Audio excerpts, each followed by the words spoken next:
In the beginning, God created the heavens and the earth.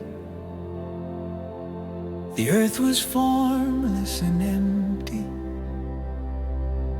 Darkness was on the surface of the deep, and God's Spirit was hovering over the surface of the waters.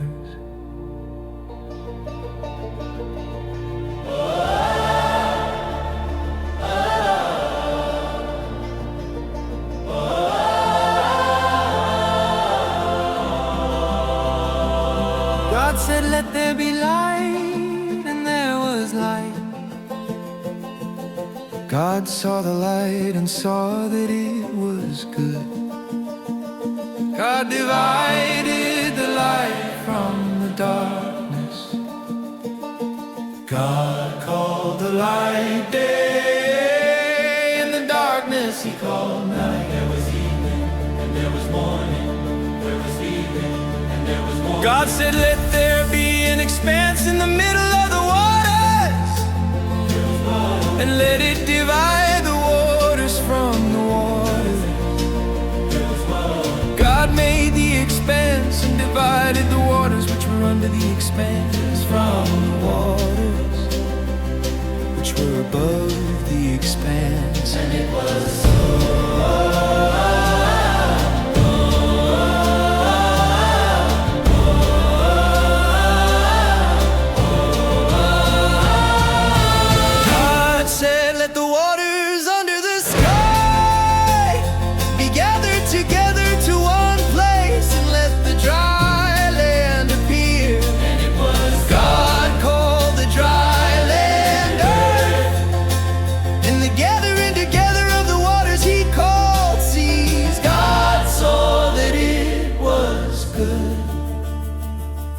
God said, "Let the earth yield grass, herbs yielding seeds, and fruit trees bearing fruit after their kind, with their seeds in it on the earth." And then it was so.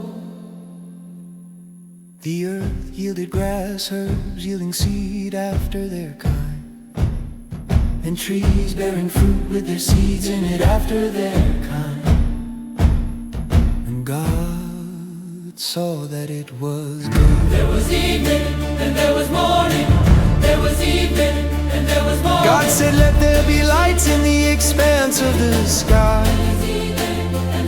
to divide the day from the night. And let them be for signs to mark seasons, days and years. And let them be for lights in the expanse of the sky, to give light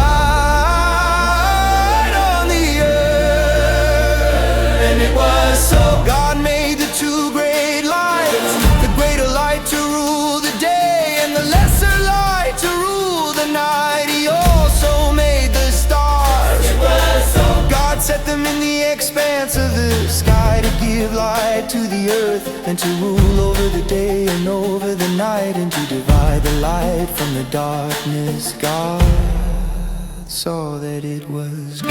There was evening, there was morning. There was evening, there was morning. God said, "Let the waters abound with living creatures, and let birds fly above the earth in the open expanse of the sky." God created the large sea creatures and every living creature that moves, with which the water swarmed after their kind, and every winged bird after its kind. God saw that it was good.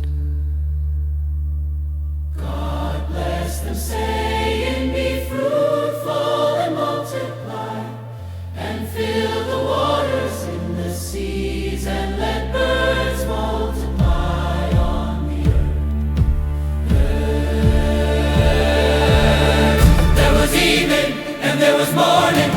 There was evening and there was morning. God said, "Let the earth produce living creatures after their kind, livestock, creeping things, and animals of the earth after their kind." and it was so. God made the animals of the earth after their kind, and the livestock after their kind, and everything that creeps on the ground after its kind. And God saw that it was good. God said, let's make man in our image, after our likeness. Let them have dominion over the fish of the sea, and over the birds of the sky, and over the livestock, and over all the earth, and over every creeping thing that creeps on the earth. God created man in his own image. In God's image he created him, male and female he created them. God blessed them, God said to them, be fruitful, multiply, fill the earth and subdue it. Have dominion over the fish of the sea, over the birds of the sky, and over every living thing that moves on the earth. God said, behold, I have given you every herb yielding seed, which is on the surface of all the earth, and every tree which bears fruit yielding seed, it will be your food. To every animal of the earth, and to every bird of the sky, and to everything that creeps on the earth in which there is life, I have given every green herb for food. And it was so. God saw everything that he had made, and behold, it was very good. There was evening, and there was morning. There was evening, and there was morning. There was evening, there was very. There was evening, there was morning, a sixth day.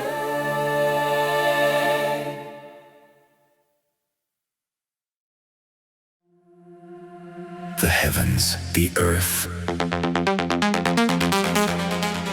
and all their vast array were finished. On the seventh day, God finished his work which he had done. And he rested on the seventh day from all his work which he had done. God blessed the seventh day And made it holy, because he rested in it from all his work of creation which he had done.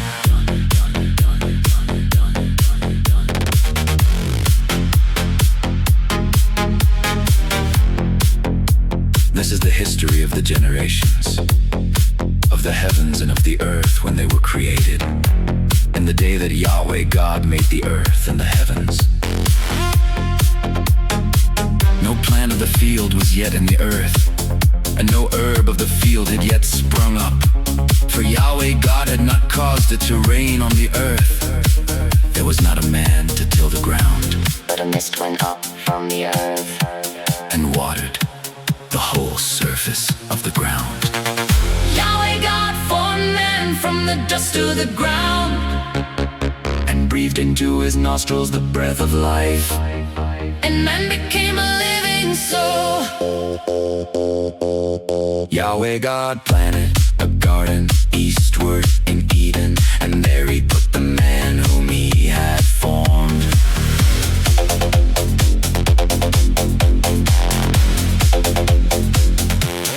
Out of the ground Yahweh God made every tree to grow, that is pleasant to the sight and good for food, including the tree of life in the middle of the garden, and the tree of the knowledge of good and evil. A river went out of Eden to water the garden, and from there it was parted and became the source of 4 rivers. The name of the first is Pison.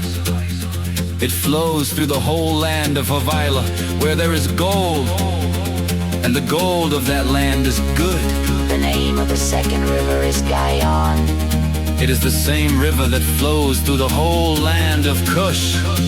The name of the third river is Hideko. This is the one which flows in front of Assyria. The fourth river is the Euphrates. Yahweh God Took the man and put him into the Garden of Eden to cultivate and keep it. Yahweh God Commanded the man, saying, you may freely eat of every tree of the garden.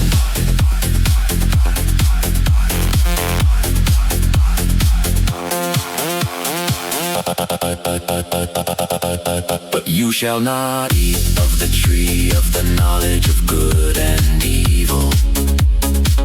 For in the day that you eat of it, You will surely die. Yahweh God said, it is not good for the man to be alone. I will make him a helper comparable to him. Out of the ground, Yahweh God formed every animal of the field and every bird of the sky, and brought them to the man to see what he would call them. Whatever the man called every living creature became its name. The man gave names to all livestock, And to the birds of the sky, and to every animal of the field. But for man there was not found a helper comparable to him. Yahweh God caused the man to fall into a deep sleep. As the man slept, he took one of his ribs and closed up the flesh in its place.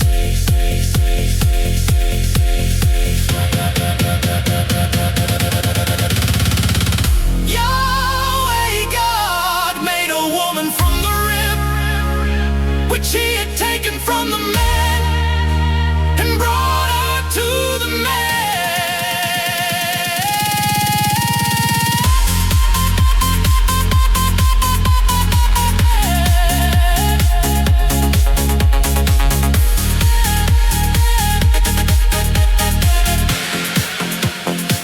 The man said, this is now bone of my bones and flesh of my flesh. She will be called woman, because she was taken out of man.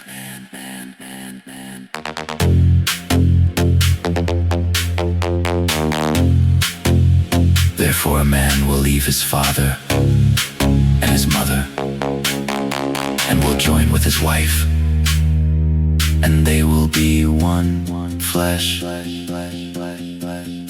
The man and his wife were both naked, And they were not ashamed.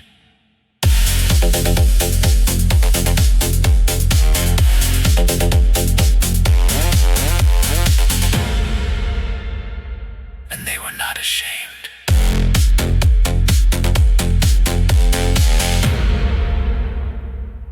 Now the serpent was more subtle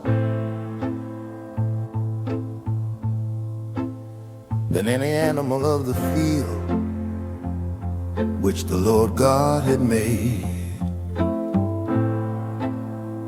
He said to the woman, has God really said, you shall not eat of any tree of the garden? The woman said to the serpent, we may eat fruit from the trees of the garden, but not the fruit of the tree which is in the middle of the garden. God has said, you shall not eat of it.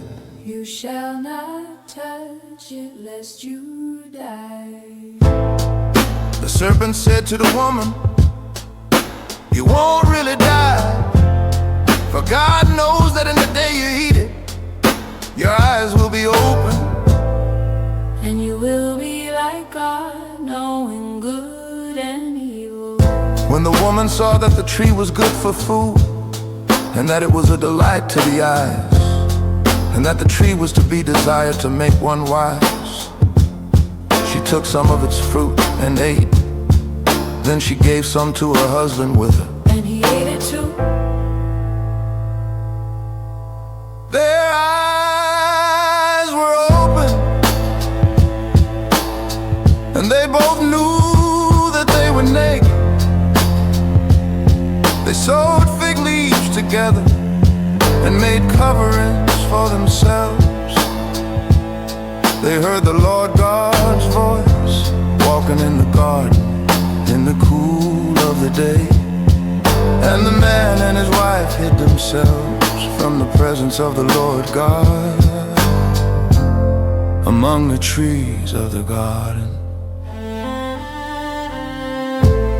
The Lord God called to the man and said to him, "Where are you?"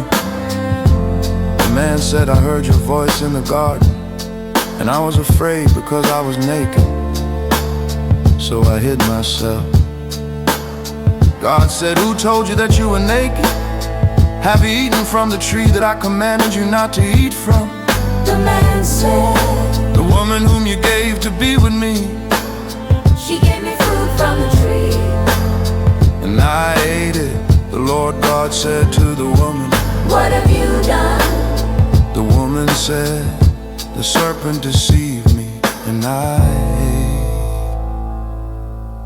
The Lord God said to the serpent, "Because you have done this, you are cursed above all livestock, and above every animal of the field. You shall go on your belly, and you shall eat dust all the days of your life. I will put hostility between you and the woman, and between your offspring and her offspring. He will bruise your head, and you bruise his heel." To the woman he said, "I will greatly multiply your pain in childbirth. You will bear children in pain. Your desire will be for your husband, and he will rule over you." To Adam he said, "Because you have listened to your wife's voice and have eaten from the tree about which I commanded you, saying, you shall not eat of it. The ground is cursed for your sake. you will eat from it with much labor. All the days of your life, It will yield thorns. and thistles to you, and you will eat the herb of the field, You will eat bread by the sweat of your face. until you return to the ground. For you were taken out of it, for you are dust, And you shall return to dust. The man called his wife Eve, because she would be the mother of all the living. The Lord God made garments of animal skins for Adam and for his wife, and clothed them. The Lord God said, "Behold, the man has become like one of us, knowing good and evil now, lest he reach out his hand and also take of the tree of life and eat and live forever." Therefore the Lord God sent him out from the Garden of Eden to till the ground from which he was taken. So he drove out the man, and he placed cherubim at the east of the Garden of Eden, and a flaming sword which turned every way, to guard the way to the tree of life.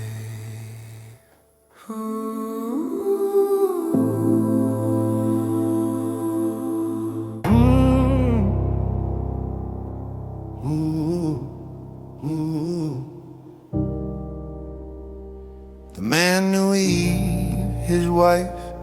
She conceived and gave birth to Cain, and said, "I have gotten a man with the Lord's help."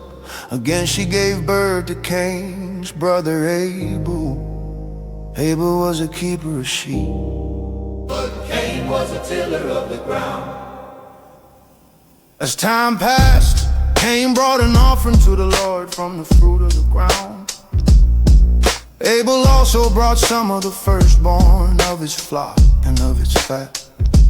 The Lord respected Abel and his offering, but he didn't respect Cain and his offering. Cain was very angry, and the expression on his face fell. The Lord said to Cain, "Why are you angry? Why is the expression of your face falling? If you do well, won't it be lifted?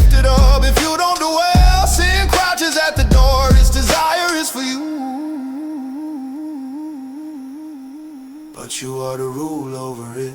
Cain said to Abel, his brother, let's go into the field. While they were in the field, Cain rose up against Abel, his brother, and killed him. The Lord said to Cain, where is Abel, your brother? He said, I don't know. Am I my brother's keeper?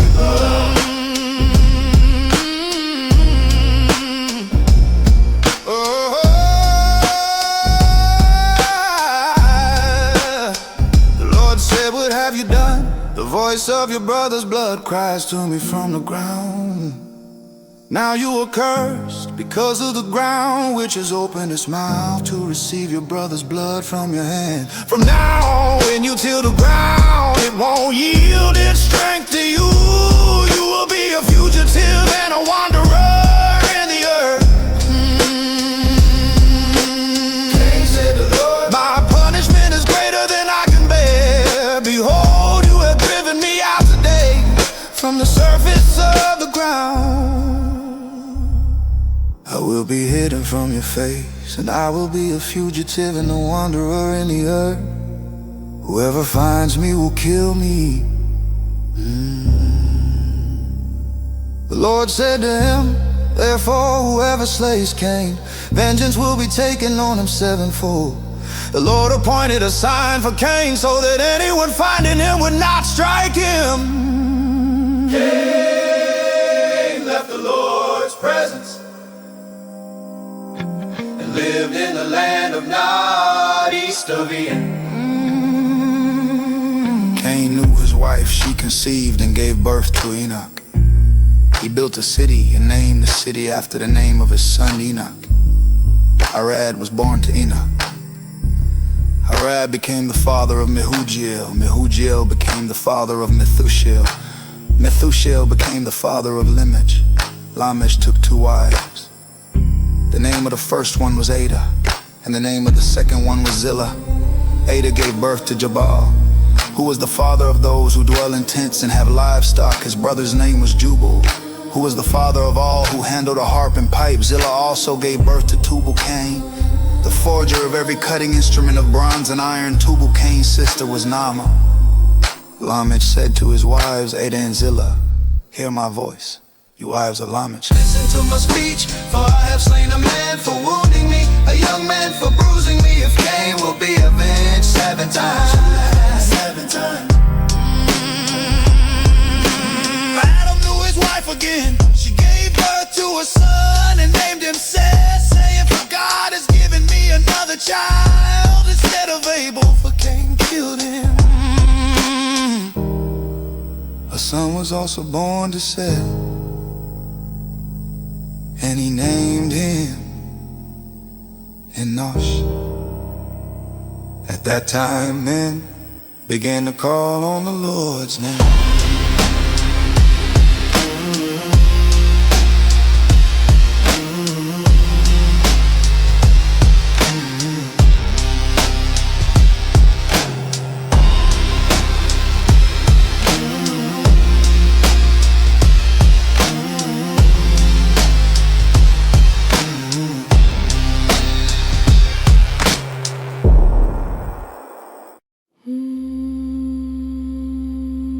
This is the book of the generations of Adam.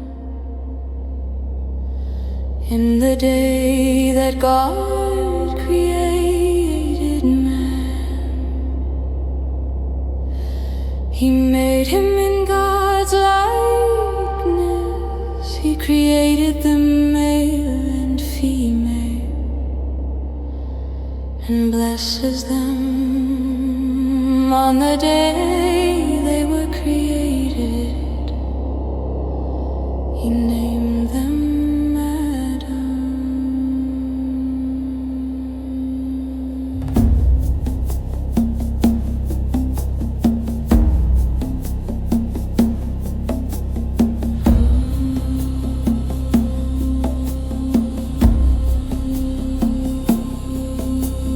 Adam lived 130 years and became the father of a son in his own likeness, after his image, and named him Seth. The days of Adam after he became the father of Seth were 8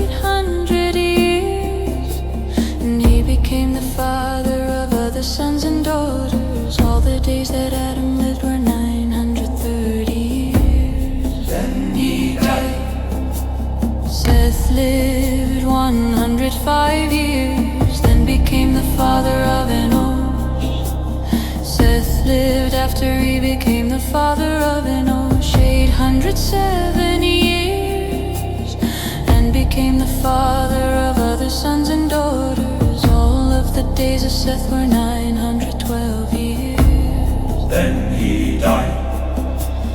Enosh lived 90 years, and became the father of Kenan. Enosh lived after he became the father of Kenan 815 years, and became the father of other sons and daughters. All of the days of Enosh were 905 years. Then he died. Kenan lived 70 years, and became the father of Mahalalel.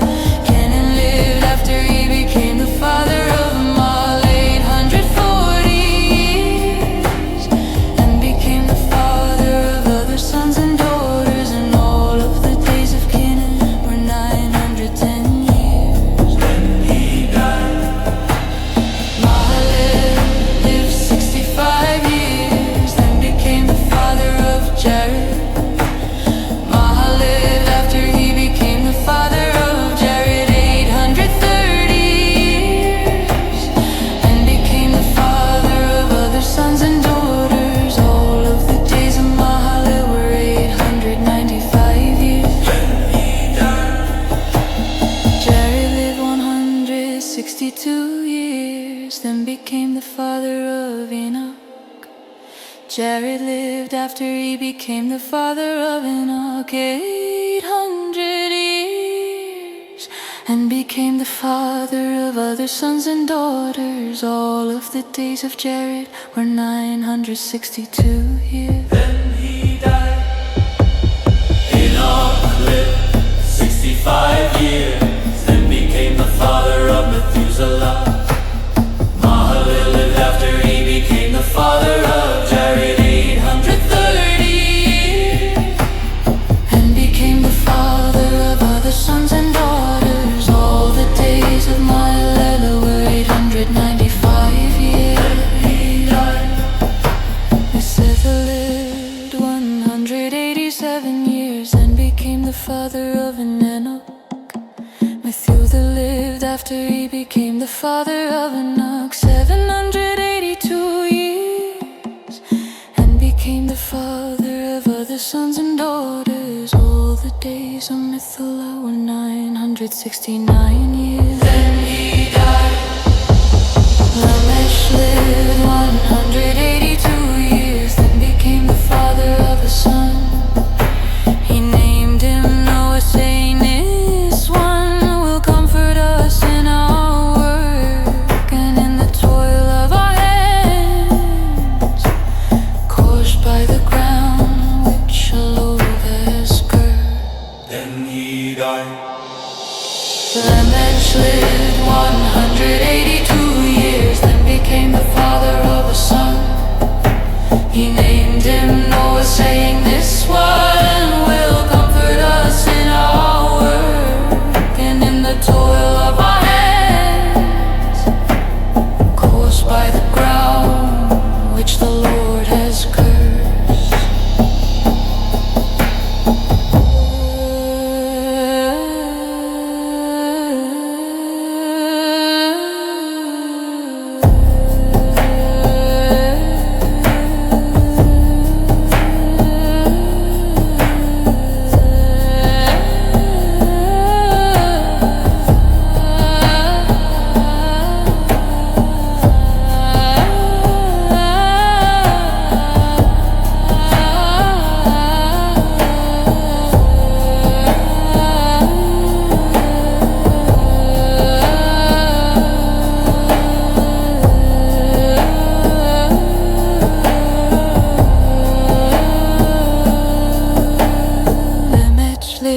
After 82 years, and became the father of a son. He named him Noah, saying, "This one will comfort us in our work and in the toil of our hands, caused by the ground which the Lord has cursed." Noah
When men began to multiply on the surface of the ground, and daughters were born to them, God's Son saw that men's daughters were beautiful, and they took any that they wanted for themselves as wives.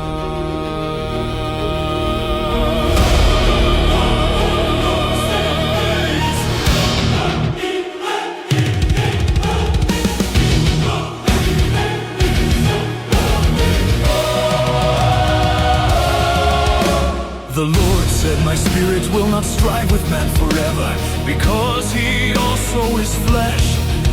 So his days will be 120 years. The Nephilim were in the earth in those days, and also after that, when God's sons came into men's daughters and had children with them. Those were the mighty men who were of old, men of renown. The Lord saw that the wickedness of man was great in the earth, and that every imagination of the thoughts of man's heart, the Lord was sorry that he had made man on the earth, and it grieved him in his heart. The Lord said, I will destroy man, whom I have created from the surface of the ground. Man along with animals, creeping things, and birds of the sky. For I am sorry that I have made them. Noah found favor in the Lord's eyes. Amen. Noah found favor in the Lord's eyes. This is the history of the generations of Noah. Noah was a righteous man, blameless among the people of his time. Noah walked with God. Noah became the father of 3 sons, Shem, Ham, and Japheth. The earth was corrupt before God, and the earth was filled with violence. God saw the earth, and saw that it was corrupt, for all flesh had corrupted their way on the earth. God said to Noah, I will bring an end to all flesh, for the earth is filled with violence through them. Behold, I will destroy them and the earth. Make a ship of gopher wood. You shall make rooms in the ship, and shall seal it inside and outside with pitch. This is how you shall make it. The length of the ship shall be 300 cubits, its width 50 cubits, and its height 30 cubits. You shall make a roof in the ship, and you shall finish it to a cubit upward. You shall set the door of the ship in its side. You shall make it with lower, second, and third levels. Even I will bring the flood of waters on this earth to destroy all flesh, having the breath of life from under the sky. Everything that is in the earth will die, but I will establish my covenant with you. You shall come into the ship. You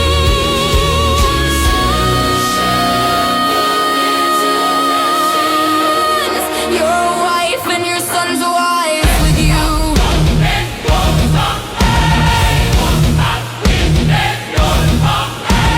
Of every living thing of all flesh you shall bring 2 of every sort into the ship, to keep them alive with you. They shall be male and female. Of the birds after their kind, of the livestock after their kind, of every creeping thing of the ground after its kind. 2 of every sort will come to you, to keep them alive. Take with you some of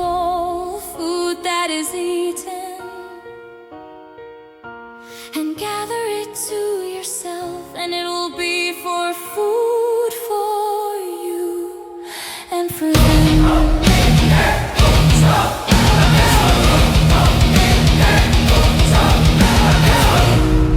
Thus Noah did. He did all that God commanded him.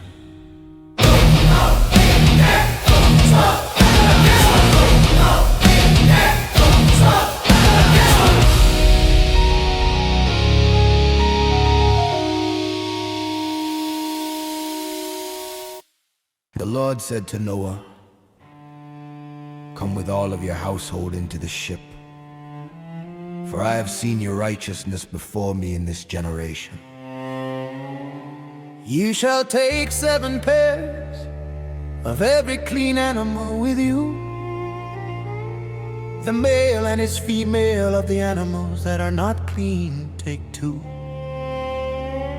The male and his female also of the birds of the sky, 7 and 7, male and female, to keep seed alive on the surface of all the earth. In 7 days I will cause it to rain on the earth for 40 days and 40 nights. I will destroy every living thing that I have made from the surface of the ground."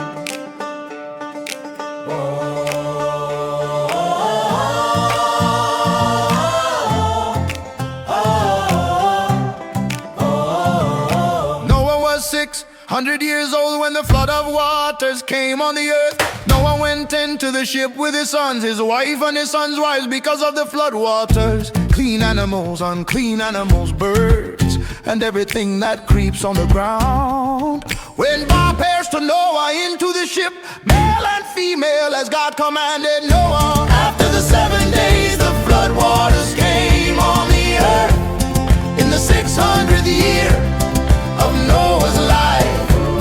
In the 2nd month, on the 17th day of the month, on that day all the fountains of the great deep burst open, and the sky's windows opened. It rained on the earth 40 days and 40 nights. In the same day Noah and Shem, Ham and Japheth, the sons of Noah, and Noah's wife and the 3 wives of his sons with them, entered into the ship. They and every animal after its kind, all the livestock after their kind, every creeping thing that creeps on the earth after its kind, and every bird after its kind, every bird of every sort, pairs from all flesh with the breath of life in them, went into the ship to Noah. Those who went in went female out of all flesh, as God commanded him. Then the Lord shut him in. The flood was 40 days on the earth. The waters increased and lifted up the ship, and it was lifted up above the earth. The waters rose and increased greatly on the earth, and the ship floated on the surface of the waters. The waters rose very high on the earth. All the high mountains that were under the whole sky were covered. The waters rose 15 cubits higher, and the mountains were covered. All flesh died that moved on the earth, including birds, livestock, animals, every creeping thing that creeps on the earth, and every man all on the dry land, in whose nostrils was the breath of the spirit of life, died. Every living thing was destroyed that was on the surface of the ground, including man, livestock, creeping things, and birds of the sky. They were destroyed from the earth. Only Noah was left, and those who were with him in the ship.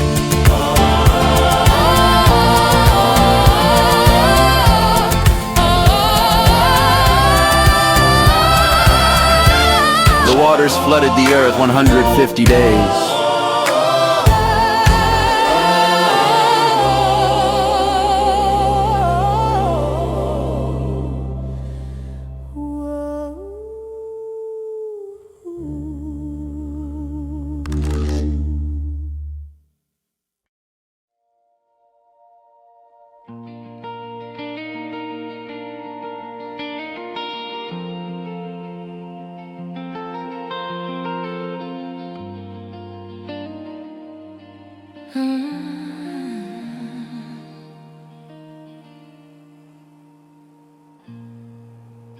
God, remember Noah,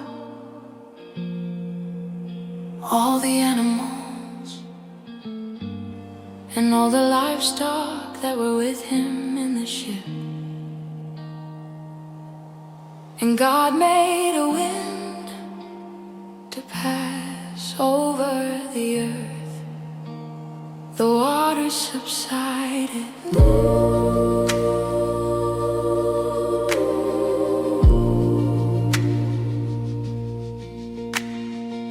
The deep's fountains and the sky's windows were also stopped, and the rain from the sky was restrained. The waters continually receded from the earth. After the end of 150 days, the waters recede. The ship rested in the 7th month. On the 17th day of the month, on Aratus mountains, the waters receded continually until the 10th month. In the 10th month, on the 1st day of the month, the tops of the mountains were visible. At the end of 40 days, Noah opened the window of the ship which he had made, and he sent out a raven. It went back and forth until the waters were dried up from the earth. He himself sent out a dove to see if the waters were abated from the surface of the ground. But the dove found no place to rest her foot, and she returned into the ship to him, for the waters were on the surface of the whole earth. He put out his hand and took her and brought her to him into the ship. He waited yet another 7 days, and again he sent the dove out of the ship. The dove came back to him at evening, and behold, in her mouth was a freshly plucked olive leaf. So no one knew that the waters were abated from the earth.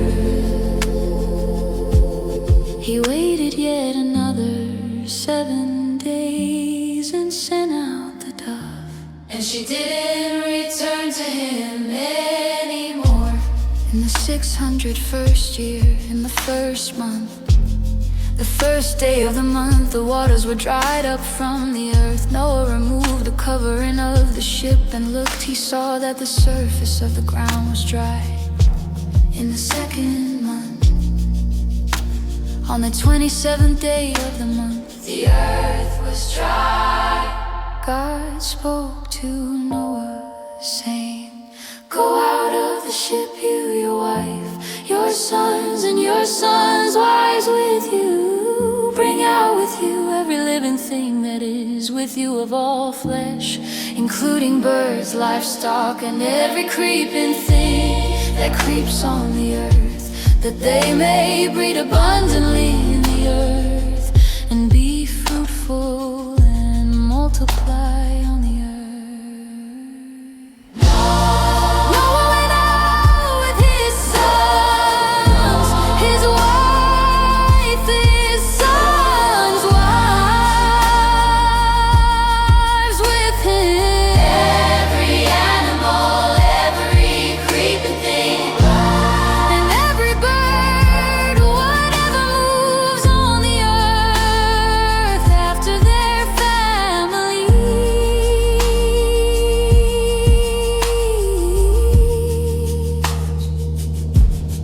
Noah built an altar to the Lord, and took of every clean animal,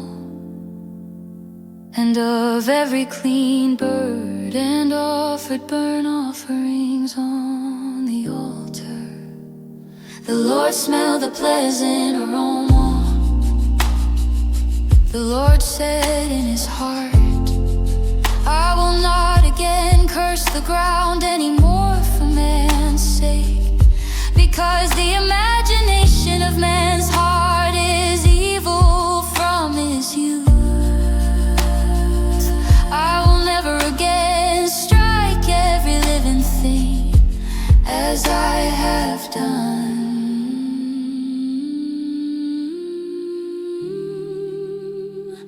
While the earth remains, seed time and harvest, and cold and heat, and summer and winter, and day and night will not cease.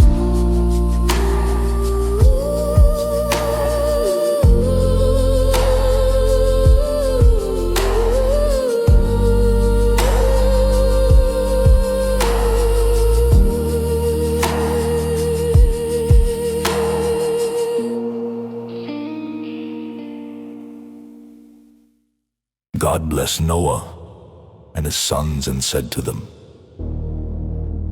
be fruitful, multiply, and replenish the earth. The fear of you and the dread of you will be on every animal of the earth, and on every bird of the sky. Everything that moves along the ground and all the fish of the sea are delivered into your hand. Every moving thing that lives will be food for you.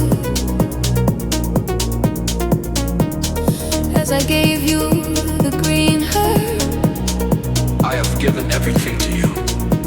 But flesh with its life, that is, its blood, you shall not eat.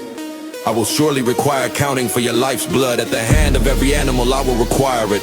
At the hand of man, even at the hand of every man's brother, I will require the life of man. Whoever sheds man's blood, his blood will be shed by man. For God made man in his own image. Be fruitful and multiply. Increase abundantly in the earth and multiply in it.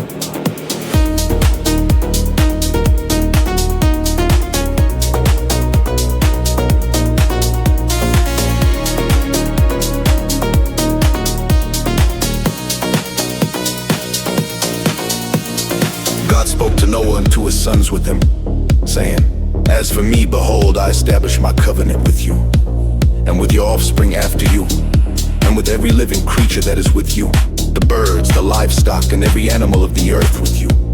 Of all that go out of the ship, even every animal of the earth, I will establish my covenant with you.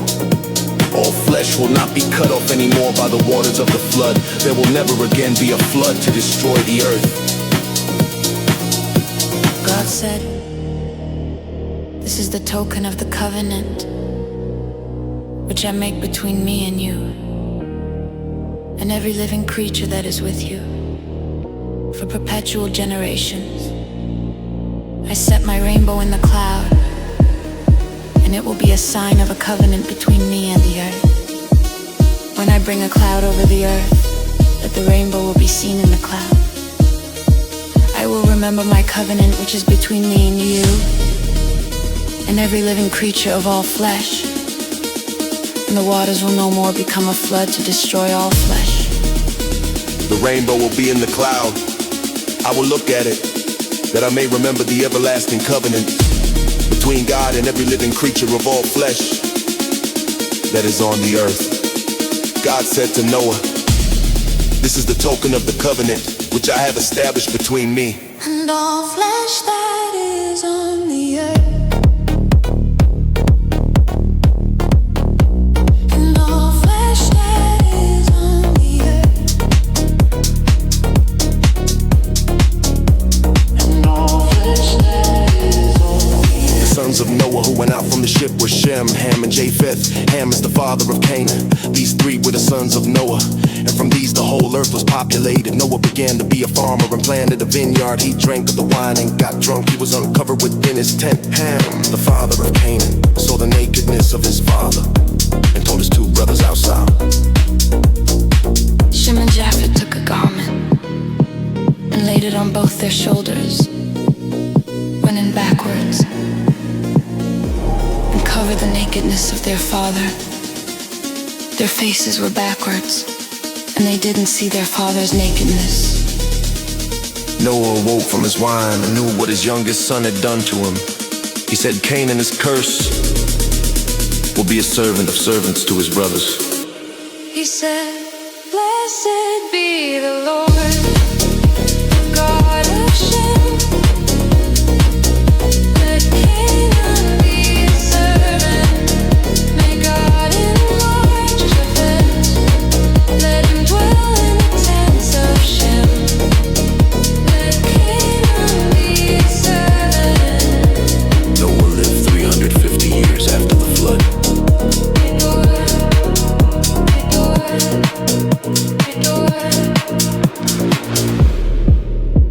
All the days of Noah were 950 years.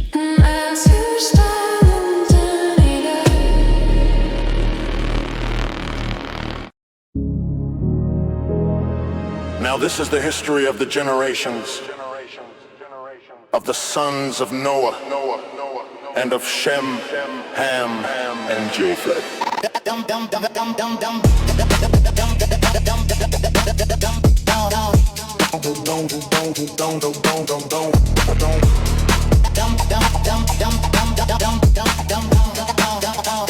The sons of Japheth were Goldmama, Jabal, Tubal, Meshach, and Tyrus. The sons of Gama were Ashkenaz, Rephath, and Togarmah.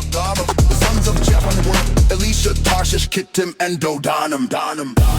Of these were the islands of the nation. It divided in their lands, Everyone after his language. after their families. In their nations. The sons of Ham were Cush, Mizraim, Put, and Cana. The sons of Cush were Seba, Havilah, Sapta, Rama, and Sapteka. The sons of Rama were Sheba and Dedan. Cush became the father of Nimrod. He began to be a mighty one in the earth. He was a mighty hunter before the Lord. Therefore it is said, Like Nimrod, a mighty hunter before the Lord. The beginning of his kingdom was Babel, Erech, Akkad, and Calneh, in the land of Shinar. Out of that land he went into Assyria and built Nineveh, Rehoboth, Ir, Calah, and reasoned between Nineveh and the great city, Calah. Mizraim became the father of Ludim, and Amim, Lehabim, Naphtuhim, Paphtusim, Kasluhim, which the Philistines descended and after him. Canaan became the father of Sidon, Heth, the Jebusites, the Amorites, the Girgashites, the Hivites, the Artites, the Zemites, the Arvadites, the Venerites, and the Hamathites. Afterward, the families of the Canaanites was spread abroad. The border of the Canaanites was from Sidon, as you go toward Jerah to Gaza, as you go toward Sodom, Gomorrah, Admah, and Zeboim. Elisha.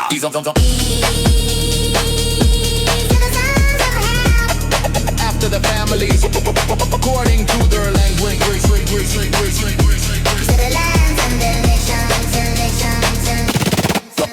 Children were Also born to Shem, the father of all the children of Eber. The sons of Shem were Elam, Asher, Arpachshad, Lud, and Aram. The sons of Aram were Uz, Hol, Gether, and Mash. Arpachshad became the father of Shelah.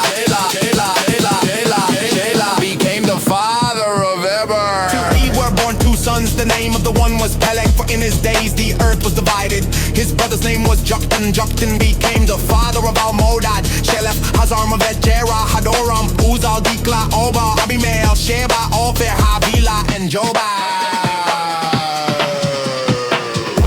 Their dwelling extended from Asia, As you go towards Sephar, the mountain of the east. These are the sons of Shem by their families. According to their languages, lands, and nations.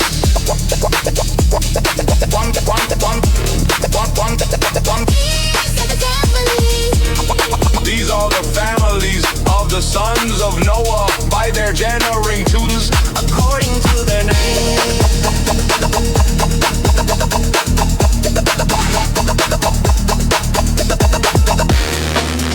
the nations divided from these in the earth after the flood.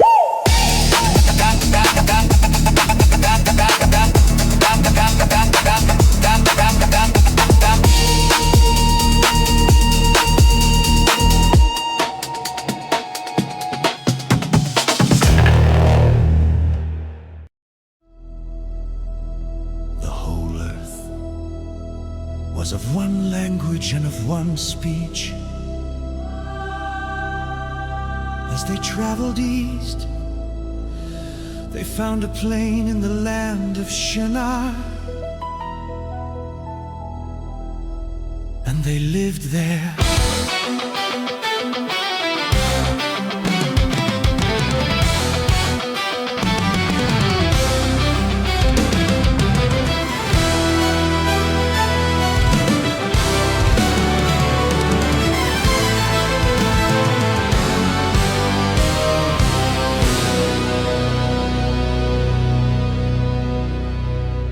Said to one another, come, let's make bricks and burn them thoroughly. They had brick for stone and they used tar for mortar. They said, come, let's build ourselves a city and a tower whose top reaches to the sky. And let's make a name for ourselves. Lest we be scattered abroad on the surface of the whole earth. The Lord came down to see the city and the tower which the children of men built. The Lord said, behold, they are one people and they all have one language. And this is what they begin to do.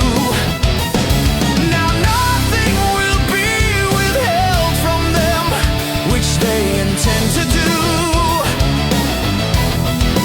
Come, let's go down, and they are confused, their language, but they may not understand one another's speech. So the Lord scattered them abroad from there on the surface of all the earth.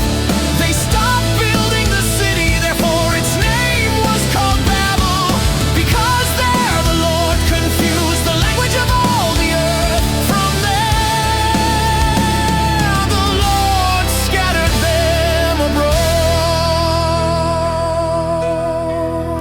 This is the history of the generations of Shem. Shem was 100 years old when he became the father of Arpachshad 2 years after the flood. Shem lived 500 years after he became the father of Arpachshad and became the father of more sons and daughters. Arpachshad lived 35 years and became the father of Shelah. Arpachshad lived 403 years after he became the father of Shelah and became the father of more sons and daughters. Shelah lived 30 years and became the father of Eber. Shelah lived 403 years after he became the father of Eber and became the father of more sons and daughters.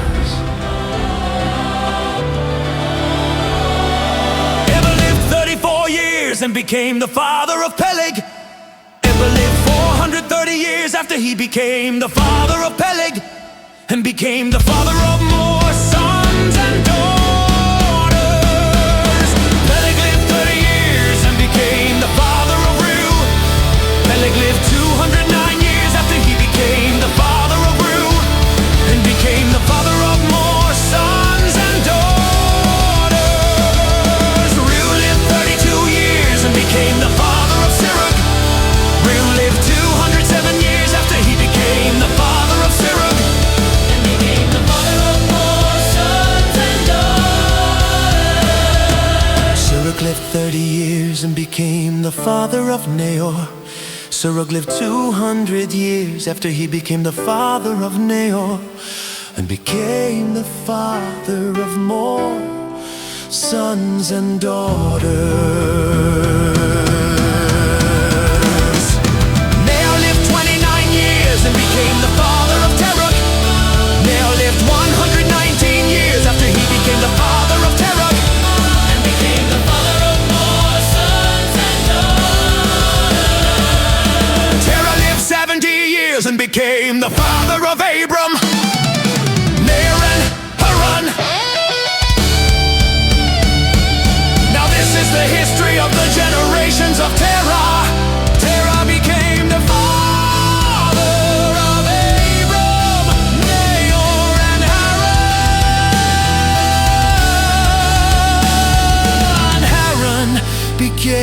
father of Lot.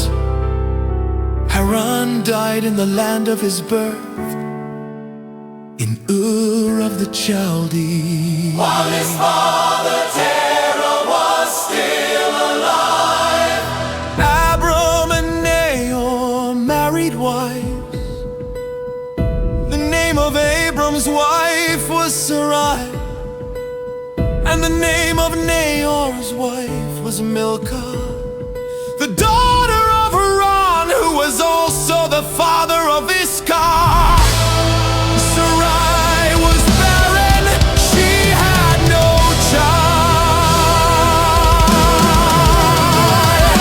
Terah took Abram his son, Lot the son of Haran, his son's son, and Sarai his daughter-in-law, his son Abram's wife.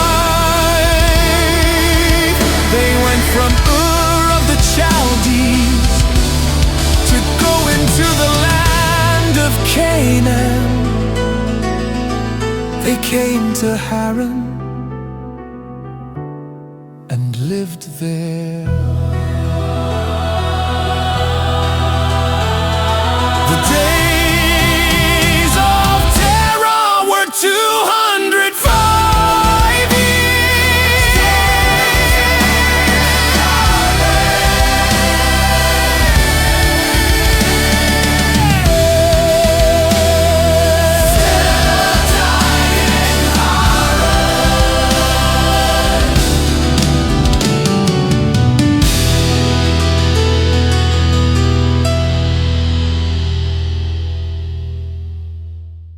Now the Lord said to Abram, leave your country and your relatives and your father's house, and go to the land that I will show you.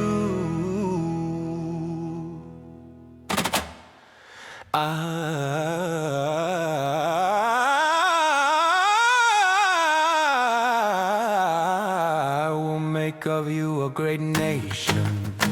I will bless you and make your name great. you will be a blessing. I will bless those who bless you, and I will curse him who treats you with contempt. All the families of the earth will be blessed through you.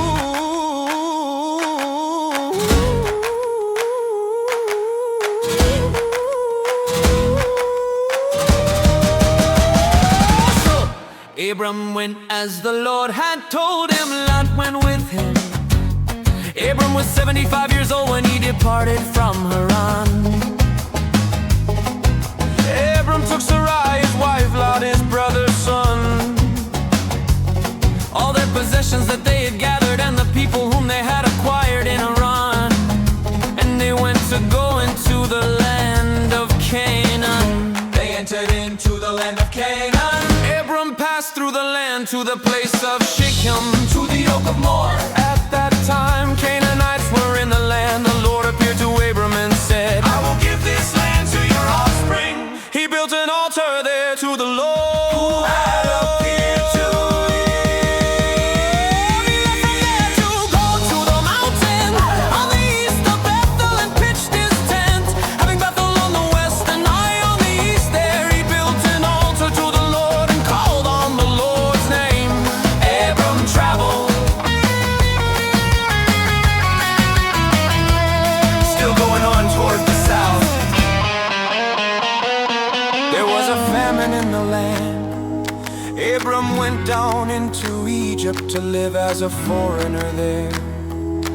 For the famine was severe in the land. When he had come near to enter Egypt, he said to Sarai, his wife, see, now I know that you are a beautiful woman to look at. It will happen that when the Egyptians see you, they will say, this is his wife. They will kill me, but they will save you alive. Please say that you are my sister, that it may be well with me for your sake, and that my soul may live because of you.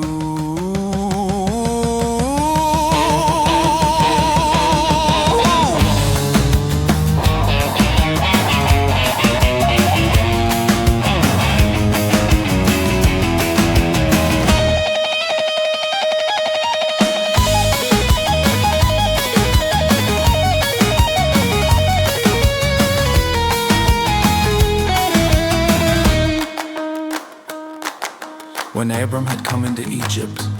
Some Egyptians saw that the woman was very beautiful. The princes of Pharaoh saw her and praised her to Pharaoh. And the woman was taken into Pharaoh's house. He dealt well with Abram for her sake. He had sheep, cattle, male donkeys, male servants, female donkeys, and camels. The Lord afflicted Pharaoh and his house with great plagues because of Sarai, Abram's wife. Pharaoh called Abram and said, "What is this that you have done to me? Why didn't you tell me that she was your wife? Why did you say she is my sister, so that I took her to be my wife? Now therefore see your wife, take her, and go your way." Pharaoh commanded men concerning him, and they escorted him away with his wife and all that he had.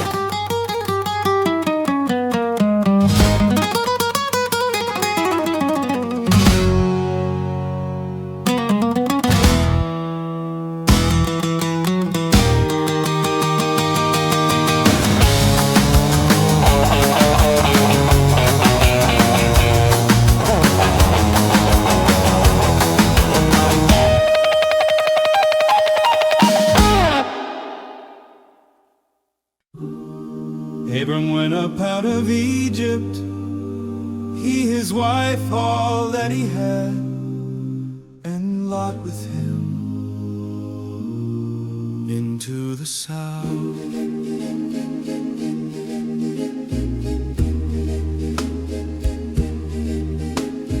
Abram was very rich in livestock, in silver and in gold.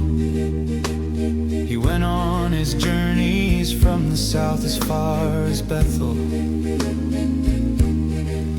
to the place where his tent had been at the beginning between Bethel and Ai, to the place of the altar which he had made there at the first. There Abram called on the Lord's name. Lot also, who went with Abram, had flocks, herds, and tents. The land was not able to bear them, that they might live together. For their possessions were so great that they couldn't live together. There was strife between the herdsmen of Abram's livestock and the herdsmen of Lot's livestock. Abram said to Lot, "Please let there be no strife between you and me, and between your herdsmen and my herdsmen, for we are relatives. Isn't the whole land before you? Please separate yourself from me. If you go to the left hand, then I will go to the right. Or if you go to the right hand, then I will go to the left." Lot lifted up his eyes and saw all the plain of the Jordan, that it was well watered everywhere before the Lord destroyed Sodom and Gomorrah. Like the garden of the Lord, like the land of Egypt, as you go to Zor. So Lot chose the plain of the Jordan for himself. Lot traveled east and they separated. Abram lived in the land of Canaan, and Lot lived in the cities of the plain, and moved his tent as far as Sodom. Now the men of Sodom were exceedingly wicked. The Lord said to Abram, after Lot was separated from him, "Now lift up your eyes and look from the place where you are, northward and southward and eastward and westward, for I will give all the land which you see to you and to your offspring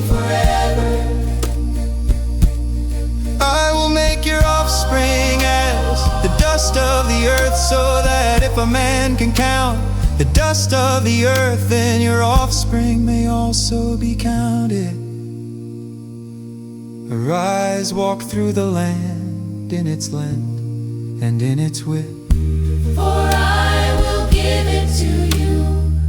Abram moved his tent and came and lived by the oaks of Mamre, which are in Hebron, and built an altar there to the Lord.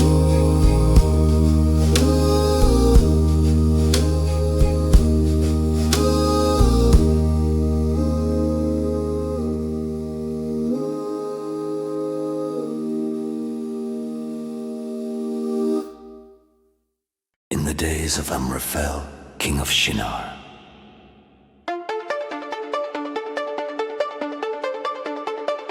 Arioch, king of Elasar, Chedorlaomer, king of Elam, and Tidal, king of Goim.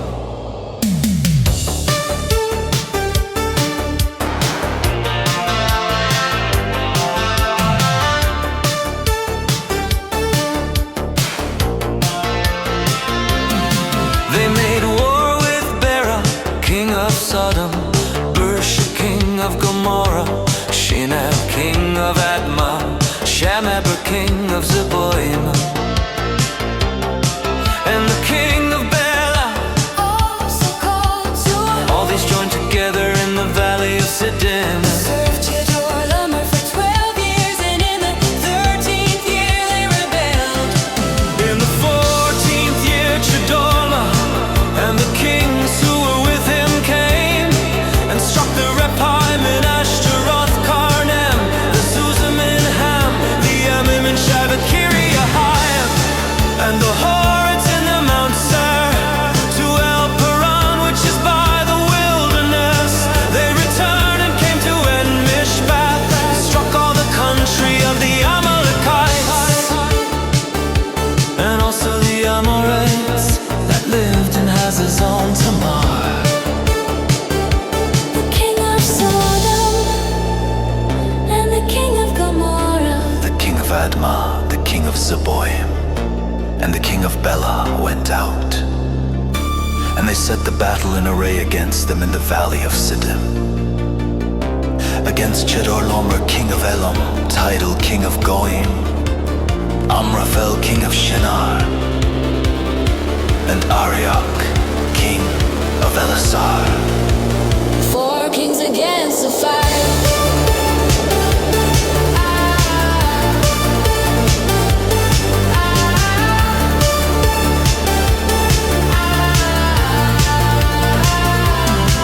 Now the valley of Siddim was full of tar pits, and the kings of Sodom and Gomorrah fled, and some fell there. Those who remained fled to the hills.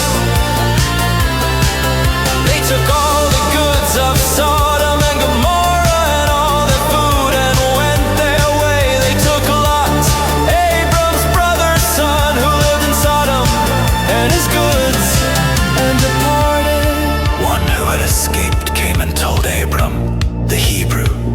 At that time he lived by the oaks of Mamre, the Amorite, brother of Eshcol and brother of Aner. They were allies of Abram. When Abram heard that his relative was taken captive, he led out his 318 trained men, born in his house, and pursued as far as Dan. He divided himself against them by night, he and his servants, and struck them and pursued them to Hobah, which is on the left hand of Damascus. He brought back all the goods, and also brought back his relative Lot and his goods. And the women also, and the other people. The king of Sodom went out to meet him after his return from the slaughter of Chedorlaomer, and the kings who were with him at the valley of Shevet. That is the king's valley. Melchizedek, king of Salem, brought out bread and wine. He was priest of God Most High. He blessed him and said, "Blessed be Abram of God Most High." Possessor of heaven and earth. Blessed be God Most High, who has delivered your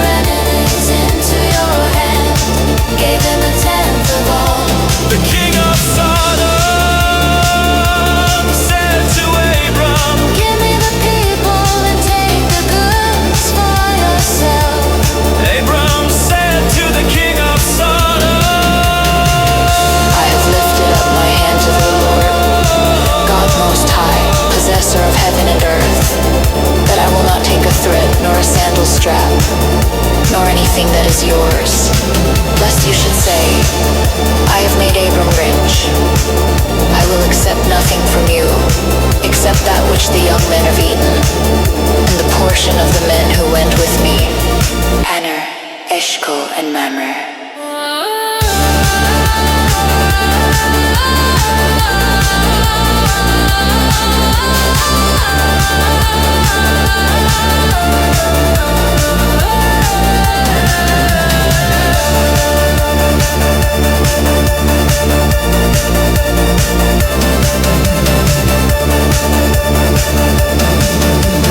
Let them take their portion.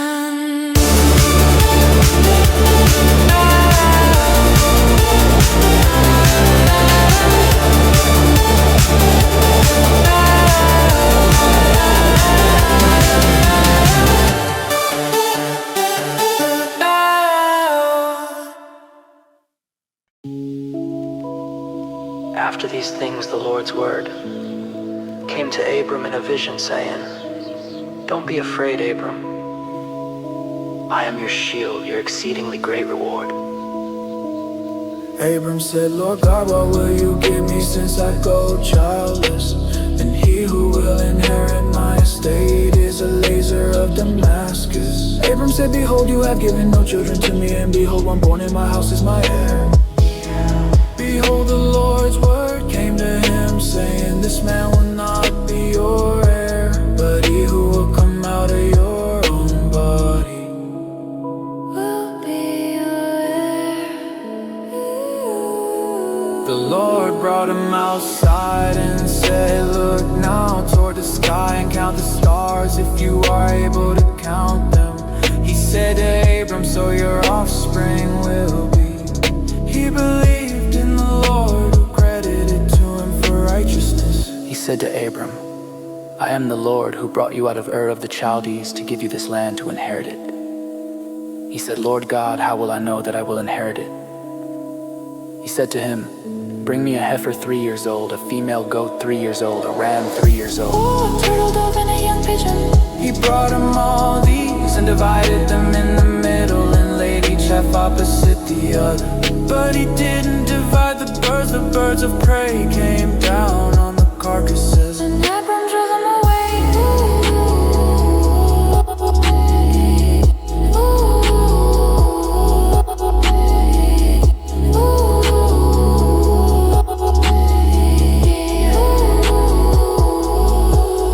When the sun was going down, a deep sleep fell on Abram. Now terror and great darkness fell on him. He said to Abram, know for sure that your offspring will live as foreigners in a land that is not theirs and will serve them. They will afflict them for 100 years. I will also judge that nation whom they will serve. Afterward they will come out with great wealth. But you will go to your fathers in peace. You will be buried at a good old age. In the 4th generation they will come here again. For the iniquity of the Amorite is not yet full. It came to pass that when the sun went down and it was dark, Behold, a smoking furnace and a flaming torch passed between these pieces. In that day the Lord made a covenant with Abram, saying, I have given this land to your offspring, from the river of Egypt to the great river, the river Euphrates,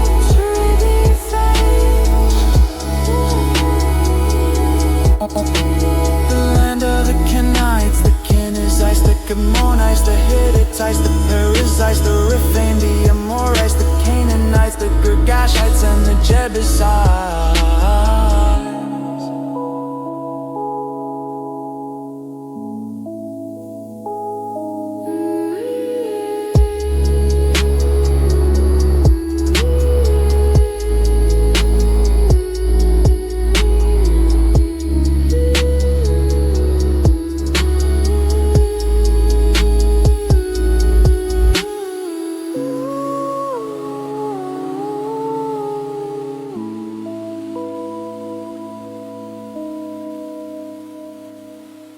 Now Sarai, Abram's wife, bore him no children. She had a servant, an Egyptian whose name was Hagar. Sarai said to Abram, see now the Lord has restrained me from bearing. Please go into my servant, it may be that I will obtain children by her. Abram listened to the voice of Sarai.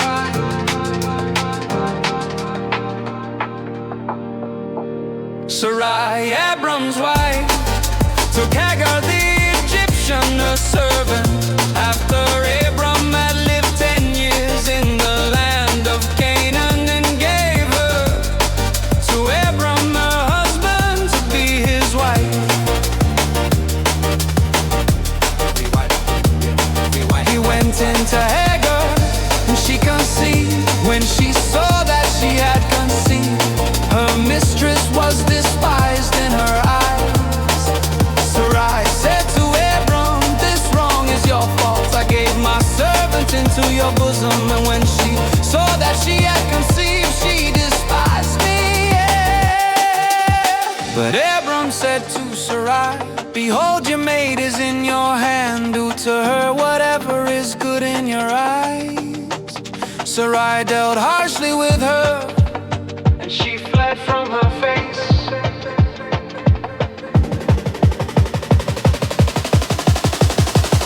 The Lord's angel found her by a fountain of water in the wilderness, by the fountain on the way to Shur.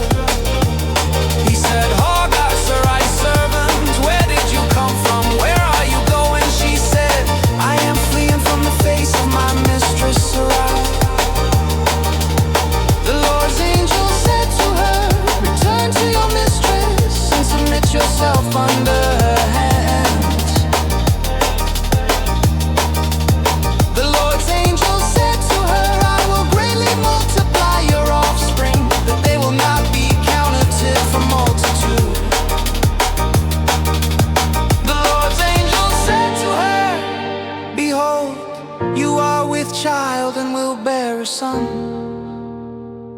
You shall call his name Ishmael, because the Lord has heard your affliction.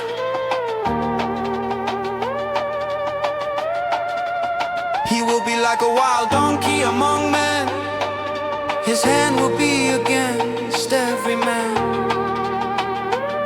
and every man's hand against him. He will live opposed to all of his brothers. She called the name of the Lord who spoke to her. You are a God who sees, for she said, have I even stayed alive after seeing him? Therefore the well was called Beer-lahai-roi. Behold, it is between Kadesh and Beer. Have I even stayed alive after seeing him? Therefore the well was called Beer-lahai-roi. Behold, it is between Kadesh and Beer. Hagar bore a son for Abram. Abram called the name of his son, whom Hagar bore Ishmael. Abram was 86 years old when Hagar bore Ishmael to Abram.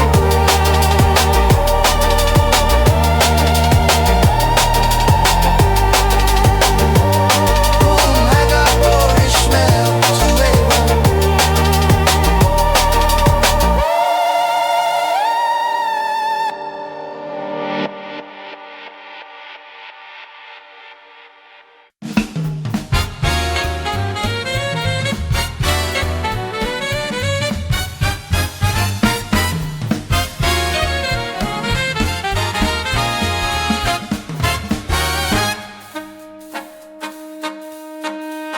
When Abram was 99 years old, the Lord appeared to Abram and said to him, I am God Almighty, walk before me and be blameless.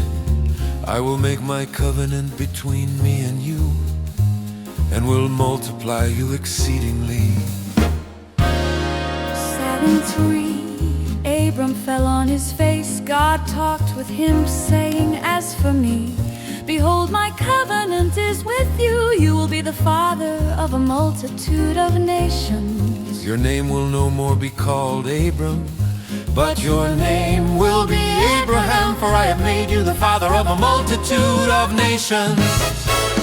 I will make you exceedingly fruitful, and I will make nations of you. Kings will come out of you. I will establish my covenant between me and you, and your offspring after you, throughout their generations, for an everlasting covenant, to be a God to you and to your offspring after you.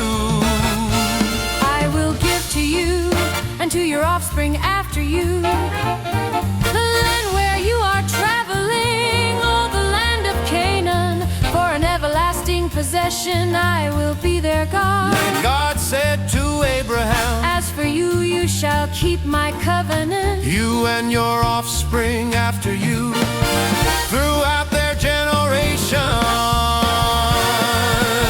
This is my covenant, which you shall keep between me and you and your offspring after you. Every male among you shall be circumcised. You shall be circumcised in the flesh of your foreskin. It will be a token of the covenant between me and you. He who is 8 days old shall be circumcised among you, every male throughout your generation. He who is born in the house or bought with money from any foreigner, who is not of your offspring. He who is born in your house and he who is bought with your money must be circumcised. My covenant shall be in your flesh for an everlasting covenant. The uncircumcised male who is not circumcised in the flesh of his foreskin, that soul shall be cut off from his people. He has broken my covenant. God said to Abraham, as for Sarai your wife, you shall not call her name Sarai, but her name shall be Sarai. I will bless her, and moreover I will give you a son by her. Yes, I will bless her.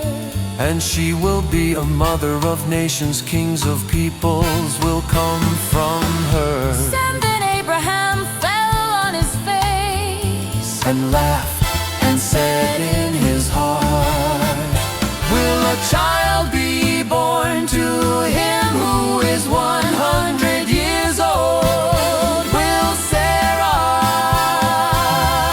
who is 90 years old,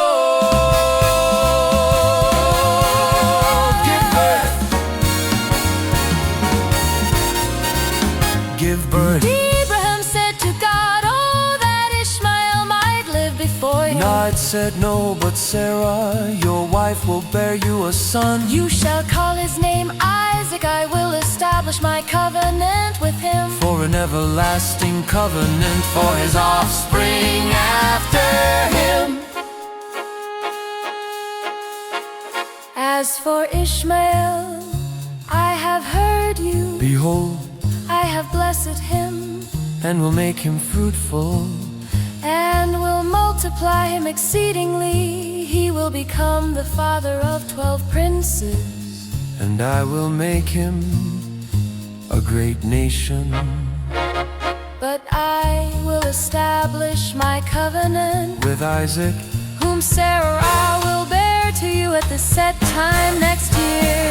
When he finished talking with him, God went up from Abraham. One free Abraham took Ishmael his son, all who were born in his house, and all who were bought with his money, every male among the men of Abraham's house, and circumcised the flesh of their foreskin in the same day, as God had said to him.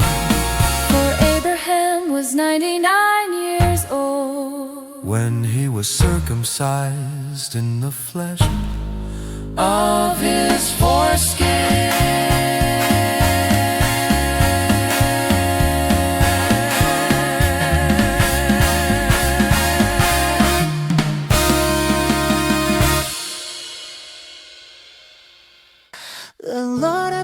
to him by the oaks of Mamre, as he sat in the tent door in the heat of the day. He lifted up his eyes and looked, and saw the three men stood near him. When he saw them, he ran to meet them from the tent door, and bowed himself to the earth and said, "My Lord, if now I have found favor in your sight, please don't go away from your servant. Now let a little water be fetched, wash your feet and rest yourselves under the tree. I will get a piece of bread so you can refresh your heart.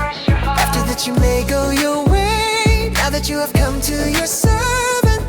They said, "Very well, do as you have said." Abraham hurried into the tent to Sarah and said, "Quickly prepare 3 seahs of fine meal needed and make cakes." Abraham ran to the herd and fetched a tender and good calf and gave it to the servant. He hurried to dress it. He took buttermilk and the calf that she had dressed and set it before them. He stood by them under the tree, and they ate. Abraham hurried into the tent to Sarah and said, "Quickly prepare 3 seahs of fine meal needed and make cakes."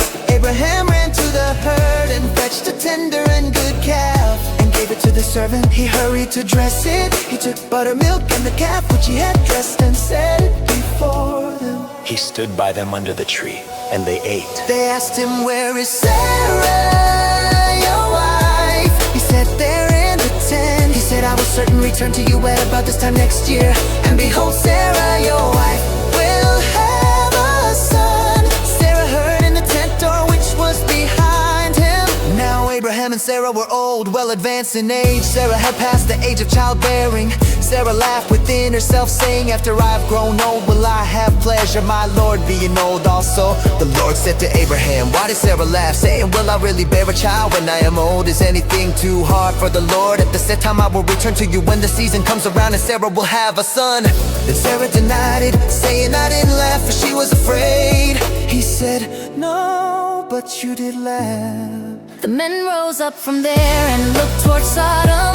Abraham went with them to see them on the way. The Lord said, "Will I hide from Abraham what I do, since Abraham will surely become a great and mighty nation, and all the nations of the earth will be blessed in him. For I have known him to the end, that he may command his children and his household after him, that they may keep the way of the Lord, to do righteousness and justice to the end, that the Lord may bring on Abraham that which he has spoken of him." The Lord said, "Because the cry of Sodom and Gomorrah is great, and because the sin is very grievous, I will go down now and see whether their deeds are as bad as the reports which have come to me. If not, I will know." The men turned from there and went towards Sodom, but Abraham stood yet before the Lord.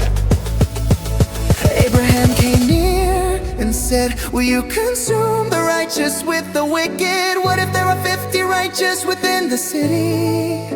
Will you consume and not spare the place for the 50 righteous who are in it? May it be far from you to do things like that, to kill the righteous with the wicked, so that the righteous should be like the wicked. May that be far from you.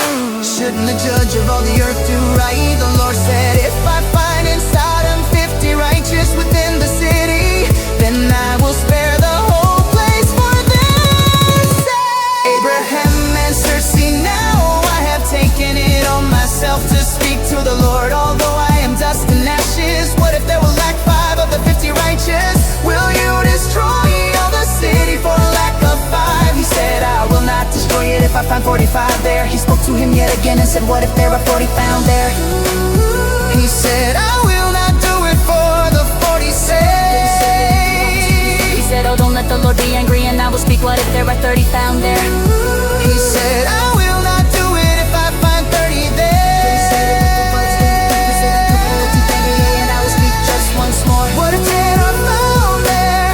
He said, "I will not do it for the 26. For the devil will play it for the 20's sake." He said, "Oh, don't let the Lord be angry, and I will speak just once more. What if 10 are found?" He said, "I will not destroy it for the 10's sake."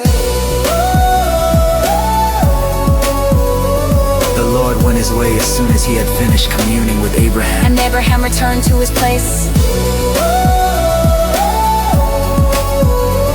He said, "I will not do it if I find 30 there." He said, "See, now I have taken it on myself to speak to the Lord." his way as soon as he had finished communing with Abraham. And Abraham returned to his place.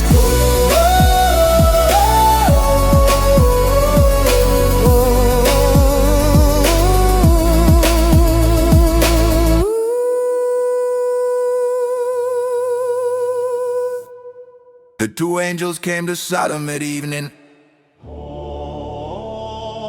Lot sat in the gate of Sodom, Lot saw them and rose up to meet them. He bowed himself with his face to the earth, and he said, "See now, my lords, please come into your servant's house. Stay all night, wash your feet, and you can rise up early and go on your way." They said, "No, but we will stay in the streets all night." He urged them greatly, and they came in with him and entered into his house. He made them a feast and baked unleavened bread, and they ate. But before they lay down, the men of the city, the men of Sodom, surrounded the house, both young and old. All the people from every quarter, they called a lot and said to him, "Where are the men who came into you this night? Bring them out to us that we may have sex with them." Lot went out to them through the door and shut the door after himself. He said, "Please, my brothers, don't act so wickedly. See, now I have two virgin daughters, please let me bring them out to you, and you may do to them what seems good to you. Only don't do anything to these men, because they have come under the shadow of my roof." They said, "Stand back." Then they said, "This one fellow came in to live as a foreigner, and he appoints himself a judge. Now we will deal worse with you than with them." They pressed hard on the man Lot and came near to break the door, but the men reached out their hand and brought Lot into the house to them and shut the door.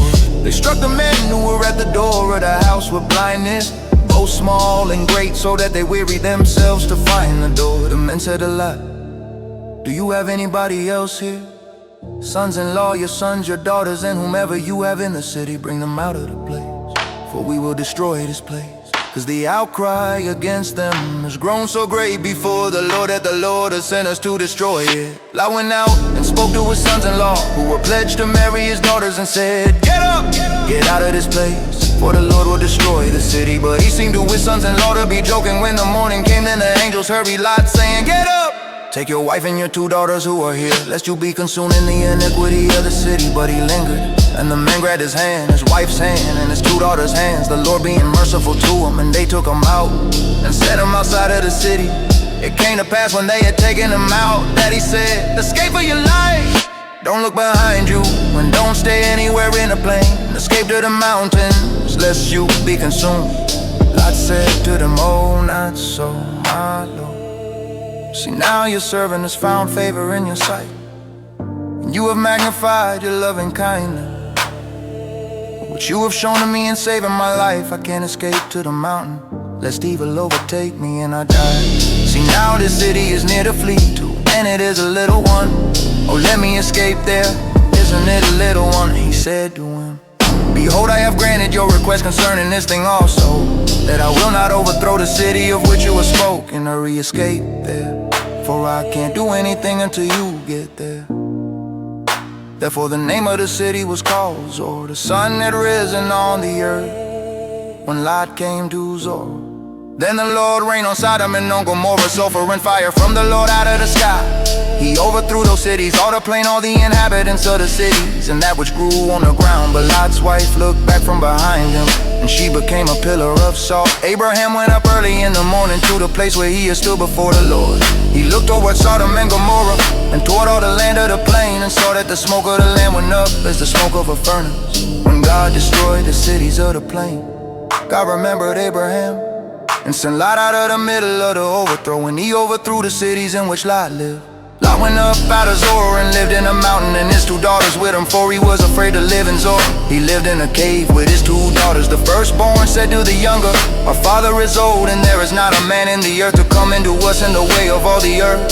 Come, let's make our father drink wine, and we will lie with him, that we may preserve our father's family line." They made their father drink wine at night, and the firstborn went in and lay with her father. He didn't know when she lay down or when she arose. It came to pass on the next day that the firstborn said to the younger, "Behold, I lay last night with my father. Let's make him drink wine again tonight."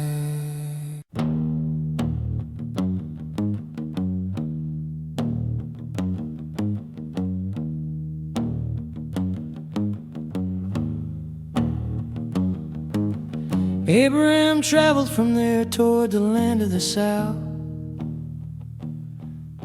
and lived between Kadesh and Shur.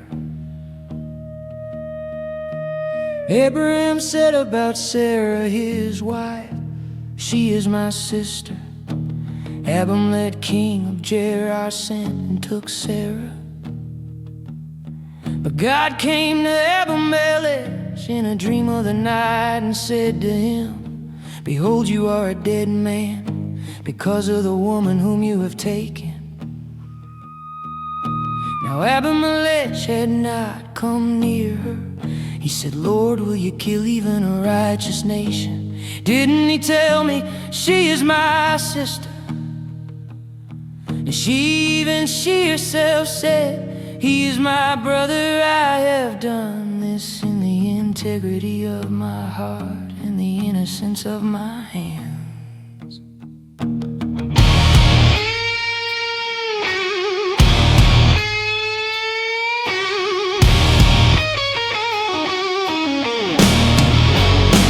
God said to him in the dream, yes, I know that in the integrity of your heart you have done this, and I also withheld you from sinning against me.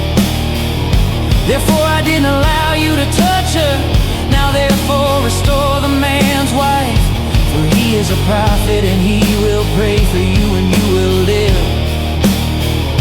If you don't restore her, know for sure that you will die, you and all who are yours. Abimelech rose early in the morning and called all his servants and told all these things in their ear. The men were very scared. Then Abimelech called Abraham and said to him, what have you done to us? How have I sinned against you, that you have brought on me and on my kingdom a great sin?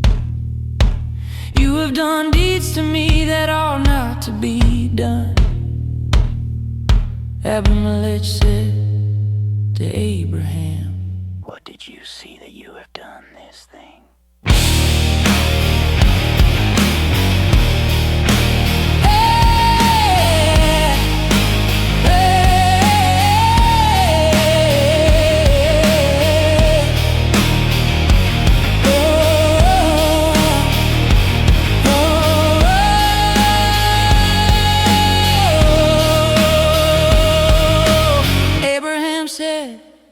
Because I thought, surely the fear of God is not in this place. They will kill me for my wife's sake. Besides, she is indeed my sister, the daughter of my father, but not the daughter of my mother, and she became my wife. When God caused me to wander from my father's house, I said to her, this is your kindness which you shall show to me everywhere that we go. Say of me, he is my brother. Abimelech took sheep and cattle, male servants and female servants, and gave them to Abraham and restored Sarah his wife to him. Abimelech said, behold, my land is before you, dwell where it pleases you. To Sarah he said, behold, I have given your brother 1,000 pieces of silver. Behold, it is for you a covering of the eyes to all that are with you. In front of all you are vindicated.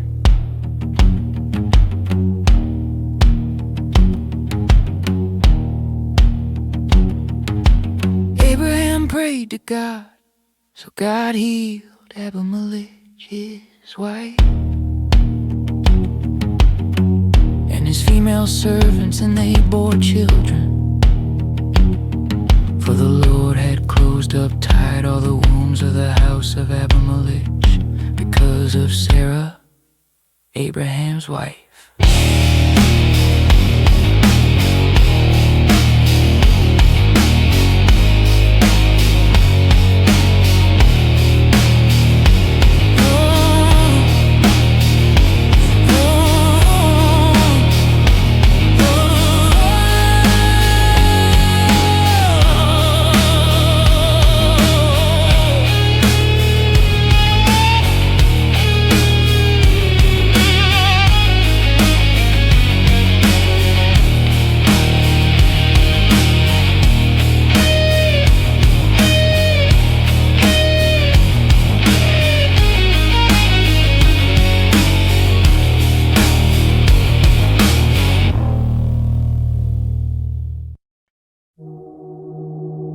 Lord visited Sarah as he had said, and the Lord did to Sarah as he had spoken.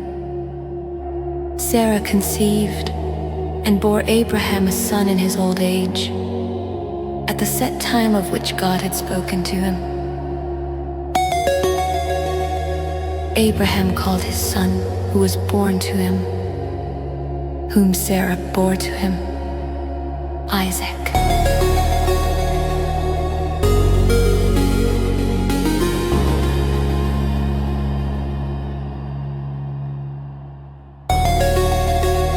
Abraham circumcised his son, Isaac, when he was 8 days old, as God had commanded him.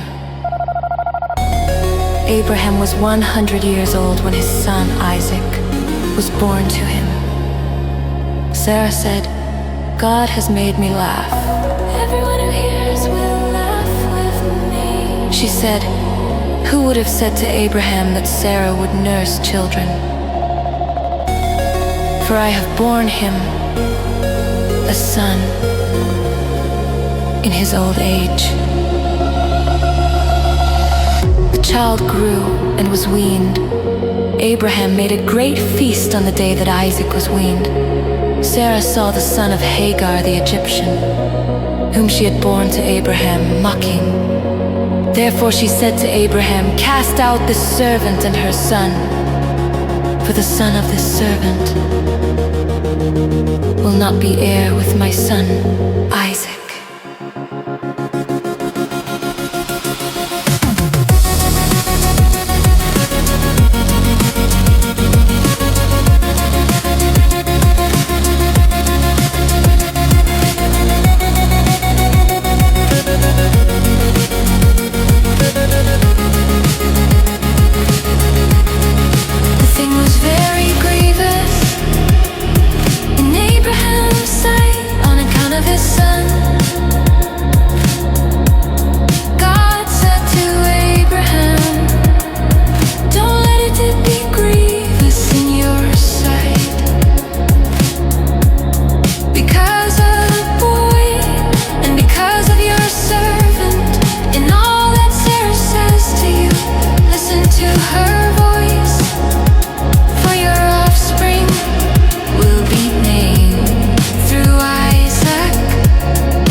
Because he is your child. Abraham rose up early in the morning and took bread in a container of water and gave it to Hagar, putting it on her shoulder, and gave her the child and sent her away. She departed and wandered in the wilderness of Beersheba. The water in the container was spent, and she put the child under one of the shrubs. She went and sat down opposite him, a good way off, about a bow shot away, for she said, don't let me see the death of the child. She sat opposite him and lifted up her voice and wept. God heard the voice of the boy. The angel of God called to Hagar out of the sky and said to her, what troubles you, Hagar? Don't be afraid, for God has heard the voice of the boy. Where he is, get up, lift up the boy and hold him with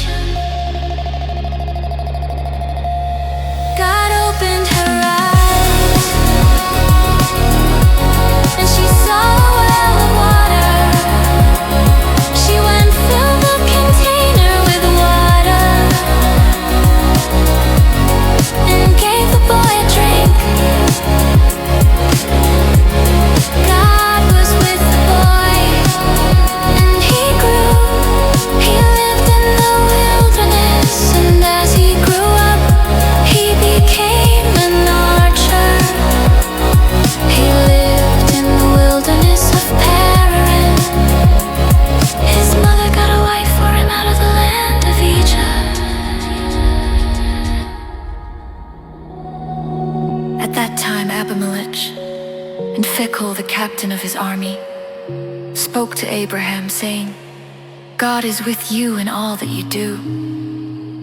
Now therefore, swear to me here by God, that you will not deal falsely with me, nor with my son, nor with my son's son, but according to the kindness that I have done to you, you shall do to me into the land in which you have lived as a foreigner.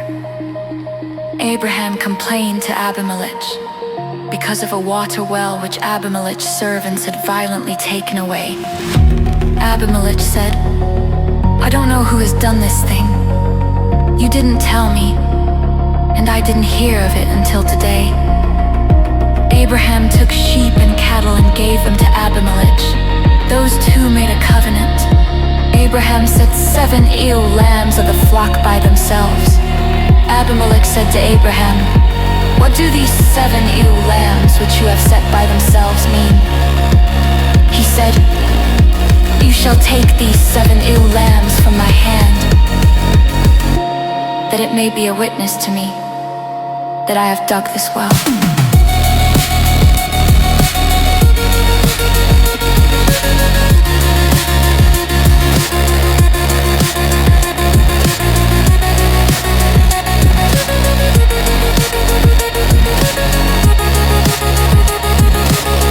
Therefore he called that place Beersheba, because they both swore an oath there.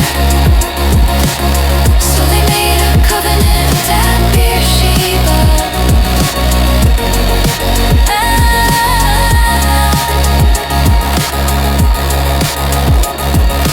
Abrahamic rose up with Phicol, the captain of his army,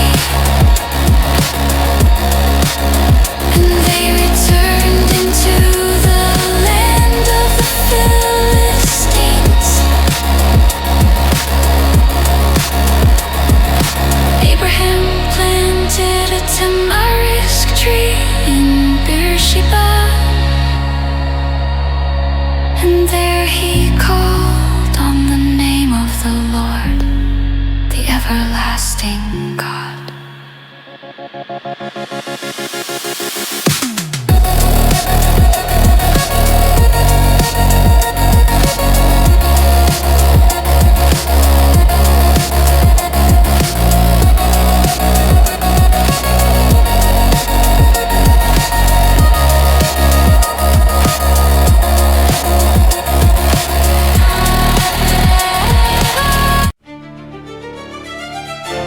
After these things, God tested Abraham and said to him, Abraham, he said, here I am. He said, now take your son, your only son, Isaac, whom you love, and go into the land of Moriah. Offer him there as a burnt offering on one of the mountains which I will tell you of.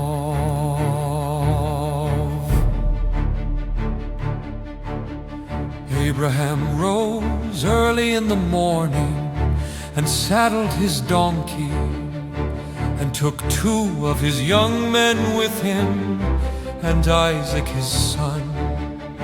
He split the wood for the burnt offering and rose up and went to the place of which God had told him. On the 3rd day Abraham lifted up his eyes and saw the place far off. Abraham said to his young men, stay here with the donkey. The boy and I will go over there. We will worship and come back to you. Took the wood of the burnt offering and laid it on Isaac his son. He took in his hand the fire and the knife. They both went together. Isaac spoke to Abraham his father and said, my father. He said, here I am, my son. He said, here is the fire and the wood, but where is the lamb for a burnt offering? Abraham said, God will provide himself the lamb. for a burnt offering, my son. So they both went together. They came to the place which God had told him of.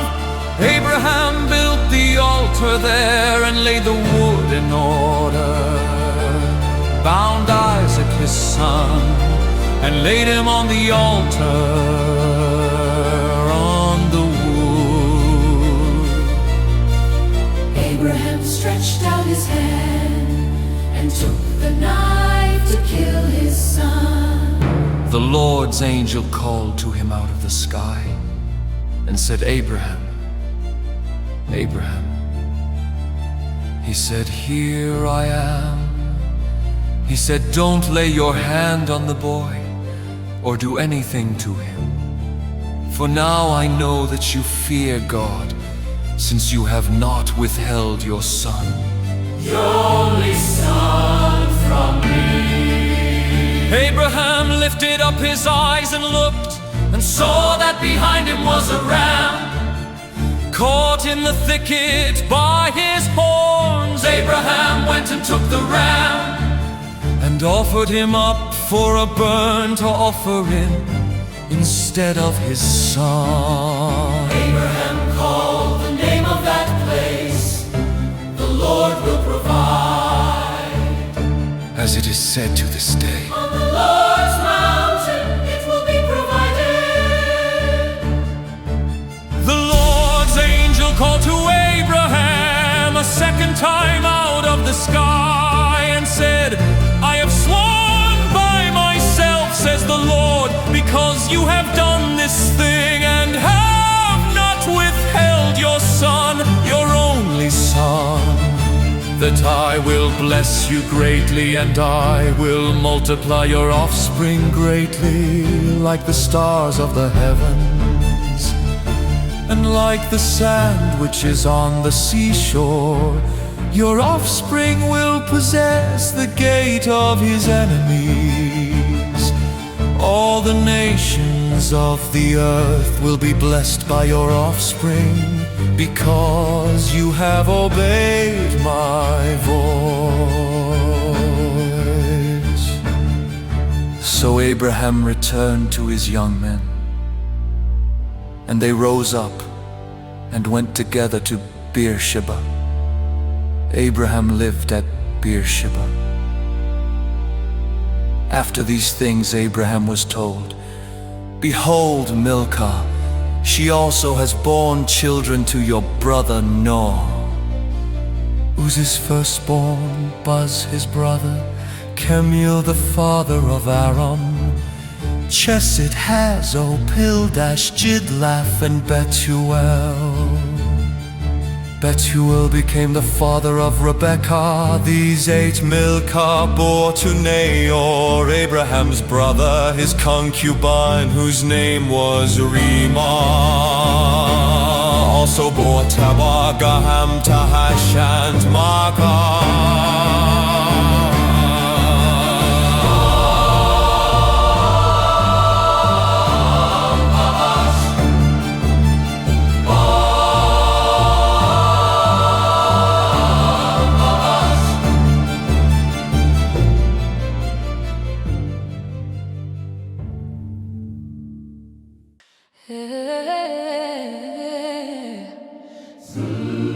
Sarah lived 127 years. This was the length of Sarah's life. Sarah died in Kiriath Arba, Also called Hebron. in the land of Canaan. Abraham came to mourn for Sarah and to weep for her. Abraham rose up from before his dead and spoke to the children of Heth, saying, I am a stranger and a foreigner living with you. give me a possession of a burying place with you, that I may bury my dead out of my sight. Children of Heth Yeah. answered Abraham, Saying to him, Hear us, my Lord, you are a prince of God among us. Bury your dead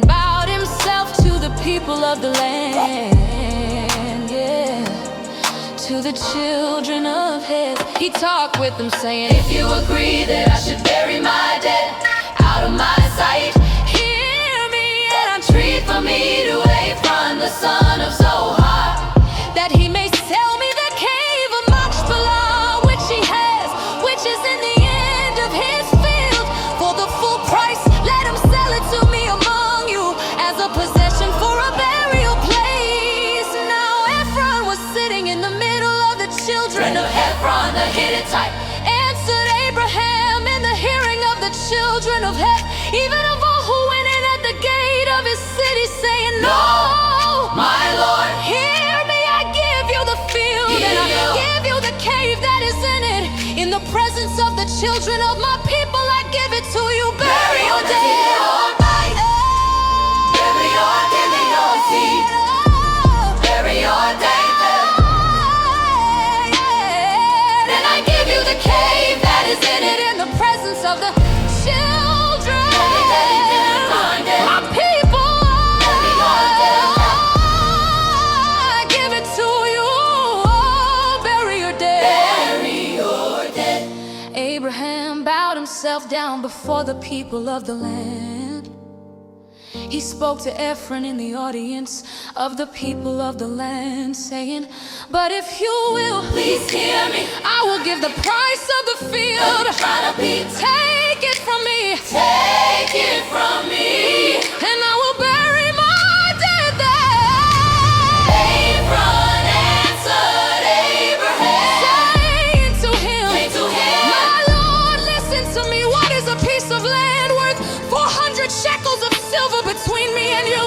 Therefore bury your dead. Therefore bury your dead. Abraham, listen to Ephron. Abraham weighed to Ephron the silver which he had named in the hearing of the children of Heth, 400 shekels of silver, according to the current merchant standard. So the field of Ephron, which was in Machpelah, which was before Mamre, the field, the cave which was in it, and all the trees that were in the field, that were in all of its borders, were deeded to Abraham for a possession in the presence of the children of Heth, before all who went in at the gate of his city. After this, Abraham buried Sarah, his wife, in the cave of the field of Machpelah, before Mamre, that is Hebron, in the land of Canaan. The field and the cave that is in it were deeded to Abraham by the children of Heth as a possession for a burial place. Bury all this. Abraham was old and well advanced in age. The Lord had blessed Abraham in all things. Abraham said to his servant, the elder of his house, who ruled over all that he had, please put your hand under my thigh.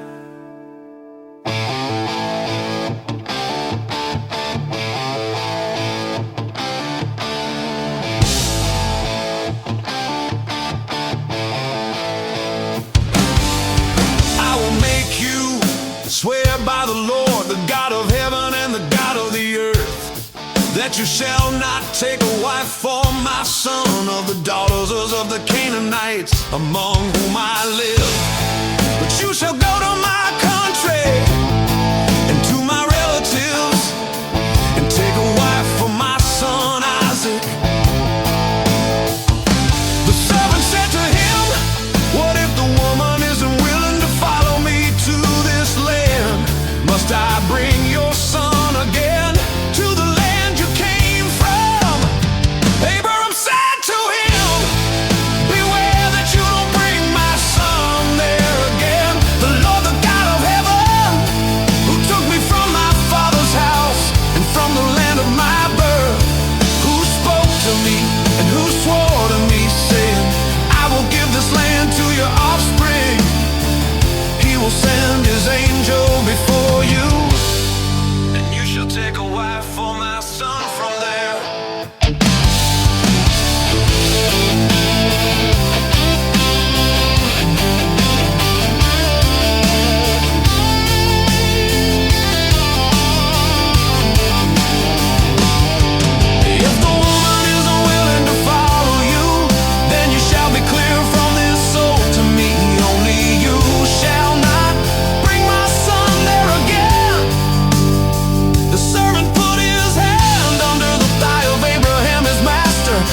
to him concerning this matter. The servant took 10 of his master's camels and departed, having a variety of good things of his master's with him.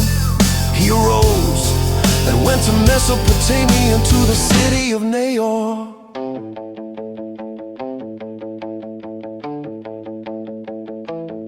He made the camels kneel down outside the city, by the well of water at the time of evening, the time that women go out to draw water. He said, Lord, the God of my master Abraham, please give me success today, and show kindness to my master Abraham. Behold, I am standing by the spring of water. The daughters of the men of the city are coming out to draw water. Let it happen that the young lady to whom I will say, please let down your pitcher that I may drink. Then she says, drink, and I will also give your camels a drink. Let her be the one you have appointed for your servant Isaac. Before he had finished speaking, behold, Rebekah came out, who was born to Bethuel, the son of Milcah, the wife of Nahor, Abraham's brother, with her pitcher on her shoulder. The young lady was very beautiful to look at, a virgin, no man had known her. She went down to the spring, filled her pitcher and came up.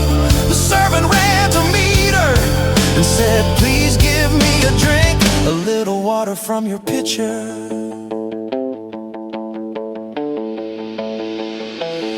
She said, drink, my lord. She hurried and let down her pitcher on her hand and gave him a drink. When she had finished giving him a drink, she said, I will also draw for your camels until they have finished drinking.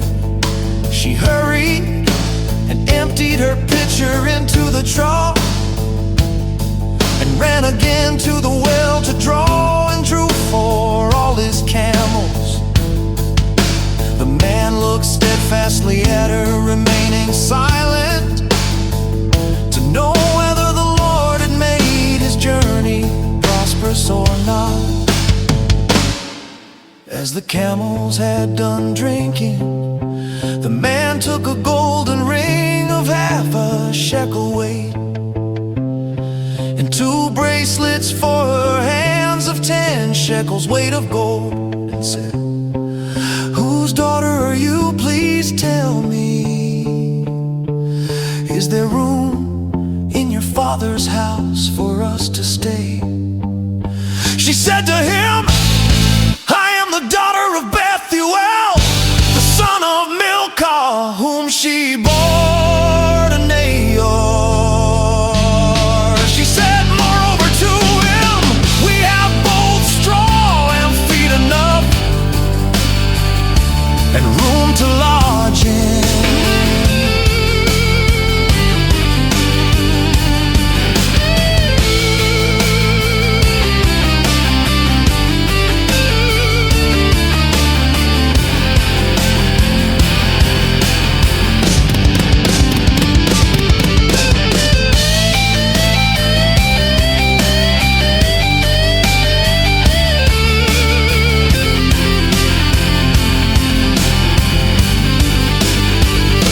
The man bowed his head and worshiped the Lord. He said, blessed be the Lord, the God of my master Abraham, who has not forsaken his loving kindness and his truth toward my master. As for me, the Lord has led me on the way to the house of my master's relatives.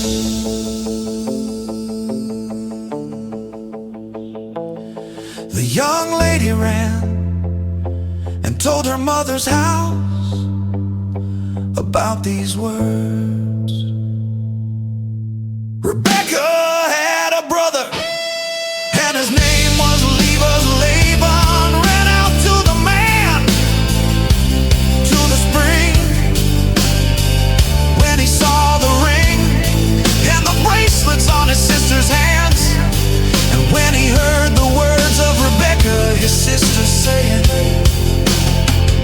This is what the man said to me. He came to the man. Behold, he was standing by the camels at the spring. He said, come in, you blessed of the Lord. Why do you stand outside?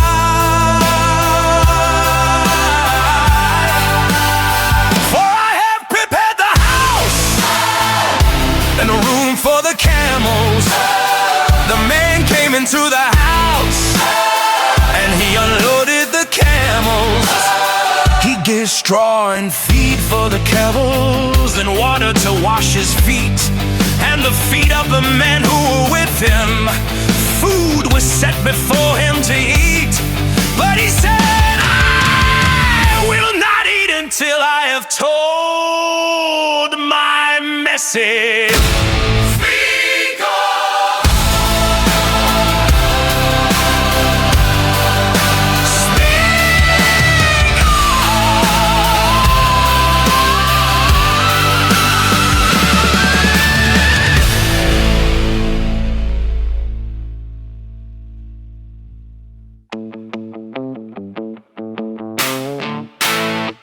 He said, I am Abraham's servant. The Lord has blessed my master. Greatly he has become great. The Lord has given him flocks and herds, silver and gold, male servants and female servants, and camels and donkeys.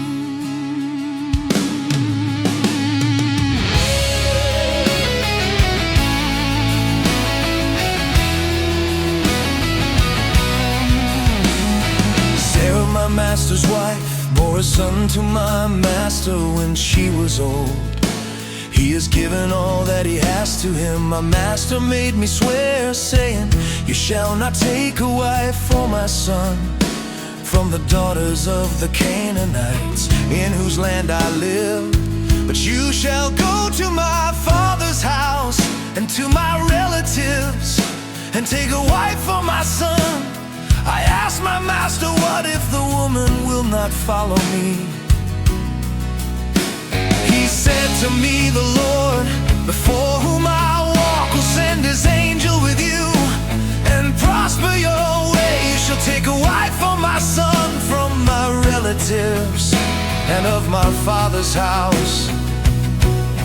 Then you will be clear from my oath when you come to my relatives. If they don't give her to you, you shall be clear from my oath. I came today to the spring and said, the Lord, the God of my master Abraham, if now you do prosper my way which I go, behold, I am standing by this spring of water. Let it happen that the maiden who comes out to draw, to whom I will say, please give me a little water from your pitcher to drink. Then she tells me, drink, and I will also draw for your camels.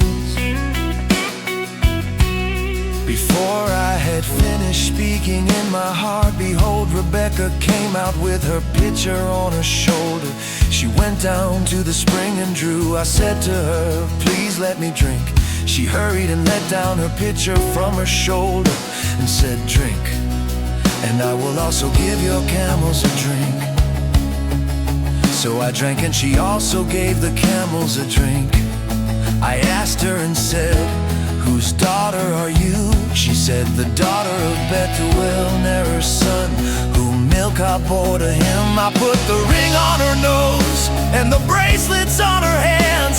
I bowed my head and worshiped the Lord and blessed the Lord, the God of my master Abraham, who had led me in the right way to take my master's brother's daughter for his son. Now if you will deal kindly and truly with my master, tell me. If not, tell me that I may turn to the right hand or to the left. Then Laban and Bethuel answered, the thing proceeds from the Lord. We can't speak to you bad or good. Behold, Rebecca is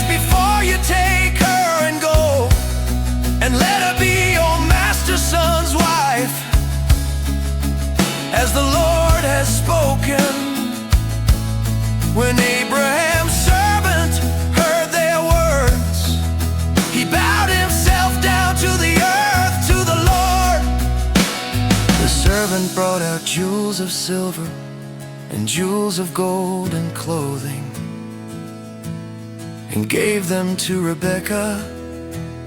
He also gave precious things to her brother and her mother. They ate and drank, he and the men who were with him, and stayed all night. They rose up in the morning, and he said, "Send me away to my master." Her brother and her mother said, "Let the young lady stay with us a few days. At least 10 after that she will go." He said to them, "Don't hinder me.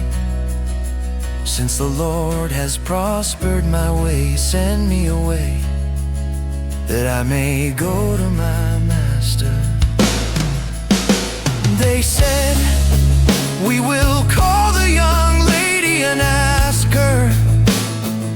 They called Rebecca and said to her, "Will you go with this man?" She said, "I will go." They sent away Rebecca, their sister, with her nurse, Abraham's servant and his men.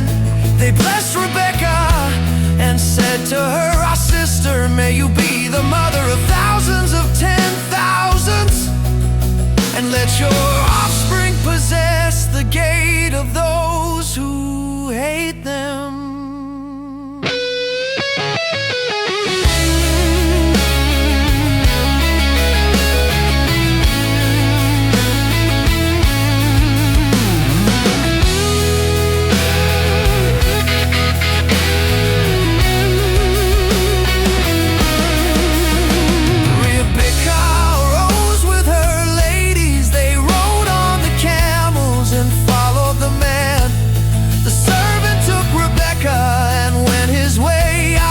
Came from the way of Beer-Lahai-Roy, for he lived in the land of the south. Isaac went out to meditate in the field at the evening. He lifted up his eyes and looked, behold, there were camels coming.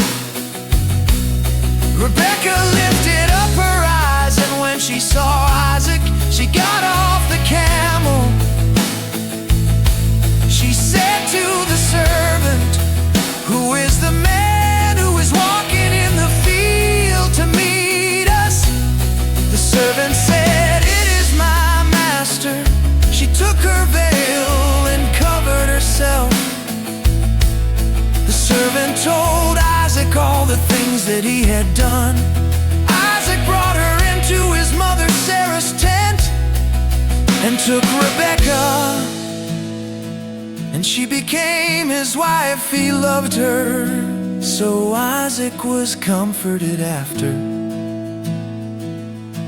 his mother's death.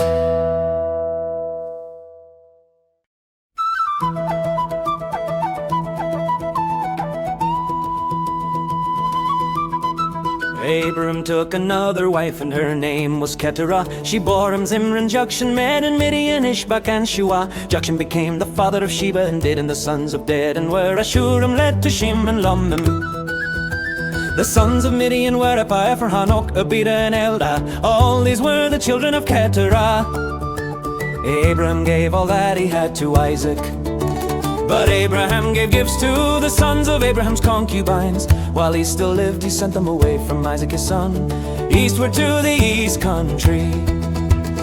These are the days of the years of Abraham's life which he lived. 175 years Abraham gave up his spirit, and died at a good old age, an old man and full of years, and was gathered to his people. Isaac and Ishmael his sons buried him in the cave of Machpelah, in the field of Ephron the son of Zohar the Hittite, which is near Mamre. The field which Abraham purchased from the children of Heth. Abraham was buried there with Sarah his wife. After the death of Abraham, God blessed Isaac. His son Isaac lived by Beer-Lahai-Roy. Now this is the history of the generations of Ishmael, Abraham's son, whom Hagar the Egyptian, Sarah's servant, bore to Abraham. These are the names of the sons of Ishmael by their names, according to the order of their birth. the firstborn of Ishmael, Nebaioth, then Kedar, Adbeel, Mibsam, Mishmaduma, Masahad, Atema, Jeter, Naphish, and Kedema. These are the sons of Ishmael, and these are their names by their villages and by their encampments.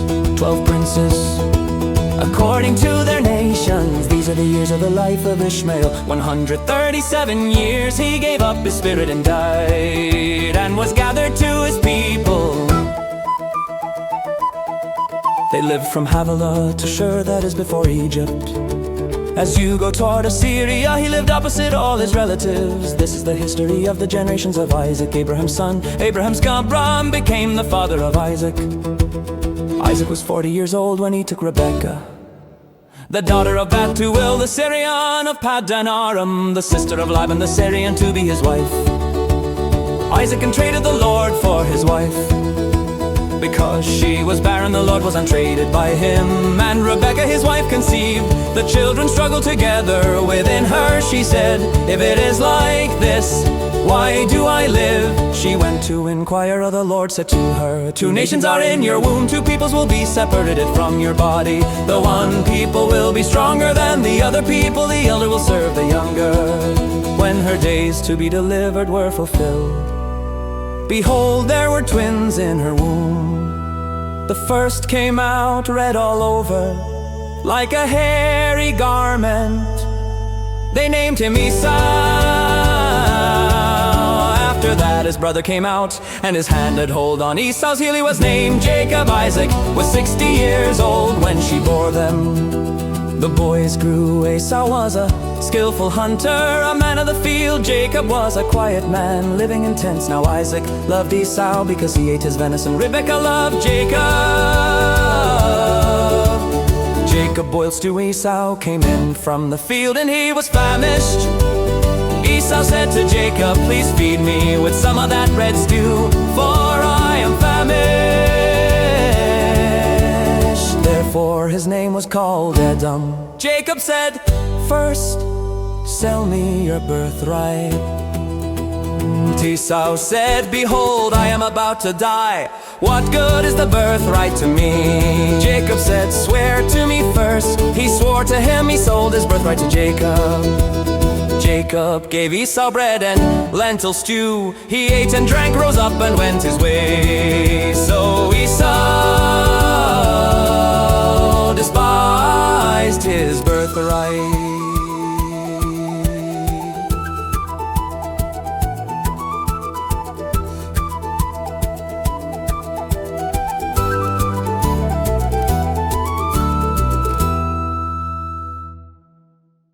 There was a famine in the land, in addition to the first famine.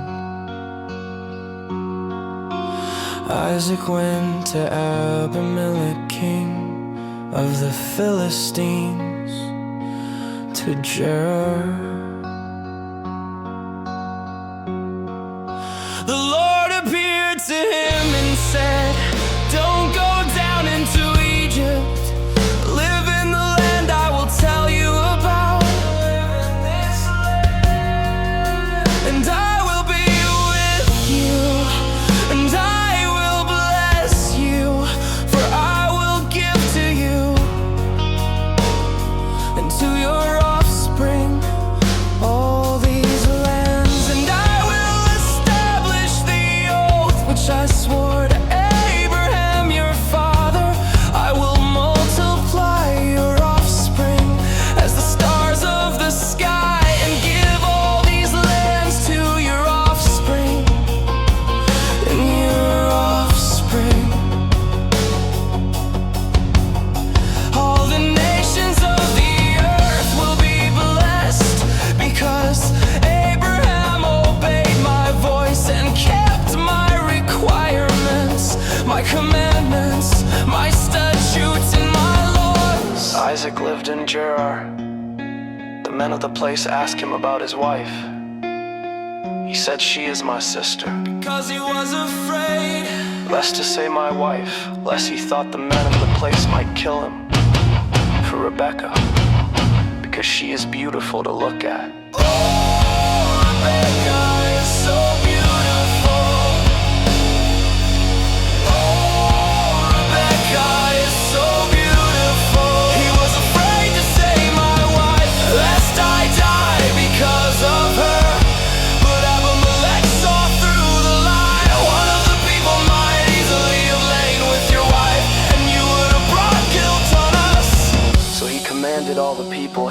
touches this man or his wife will surely be put to death. Isaac sowed in that land and reaped in the same year 100 times what he planted. The Lord blessed him. The man grew great and grew more and more until he became very great. He had possessions of flocks, possessions of herds, and a great household. But the Philistines envied him. Now all the wells which his father's servants had dug in the days of Abraham his father, the Philistines had stopped and filled with earth. Abimelech said to Isaac, "Go away from us, for you are much mightier than we." Isaac departed from there and camped in the valley of Gerar and lived there. Isaac dug again the wells of water which they had dug in the days of Abraham his father, for the Philistines had stopped them after the death of Abraham. He called their names after the names by which his father had called them. Oh, Rebecca is so beautiful. Oh, Rebecca is so beautiful. He was afraid to say my wife, lest I die because of her. But Abimelech saw through the lie. One of the people might easily have lain with your wife, and you would have brought guilt on us. So he commanded all the people, "He who touches this man or his wife will surely be put to death." Isaac's servants dug in the valley and found there a well of flowing water. The herdsmen of Gerar argued with Isaac's herdsmen, saying, "The water is ours." So he called the name of the well Esek, because they contended with him. They dug another well, and they argued over that also. So he called its name Sitna. He left that place and dug another well. They didn't argue over that one. So he called it Rehoboth. He said, "For now the Lord has made room for us, and we will be fruitful in the land." He went up from there to Beersheba. The Lord appeared to him the same night and said, "I am the God of Abraham your father. Don't be afraid, for I am with you and will bless you and multiply your offspring for my servant Abraham's sake." He built an altar there and called on the Lord's name and pitched his tent there. There Isaac's servants dug a well. Oh, Rebecca is so beautiful. Oh, Rebecca is so beautiful. He was afraid to say my wife, lest I die because of her. But Abimelech saw through the lie. One of the people might easily have lain with your wife, and you would have brought guilt on us. So he commanded all the people, "He who touches this man or his wife will surely be put to death." Then Abimelech went to him from Gerar, with Ahuzzath his friend and Phicol the captain of his army. Isaac said to them, "Why have you come to me, since you hate me and have sent me away from you?" They said, "We saw plainly that the Lord was with you. We said, let there now be an oath between us, even between us and you. And let's make a covenant with you, that you will do us no harm, as we have not touched you, and as we have done to you nothing but good, and have sent you away in peace. You are now the blessed of the Lord." He made them a feast, and they ate and drank. They rose up sometime in the morning and swore an oath to one another. Isaac sent them away, and they departed from him in peace. The same day Isaac's servants came and told him concerning the well which they had dug, and said to him, "We have found water." He called it Sheba. Therefore the name of the city is Beersheba to this day. When Esau was 40 years old, he took his wife Judith, the daughter of Beeri the Hittite and Basemath, the daughter of Elam the Hittite. They grieved Isaac's and Rebekah's spirits. Live in this land, for I will be with you. Live in this land, for I will bless you.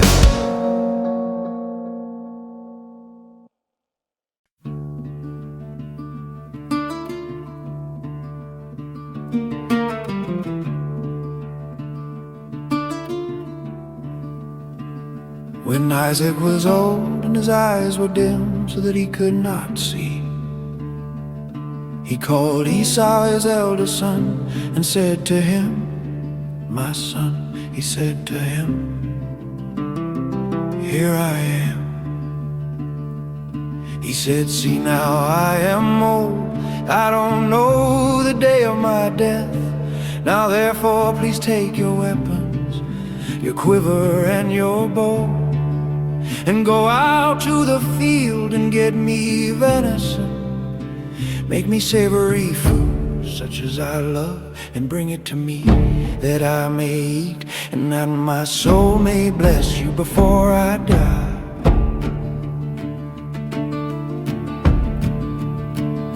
Rebecca heard when Isaac spoke to Esau his son. Esau went to the field to hunt for venison and to bring it. Rebecca spoke to Jacob her son, saying, behold, I heard your father speak to Esau your brother, saying, bring me venison and make me savory food that I may eat, and bless you before the Lord before my death. Now therefore, my son, obey my voice according to that which I command you. Go now to the flock and get me 2 good young goats from there. I will make them savory food for your father, such as he loves. You shall bring it to your father that he may eat, so that he may bless you before his death. Jacob said to Rebekah, his mother, behold, Esau, my brother, is a hairy man, and I am a smooth man. What if my father touches me? I will seem to him as a deceiver, and I would bring a curse on myself and not a blessing. His mother said to him, let your curse be on me, my son. Only obey my voice and go get them for me.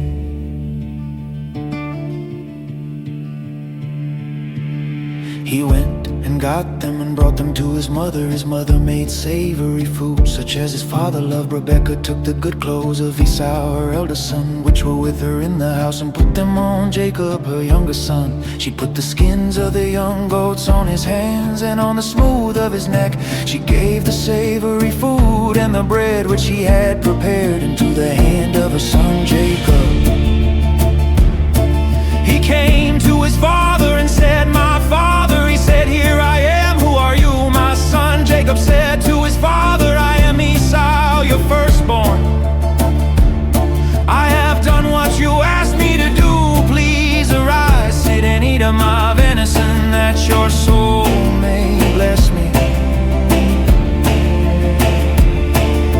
Isaac said to his son, how is it that you have found it so quickly, my son? He said, because the Lord your God gave me success.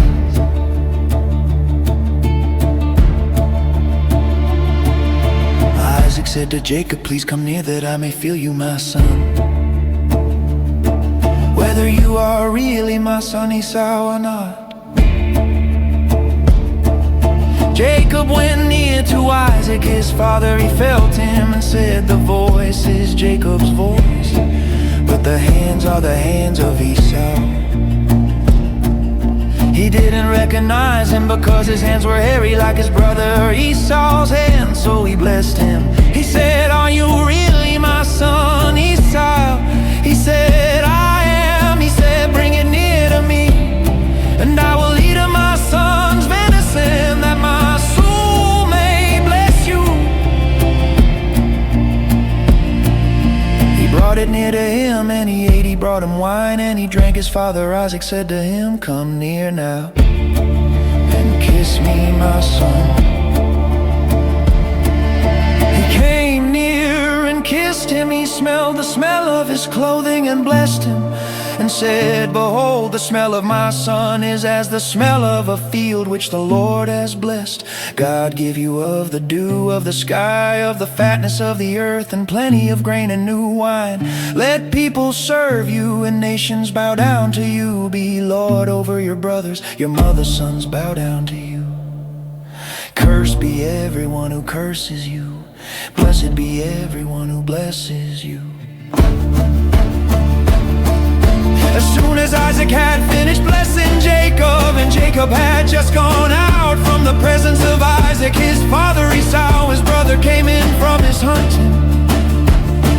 He also made savory food and brought it to his father. He said to his father, "Let my father arise and eat of his son's venison, that your soul may bless me." Isaac, his father, said to him, "Who are you?" He said, "I am your son, your firstborn Esau." Isaac trembled violently and said, "Who then is he who has taken venison and brought it to me? And I have eaten of all before you came, and have blessed him. Yes, he will be blessed." When Esau heard the words of his father, he cried with an exceedingly great and bitter cry,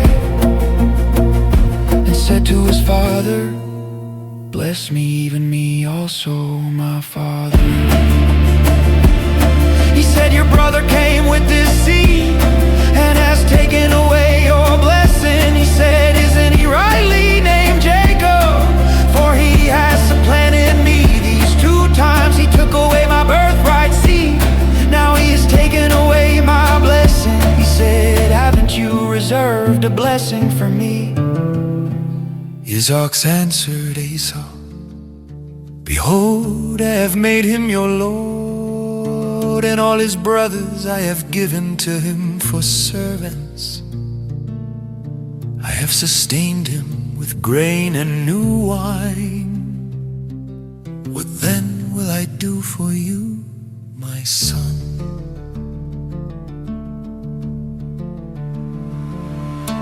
Esau said to his father, "Do you have just one blessing, my father? Bless me, even me also, my father."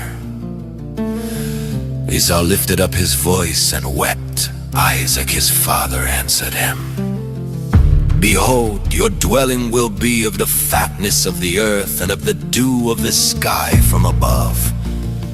You will live by your sword, and you will serve your brother. It will happen when you will break loose that you will shake his yoke from off your neck." Esau hated Jacob because of the blessing with which his father blessed him. Esau said in his heart, "The days of mourning for my father are at hand. Then I will kill my brother Jacob." The words of Esau, her elder son, were told to Rebekah. She sent and called Jacob, her younger son, and said to him, "Behold, your brother Esau comforts himself about you by planning to kill you."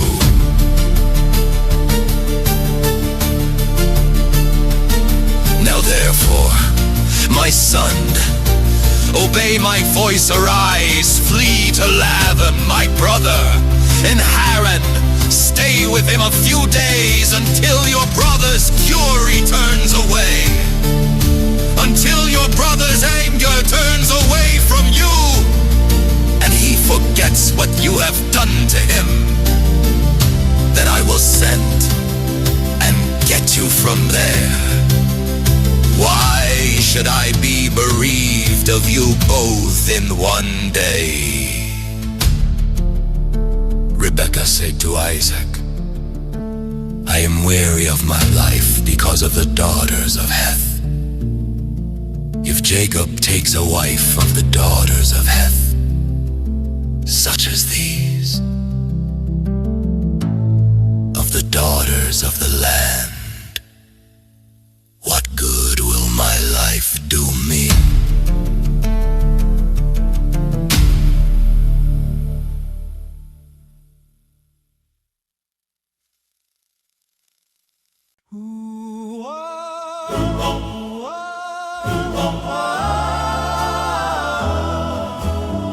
Isaac called Jacob, blessed him and commanded him, "You shall not take a wife of the daughters of Canaan. Arise, go to Padan Aram, to the house of Bethuel, your mother's father. Take a wife from there, from the daughters of Laban, your mother's brother. May God Almighty bless you and make you fruitful and multiply you, that you may be a company of people, and give you the blessing of Abraham to you and to your offspring with you, that you may inherit the land where you travel, which God gave to Abraham. Isaac sent Jacob away. He went to Paddan Aram to Laban, son of Bethuel the Syrian, the brother of Rebekah, Jacob's and Esau's mother. Now Esau saw that Isaac had blessed Jacob and sent him away to Paddan Aram to take him a wife from there. And that as he blessed him, he gave him a command, saying, you shall not take a wife of the daughters of Canaan. And that Jacob obeyed his father and his mother, and was gone to Paddan Aram, gone to Paddan Aram. Esau saw that the daughters of Canaan didn't please Isaac his father, so Esau went to Ishmael and took, in addition to the wives that he had, Mahalaleth, the daughter of Ishmael, Abraham's son, the sister of Nebaioth, to be his wife.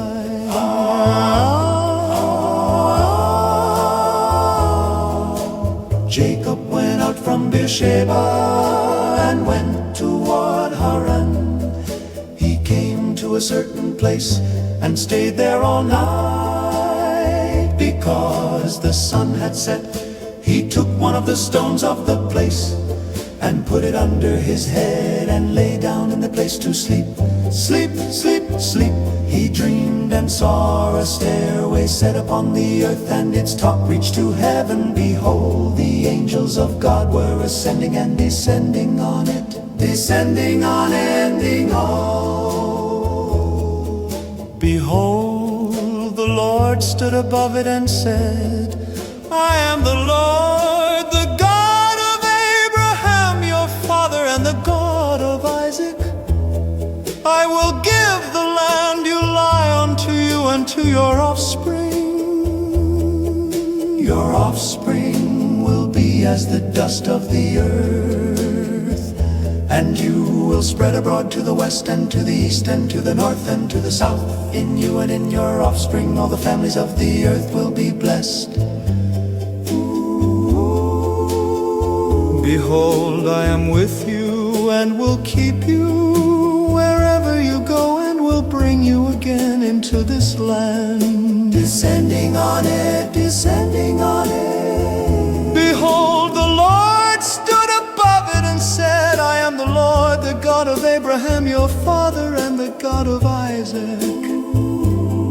I will give the land you lie on to you and to your offspring. Your offspring will be as the dust of the earth, and you will spread abroad to the west and to the east and to the north and to the south. In you and in your offspring all the families of the earth will be blessed.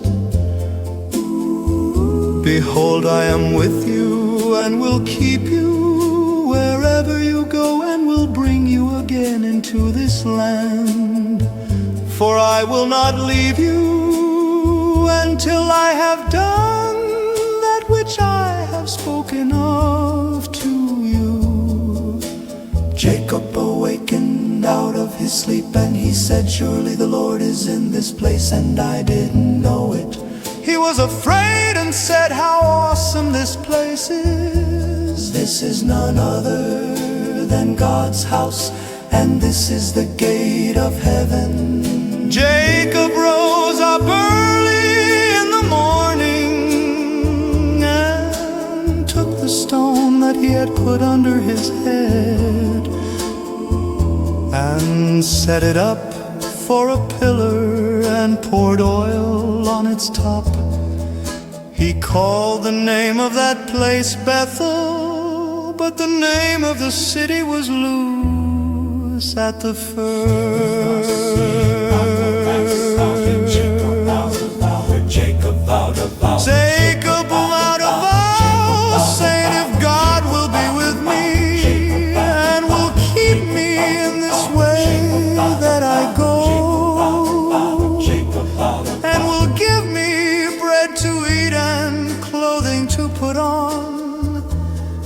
so that I come again to my Father's house in peace. And the Lord will be my God.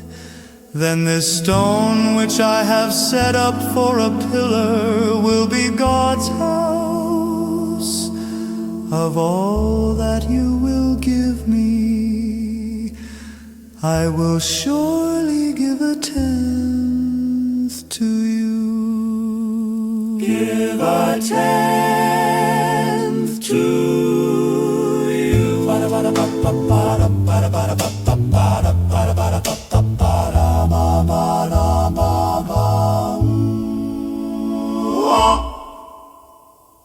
Then Jacob went on his journey and came to the land of the children of the east. He looked and saw a well in the field and saw 3 flocks of sheep lying there by it. For out of that well they watered the flocks. The stone on the well's mouth was large.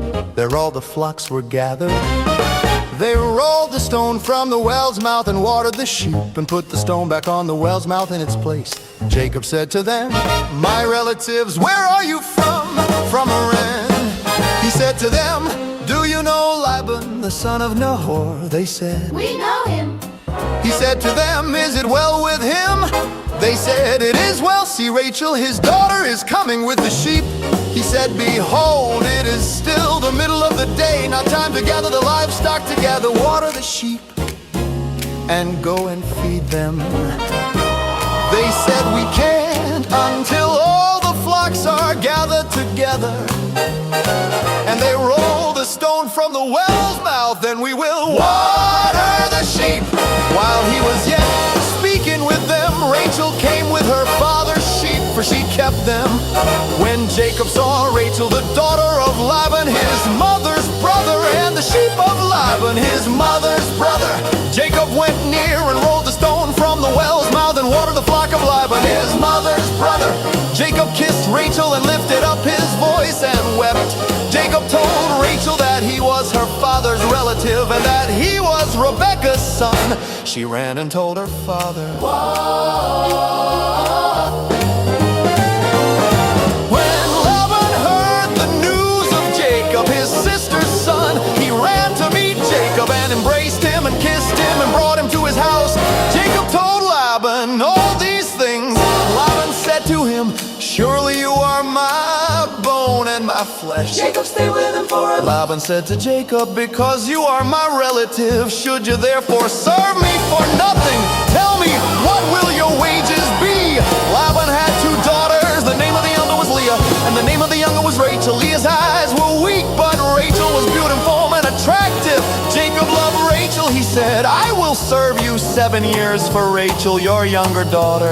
Laban said, "It is better that I give her to you than that I should give her to another man. Stay with me." Jacob served 7 years for Rachel. They seemed to him but a few days for the love he had for her.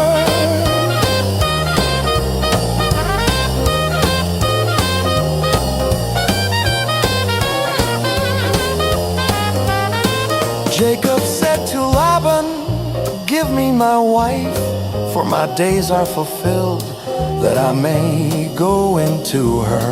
Laban gathered together all the men of the place and made a feast. In the evening he took Leah his daughter and brought her to Jacob. He went into her. Laban gave Zilpah his servant to his daughter Leah for a servant. In the morning, behold, it was Leah. He said to Laban, "What is this you have done to me? Didn't I serve with you for Rachel? Why then have you deceived me?" Laban said, "It is not done so in our place to give the younger before the firstborn.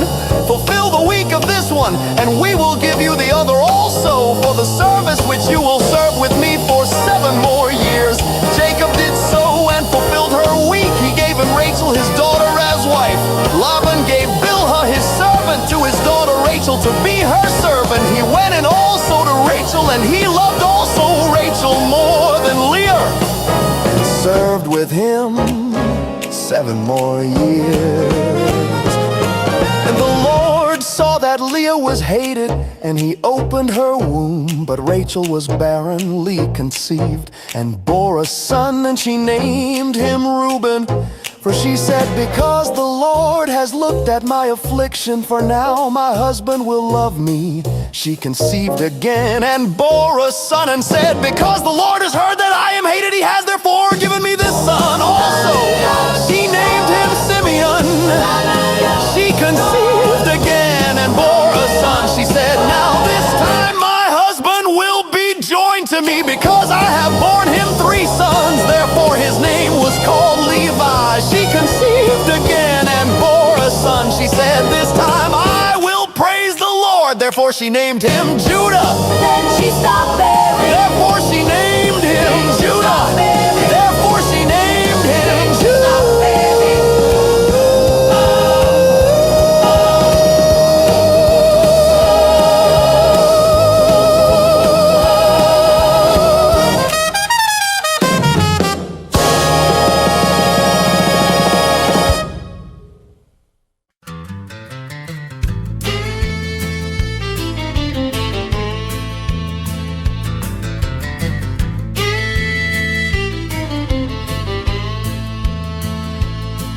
When Rachel saw that she bore Jacob no children, Rachel envied her sister. She said to Jacob, give me children, or else I will die. Jacob's anger burned against Rachel, and he said, am I in God's place, who has withheld from you the fruit of the womb? She said, behold, my maid Bilhah, go into her, that she may bear on my knees, and I also may obtain children by her. She gave him Bilhah, her servant, as wife, and Jacob went into her. Bilhah conceived and bore Jacob a son. Rachel said, God has judged me, and has also heard my voice, and has given me a son. Therefore she called his name Dan. Bilhah, Rachel's servant, conceived again, and bore Jacob a second son. Rachel said, I have wrestled with my sister with mighty wrestlings, and have prevailed. She named him Naphtali. When Leah saw that she had finished bearing, she took Zilpah, her servant, and gave her to Jacob as a wife. Zilpah, Leah's servant, bore Jacob a son. Leah said, how fortunate, she named him Gad. Zilpah, Leah's servant, bore Jacob a second son. Leah said, happy am I, for the daughters will call me happy. She named him Asher.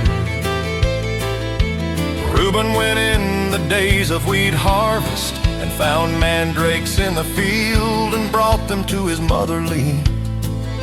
Then Rachel said to Leah, please give me some of your son's mandrakes. Leah said to her, is it a small matter that you have taken away my husband? Would you take away my son's mandrakes also? Rachel said, therefore he will lie with you tonight for your son's mandrakes. Jacob came from the field in the evening, and Leah went out to meet him, and said, you must come in to me, for I have surely hired you with my son's mandrakes. He lay with her that night. God listened to Leah, and she conceived and bore Jacob a fifth son. Leah said, God has given me my hire, because I gave my servant to my husband. She named him Issachar. Leah conceived again and bore a sixth son to Jacob. Leah said, God has endowed me with a good dowry. Now my husband will live with me, because I have borne him 6 sons. She named him Zebulun. Afterwards, she bore a daughter and named her Dinah. God remembered Rachel, and God listened to her, and opened her womb. She conceived, bore a son, and said, God has taken away my reproach. She named him Joseph, saying, may the Lord add another son to me. When Rachel had borne Joseph, Jacob said to Laban, send me away, that I may go to my own place and to my country. Give me my wives and my children, for whom I have served you, and let me go, for you know my service with which I have served you.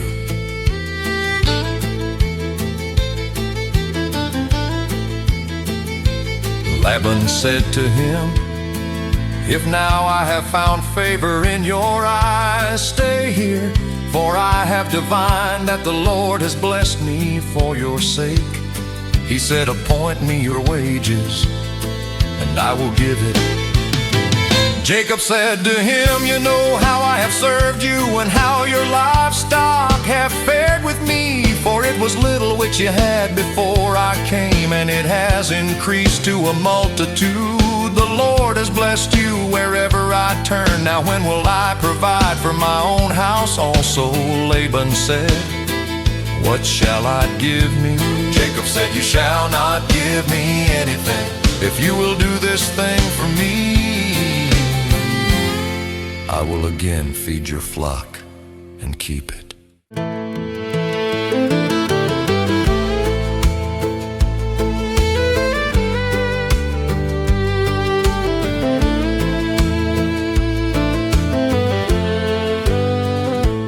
I will pass through all your flock today, removing from there every speckled and spotted one, and every black one among the sheep, and the spotted and speckled among the goats. This will be my hire, so my righteousness will answer for me hereafter, when you come concerning my hire that is before you. Everyone that is not speckled and spotted among the goats, and black among the sheep, that might be with me, will be considered stolen. Laban said, behold, let it be according to your word. That day he removed the male goats that were streaked and spotted, and all the female goats that were speckled and spotted, every one that had white in it, and all the black ones among the sheep, and gave them into the hand of his sons. He said 3 days' journey between himself and Jacob fed the rest of Laban's flocks. Jacob took to himself rods of fresh poplar, almond and plane tree, peeled the white streaks and dealt, and made the white beer which was in the rods. He set the rods which he had peeled opposite the flocks, in the watering troughs where the flocks came to drink. They conceived when they came to drink. Flocks conceived before the rods, and the flocks produced streaked, speckled and spotted. Jacob separated the lambs and set the faces of the flocks toward the streaked, and all the black in Laban's flock he put his own droves apart, and didn't put them into Laban's flock.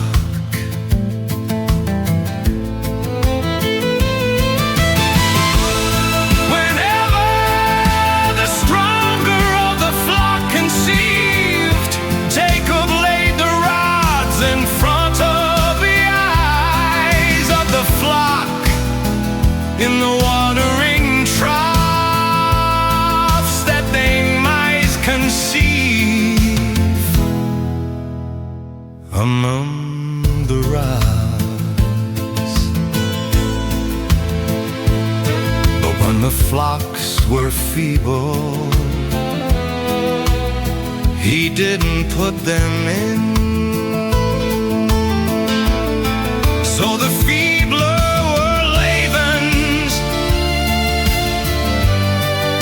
the stronger Jacobs,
Jacob heard Laban's son's words, saying, Jacob has taken away all that was our father's. He has obtained all this wealth from that which was our father's. Jacob saw the expression on Laban's face, and behold, it was not toward him as before. The Lord said to Jacob, return to the land of your fathers and to your relatives, and I will be with you.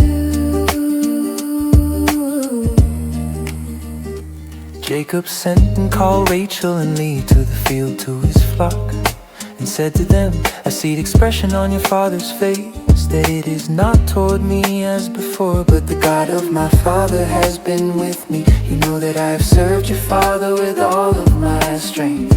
Your father has deceived me and changed my wages 10 times, but God didn't allow him to hurt me. If he said the speckled will be your wages, then all the flock bore speckled. If he said the streak will be your wages, then all the flock bore a streak. Thus God has taken away your father's livestock and given them to me. During mating season, I lifted up my eyes and saw in a dream, and behold, the male goats which leaped on the flock were streaked, speckled and grizzled. The angel of God said to me in the dream, Jacob, and I said, here I am. He said, now lift up your eyes and behold, all the male goats which leap on the flock are streaked, speckled and grizzled, for I have seen all that Laban does to you. I am the God of Bethel, where you anointed a pillar, where you vowed a vow to me. Now arise, get out from this land, and return to the land of your birth. Rachel and Leah answered him, Is there yet any portion or inheritance for us in our father's house? Aren't we considered as foreigners by him? For he has sold us and has also used up our money. For all the riches which God has taken away from our father are ours and our children's. Now then, whatever God has said to you, do. Then Jacob rose up and set his sons and his wives on the camels, and he took away all his livestock and all his possessions which he had gathered, including the livestock which he had gained in Paddan Aram, to go to Isaac his father to the land of Canaan. Now Laban had gone to shear his sheep, and Rachel stole the teraphim that were her father's. Jacob deceived Laban the Syrian, in that he didn't tell him that he was running away. So he fled with all that he had. He rose up, passed over the river, and set his face toward the mountain of Gilead. Laban was told on the third day that Jacob had fled. He took his relatives with him and pursued him 7 days' journey. He overtook him in the mountain of Gilead. God came to Laban the Syrian in a dream of the night and said to him, be careful that you don't speak to Jacob, either good or bad.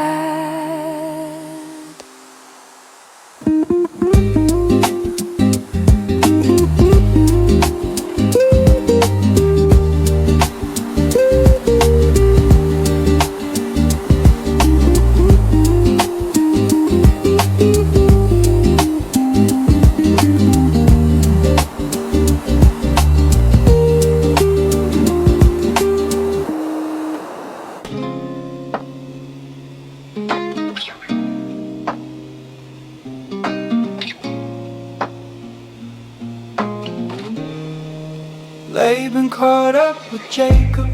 Now Jacob had pitched his tent in the mountain, and Laban with his relatives encamped in the mountain of Gilead.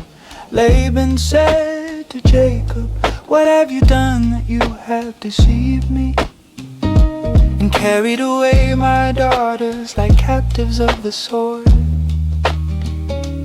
Why did you flee secretly and deceive me, and didn't tell me that I might have sent you away with mirth and with song songs with tambourine and with harp, and didn't allow me to kiss my sons and my daughters. Now have you done foolishly? It is in the power of my hand to hurt you. But the God of your father spoke to me last night, saying, be careful that you don't speak to Jacob, either good or bad. Now you wanna be gone because you greatly longed for your father's house. But why have you stolen my God? Jacob answered Laban, because I was afraid, for I said, lest you should take your daughters from me by force. Anyone you find your gods with shall not live before our relatives discern what is yours with me and take it. For Jacob didn't know that Rachel had stolen them. Laban went into Jacob's tent, into Leah's tent, and into the tent of the 2 female servants, but he didn't find them. He went out of Leah's tent and entered into Rachel's tent. Now Rachel had taken the teraphim, put him in the camel's saddle and sat on them. Laban felt around all the tent but didn't find them. She said to her father, don't let my lord be angry that I can't rise up before you, for I'm having my period. He searched but didn't find the teraphim. Jacob was angry and argued with Laban. Jacob answered Laban, what is my trespass, what is my sin, that you have hotly pursued me? Now that you have felt around in all my stuff, what have you found of all your household stuff?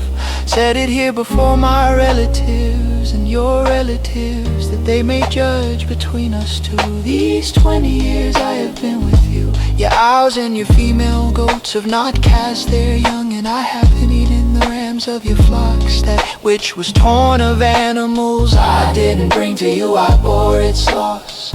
Of my hand you required it, whether stolen by day or stolen by night. This was my situation in the day the drought consumed me, and the frost by night, and my sleep fled from my eyes. These 20 years I have been in your house. I serve you 14 years for your 2 daughters, and 6 years for your flock, and you have changed my wages 10 times. Unless the God of my father, the God of Abraham and the fear of Isaac had been with me, surely now you would have sent me away empty. God has seen my affliction and the labor of my hands, and rebuked you last night. Laban answered Jacob, the daughters are my daughters, the children are my children, the flocks are my flocks, and all that you see is mine. What can I do today to these my daughters, or to their children whom they have borne? Now come, let's make a covenant, you and I, let it be for a witness between me and you. Jacob took a stone and set it up for a pillar. Jacob said to his relatives, gather stones. They took stones and made a heap. They ate there by the heap. Laban called it Egar-Sadutha, but Jacob called it Gilead. Laban said, this heap is witness between me and you today. Therefore it was named Gilead and Mizpah, for he said, the Lord watch between me and you when we are absent one from another. If you afflict my daughters, or if you take wives in addition to my daughters, no man is with us. Behold, God is witness between me and you. Laban said to Jacob, see this heap and see the pillar which I have set between me and you. May this heap be a witness, and the pillar be a witness, that I will not pass over this heap to you, and that you will not pass over this heap and this pillar to me for harm. The God of Abraham and the God of Nahor, the God of their father judge between us.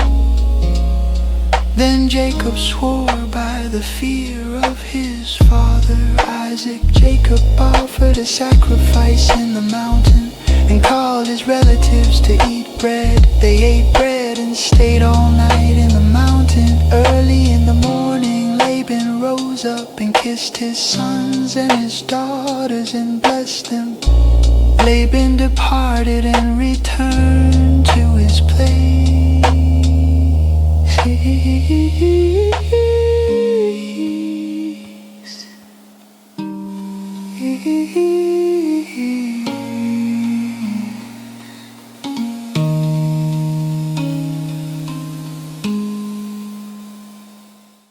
Jacob went on his way, and the angels of God met him. When he saw them, Jacob said, "This is God's army." He called the name of that place Mahanaim.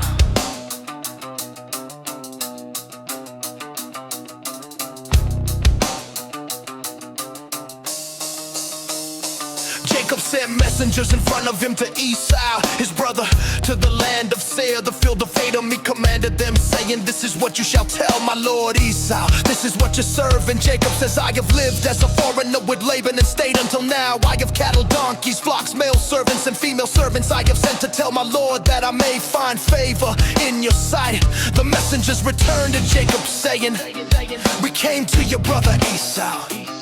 He is coming to meet you, and 400 men are with him." Oh, then Jacob was greatly afraid and was distressed. He divided the people who were with him, along with the flocks, the herds, and the camels, into two companies. He said, "If Esau comes to the one company and strikes it, then the company which is left will escape." Jacob said, "God of my father Abraham and God of my father Isaac, the Lord who said to me, 'Return to your country and to your relatives, and I will do you good. I am not worthy of the least of all the loving kindnesses and of all the truth which you have shown to your servant. For with just my staff I crossed over this Jordan, and now I have become two companies. Please deliver me from the hand of my brother, from the hand of Esau. For I fear him, lest he come and strike me, and the mothers with the children. You said I will surely do you good, and make your offspring as the sand of the sea, which can't be counted because there are so many." He stayed there that night and took from that which he had with him a present for Esau, his brother. 200 female goats and 20 male goats, 200 owls and 20 rams, 30 milk camels in their coats, 40 cows, 10 bulls, 20 female donkeys and 10 foals. He delivered them into the hands of his servants, every herd by itself, and said to his servants, "Pass over before me and put a space between a herd and herd." He commanded the foremost, saying, "When Esau my brother meets you and asks you, saying, 'Whose are you? Where are you going? Whose are these before you?' Then you shall say, 'They are your servant Jacob's. It is a present sent to my lord Esau. Behold, he also is behind us. He commanded also the second and the third and all that followed the herd, saying, 'This is how you shall speak to Esau. When you find him, you shall say not only that, but behold, your servant Jacob is behind us. For he said, I will appease him with the present that goes before me, and afterward I will see his face. Perhaps he will accept me.' So the present passed over before him, and he himself stayed that night in the camp. He rose up that night, took his 2 wives and his 2 servants and his 11 sons, and crossed over the ford of the Jabbok. He took them and sent them over the stream, and sent over that which he had. Jacob was left alone and wrestled with a man there until the breaking of the day, when he saw that he didn't prevail against him. The man touched the hollow of his thigh, and the hollow of Jacob's thigh was strained as he wrestled. The man said, 'Let me go, for the day breaks.' Jacob said, 'I won't let you go unless you bless me.' He said to him, 'What is your name?' He said, 'Jacob.' He said, 'Your name will no longer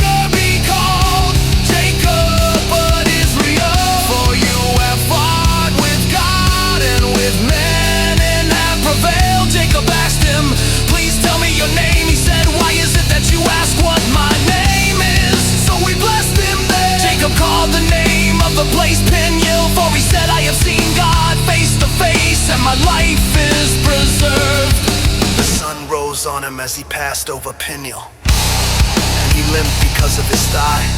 Therefore the children of Israel don't eat the sinew of the hip, which is on the hollow of the thigh, to this day, because he touched the hollow of Jacob's thigh and the sinew of the hip.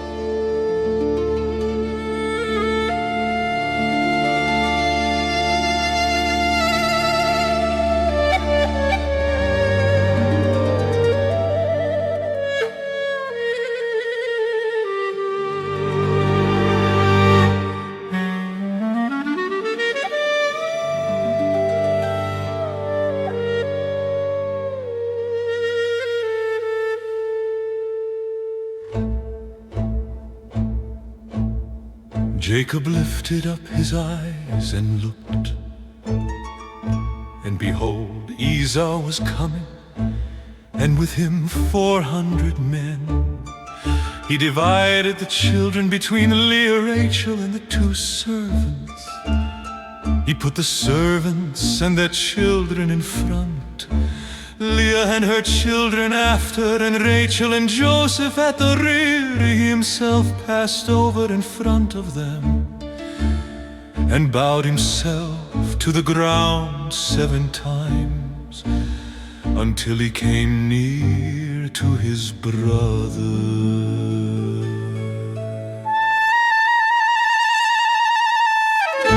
Esau ran to meet him, embraced him, fell on his neck, kissed him, and they wept. He lifted up his eyes and saw the women and the children, and said, "Who are these with you?" He said, "The children whom God has graciously given your servant." Then the servants came near with their children, and they bowed themselves. Leah also and her children came near, and bowed themselves. After them Joseph came near with Rachel, and they bowed themselves. Esau said, "What do you mean by all this company which I met, to find favor in the sight of my Lord?" Esau said, "I have enough, my brother. Let that which you have be yours." Jacob said, "Please know, if I have now found favor in your sight, then receive my present at my hand, because I have seen your face as one sees the face of God, and you were pleased with me. Please take the gift that I brought to you, because God has dealt graciously with me, and because I have enough." He urged him, and he took it. Esau said, "Let's take our journey and let's go, and I will go before you." Jacob said to him, "My Lord knows that the children are tender, and that the flocks and herds with me have their young. And if they overdrive them one day, all the flocks will die. Please let my Lord pass over before his servant, and I will lead on gently according to the pace of the livestock that are before me, and according to the pace of the children, until I come to my Lord to see."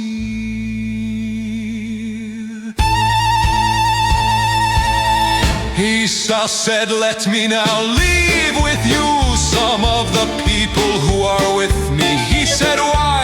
Let me find favor in the sight of my Lord. So Esau returned that day on his way to Seir. Jacob traveled to Succoth, built himself a house, and made shelters for his livestock. Therefore the name of the place is called Succoth. Jacob came in peace to the city of Shechem, which is in the land of Canaan, when he came from Paddan Aram and encamped before the city. He bought the parcel of ground where he had spread his tent at the hand of the children of Hamor, Shechem's father, for 100 pieces of money. He erected an altar there and called it El Elohi Israel.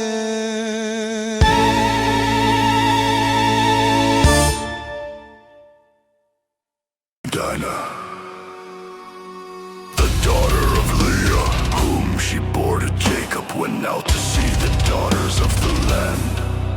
Shechem, the son of Hamor, the Hivite, the prince of the land, saw her. He took her, lay with her, and humbled her. His soul joined to Dinah, the daughter of Jacob. And he loved the young lady, and spoke kindly to the young lady.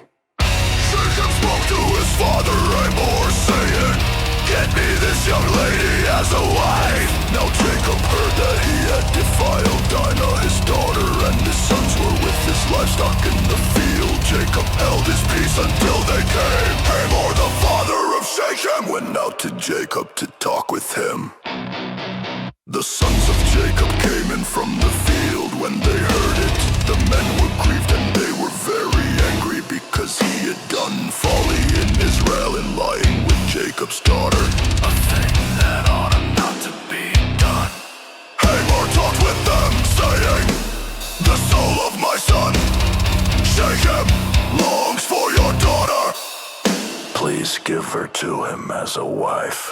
Make marriages with us, give your daughters to us, and take our daughters for yourselves.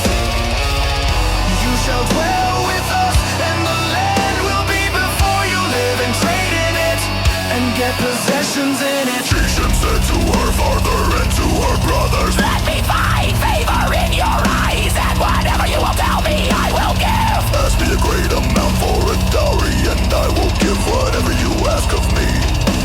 But give me the young lady as a wife. The sons of Jacob answered Shechem and Hamor his father with deceit when they spoke, because he had defiled Dinah their sister, and said to them, we can't do this thing, to give our sister to one who is uncircumcised. for that is a reproach to us. Only on this condition will we consent to you, if you will be as we are, that every male of you be circumcised. Then will we give our daughters to you, and we will take your daughters to us, and we will dwell with you, and we will become one people. But if you will not listen to us and be circumcised, then we will take our sister, and we will be gone. Their words pleased Hamor and Shechem, Hamor's son. The young man didn't wait to do this thing, because he had delight in Jacob's daughter. And he was honored above all the house of his father. Hamor and Shechem, his son, came to the gate of their city, and talked with the men of their city, saying, these men are peaceful with us, therefore let them live in the land and trade in it. For behold, the land is large enough for them.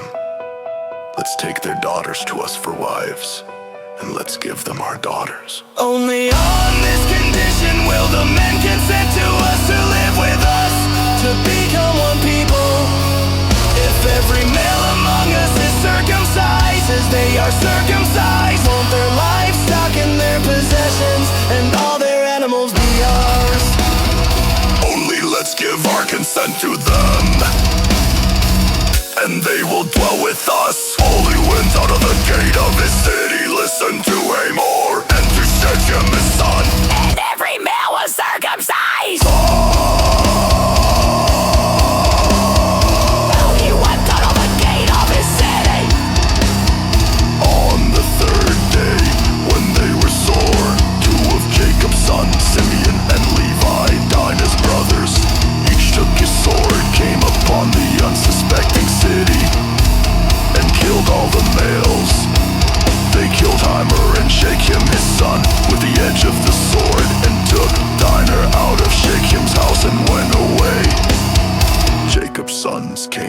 dead and plundered the city because they had defiled their sister.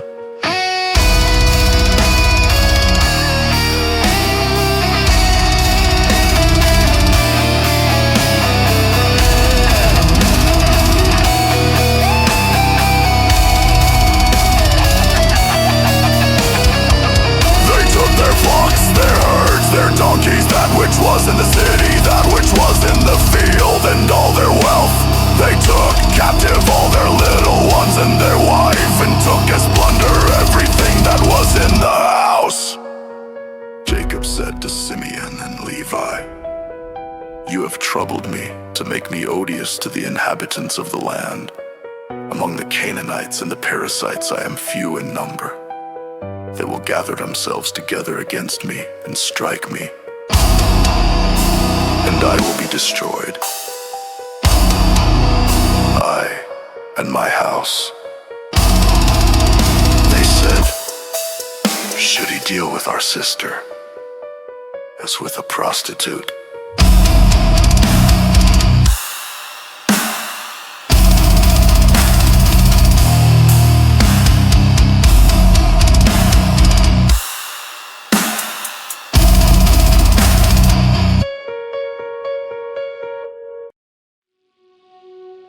God said to Jacob, "Arise, go up to Bethel and live there. Make there an altar to God, who appeared to you when you fled from the face of Esau, your brother." Then Jacob said to his household and to all who were with him, "Put away the foreign gods that are among you. Purify yourselves and change your garments. Let's arise and go up to Bethel. I will make there an altar to God, who answered me in the day of my distress, and was with me on the way which I went." They gave to Jacob all the foreign gods which were in their hands, and the rings which were in their ears. And Jacob hid them under the oak which was by Shechem. They traveled, and a terror of God was on the cities that were around them, and they didn't pursue the sons of Jacob. So Jacob came to Luz, that is Bethel, which is in the land of Canaan, he and all the people who were with him.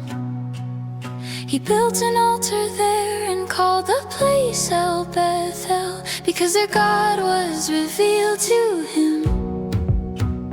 When he fled from the face of his brother, Deborah, a baker's nurse, died, and she was buried below Bethel under the oak, and its name was called El-Babo.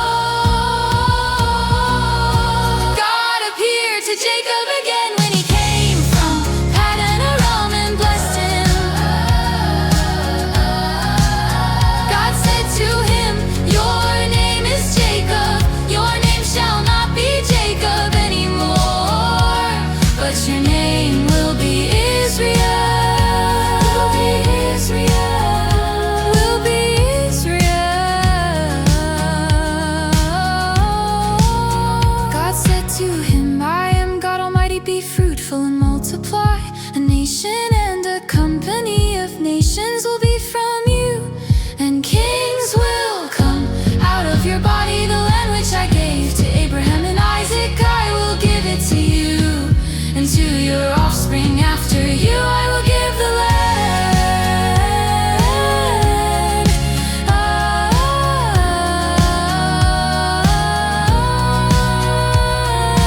God went up from him in the place where he spoke with him. Jacob set up a pillar in the place where he spoke with him, a pillar of stone. He poured out a drink offering on it and poured oil on it. Jacob called the name of the place where God spoke with him Bethel. They traveled from Bethel, there was still some distance to come to Ephrath, and Rachel travailed, she had hard labor. When she was in hard labor, the midwife said to her, "Don't be afraid, for now you will have another son." As her soul was departing, she died. She named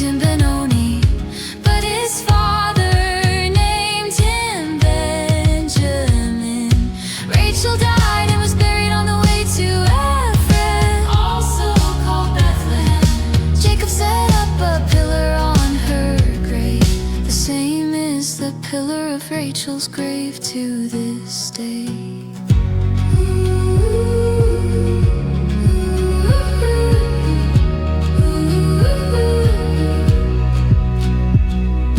Israel traveled and spread his tent beyond the Tower of Ader. While Israel lived in that land, Reuben went and lay with Bilhah, his father's concubine, and Israel heard of it.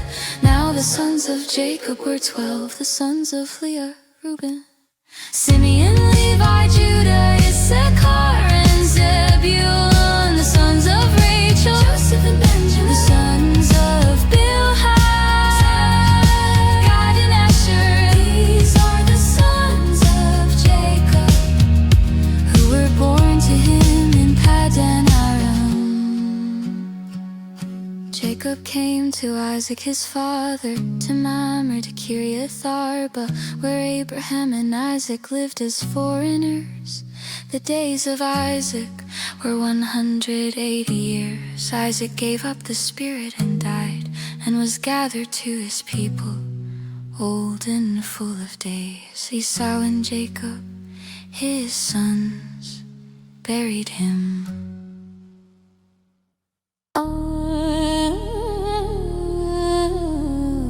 Now this is the history of the generations of Esau.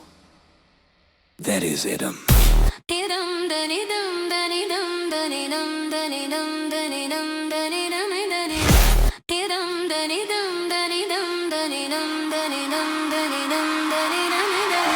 Esau took his wives from the daughters of Canaan, Ada the daughter of Elan, the Hittite, and Oholibama the daughter of Anna, the daughter of Zibeon the Hivite, and Base, Math, Ishmael's daughter, sister of Nebuchadnezzar, the other border Esau, Eliphaz, Oholibama bore Jish, Jalamam, and Korah. These are the sons of Esau who were born to him in the land of Canaan. Esau took his wives, his sons, his daughters, and all the members of his household with his livestock, all his animals, and all his possessions, which he had gathered in the land of Canaan, and went into a land. For their substance was too great for them to dwell together, and the land of their travels couldn't bear them because of their livestock. Esau lived in the hill country of Seir. This is the history of the generations of Esau, the father of the Edomites in the hill country Seir. These are the names of Samson, Eliphaz, the son of Ada, the wife of Esau, and Ruel, the son of Baseman.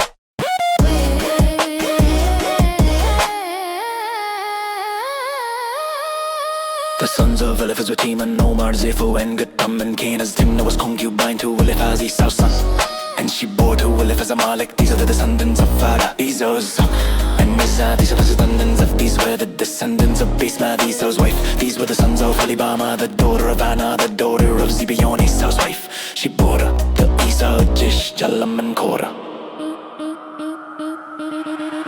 These are the chief of the sons of Esau, the sons of Eliphaz, the firstborn of Esau, chief Taman, chief Omar, chief Zepho, chief Kenaz, chief Korah, chief Gatam, chief Amalek. These are the chiefs who came of Eliphaz in the land of Edom. Yoel, Esau's son, Reuel, Esau's son, chief Nahat, chief Zerah, chief Shammah, chief Mizah. These are the chiefs who came of Reuel in the land of Edom. These are the sons of Oholibama, Esau's wife, chief Jalam, chief Korah. These are the chiefs who came of Oholibama, the daughter of Anna, Esau's wife. These are the sons of Esau, and there's Edom. These are the chiefs. These are the sons of Er, the inhabitants of the land, Lotan, Shobal, Zibeon, Anna, Disan, Ezer, and Dishan. These are the chiefs who came of the Horites, the children of Seir in the land of Edom. The children of Lotan were Hori and Heman. These are the children of Shobal, Alvan, Manahath, Ebal, Shepho, and Onam. These are the children of Zibeon, Ea, and An. This is Anna who found the hot springs in the wilderness as he fed the donkeys of Zibeon, his father. These are the children of Anna. Disan and Oholibama, the daughter of Anna. These are the children of Dishan and Nishban, Ithran, and Cheran. These are the children of Ezer, Bilhan, Zavan, and Gad. These are the chiefs who came of the Horites, Chief Lotan, Chief Shobal, Chief Zibeon, Chief Anat, Chief Disan, Chief Ezer, and Chief Dishan. These are the chiefs who came of the Horites according to the chiefs in the land of Ezer. These are the kings who reigned in the land of Edom. Before any king reigned over the children of Israel, Bela, the son of Beor, reigned in Edom. the name of his city was Dinah, but Bela died, and Jobab, the son of Zerah, of Bozrah, reigned in his place. Jobab died, and Hashem of the land of the Temanites reigned in his place. Hashem died, and Hadad, the son of Beder, who struck Midian in the field of Moab, reigned in his place.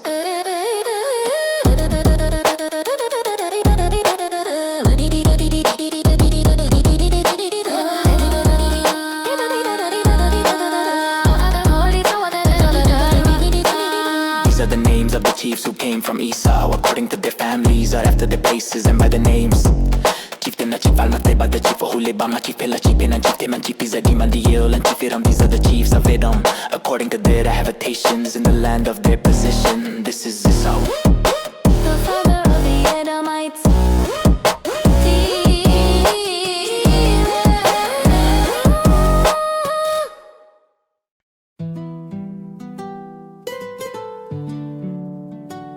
Jacob lived in the land of his father's travels, in the land of Canaan. This is the history of the generations of Jacob.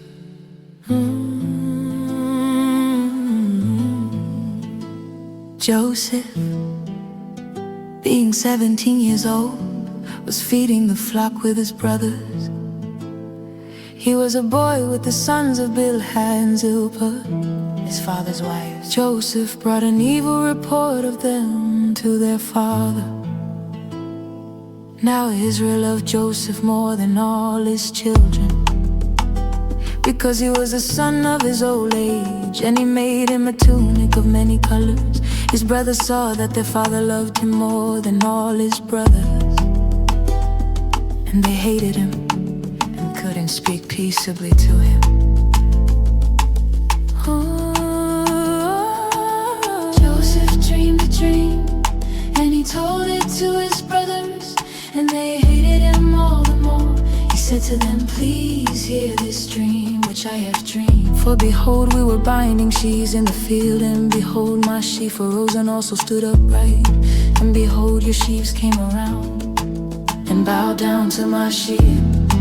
His brothers asked him, will you indeed reign over us? Will you indeed have dominion over us? They hated him all the more for his dreams and for his words. He dreamed yet another dream and told it to his brothers and said, behold, I have dreamed yet another dream, and behold, the sun and the moon and 11 stars.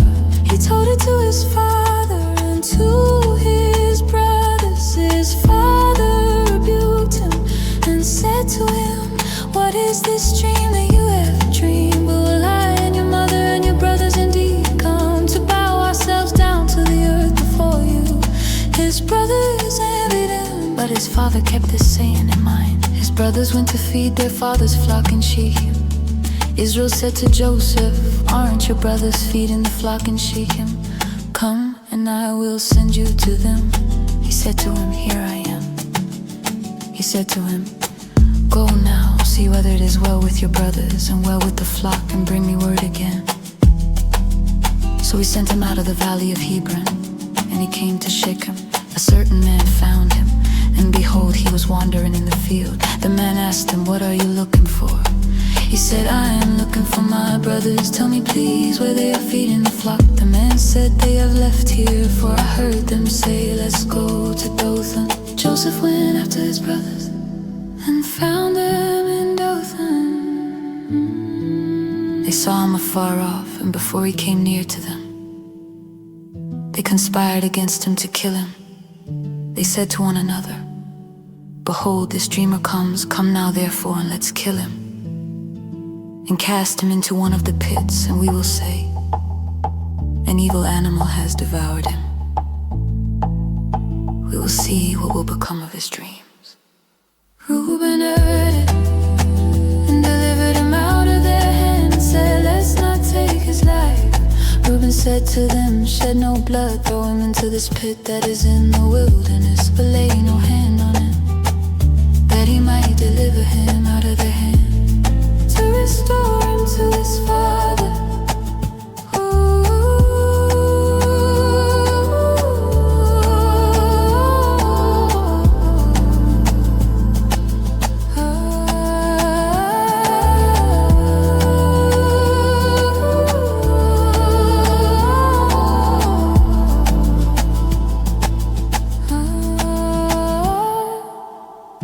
They sat down to eat bread, and they lifted up their eyes and looked, and saw a caravan of Ishmaelites coming from Gilead, with their camels bearing spices and balm and myrrh, going to carry it down to Egypt.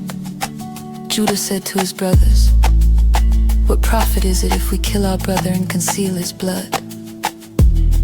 Come, and let's sell him to the Ishmaelites, and not let our hand be on him. for he is our brother, our flesh.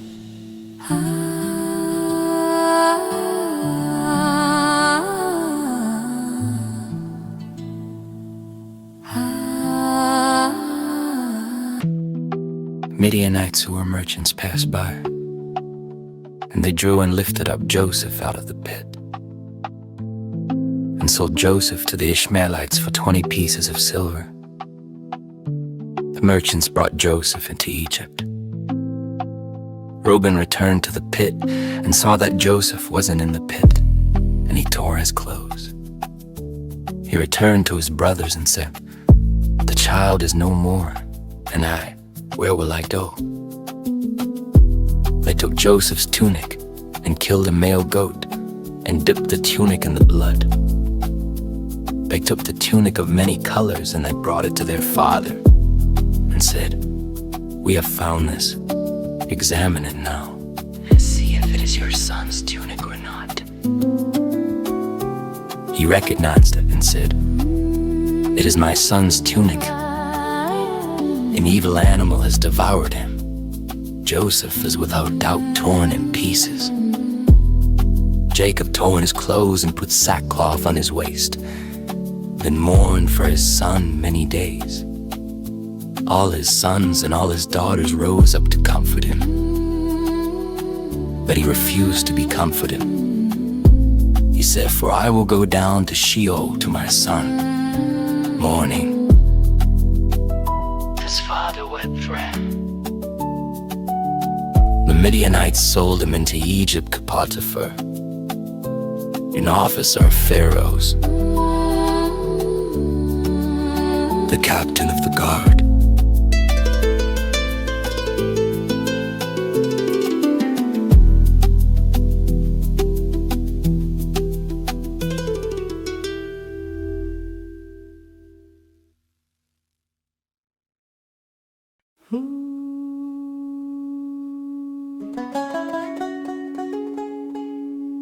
At that time Judah went down from his brothers and visited a certain Adullamite whose name was Hira. There Judah saw the daughter of a certain Canaanite man named Shua. He took her and went into her. She conceived and bore a son, and he named him Er. She conceived again and bore a son, and she named him Onan. She yet again bore a son and named him Shelah. He was a Chazib when she bore him. Judah took a wife for Er, his firstborn, and her name was Tamar. Er, Judah's firstborn, was wicked in the Lord's sight. So the Lord killed him. Judah said to Onan, "Go in to your brother's wife and perform the duty of a husband's brother to her, and raise up offspring for your brother." Onan knew that the offspring wouldn't be his. And when he went into his brother's wife, he spilled his semen on the ground, lest he should give offspring to his brother. The thing which he did was evil in the Lord's sight. Then Judah said to Tamar, his daughter-in-law, "Remain a widow in your father's house until Shelah my son is grown up." For he said, lest he also die like his brothers. Tamar went and lived in her father's house.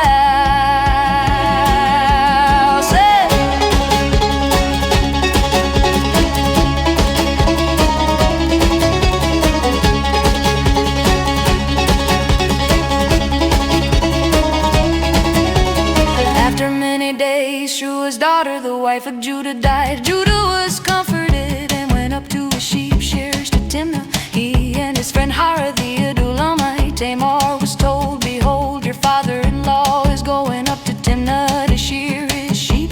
She took off the garments of her widowhood and covered herself with her veil, and wrapped herself and sat in the gate of Enaim, which is on the way to Timnah. For she saw that Shelah was a grown-up, and she wasn't given to him as a wife. When Judah saw her, he thought that she was a prostitute, for she had covered her face.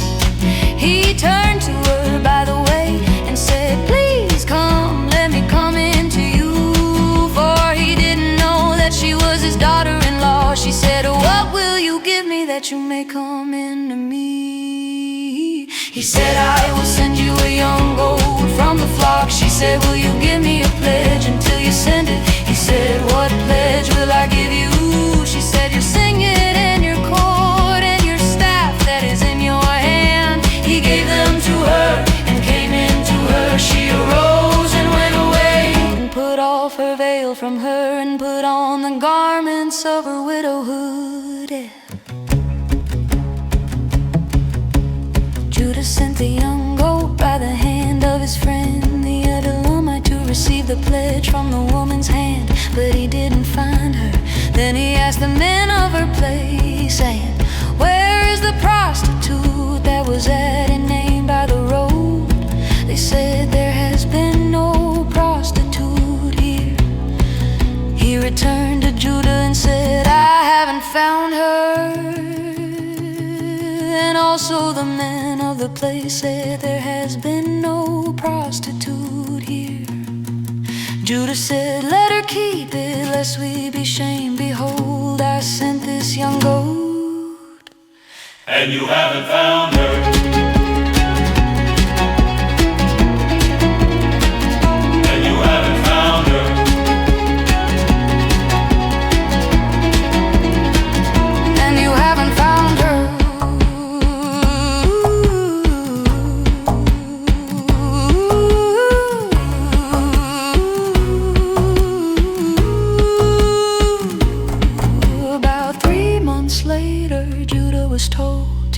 Your daughter-in-law has played the prostitute. Moreover, behold, she is with child by prostitution.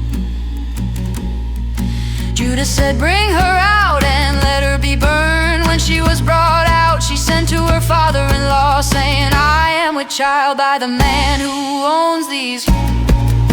She also said, please discern whose these are, the signet and the cords and the staff. Judah acknowledged them and said, she is more righteous than I, because I didn't give her to Sheila my son. He knew her again no more. He knew her again no more. He knew her again no more. Oh, in the time of her travail, behold, twins were in her womb. When she travailed, one put out a hand, and the midwife took and tied a scarlet thread on his hand, saying, this came out first. As he drew back his hand, behold, his brother came out, and she said, why have you made a breach for yourself? Therefore his name was called Perez. Afterward his brother came out, who had the scarlet thread on his hand, and his name was called Zerah.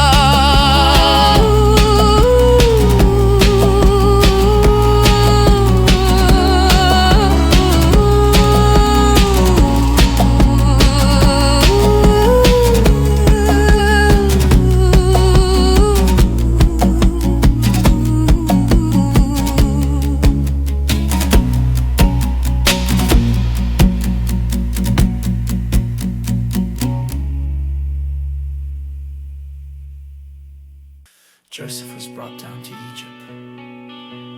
Potiphar, an officer of Pharaoh's, the captain of the guard, an Egyptian, bought him from the hand of the Ishmaelites. They brought him down there! They brought him down there. The Lord was with Joseph, and he was a prosperous man. He was in the house of his master, the Egyptian. His master saw that the Lord was with him, and that the Lord made all that he did prosper in his hand. Joseph found favor in his sight. He ministered to him, and Potiphar made him overseer over his house. And all that he had, he put into his hand from the time that he made him overseer in his house. And over all that he had, the Lord blessed the Egyptian's house. Joseph said, the Lord's blessing was on all that he had in the house and in the field. He left all that he had in Joseph's hand. He didn't concern himself with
outside. When she saw that he had left his garment in her hand and had run outside, she called to the men of her house and spoke to them, saying, "Behold, he has brought a Hebrew into us to mock us. He came into me to lie with me, and I cried with a loud voice when he heard that I lifted up my voice and cried." He left his garment by me, ran outside. She laid up his garment by her until his master came home.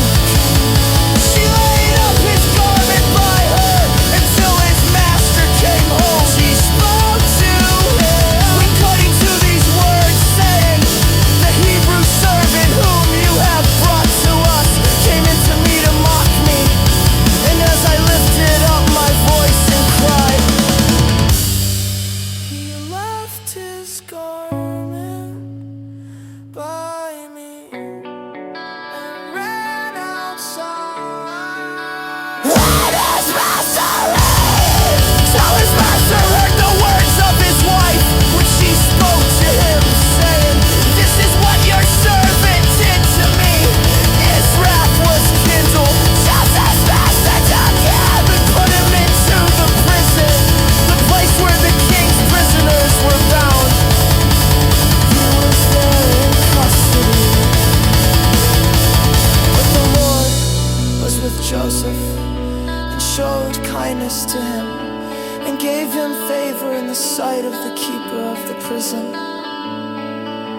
The keeper of the prison committed to Joseph's hands all the prisoners who were in the prison.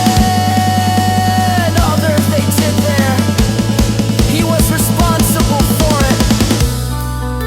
The keeper of the prison didn't look after anything that was under his hand, because the Lord was with him, and that which he did, the Lord made it prosper.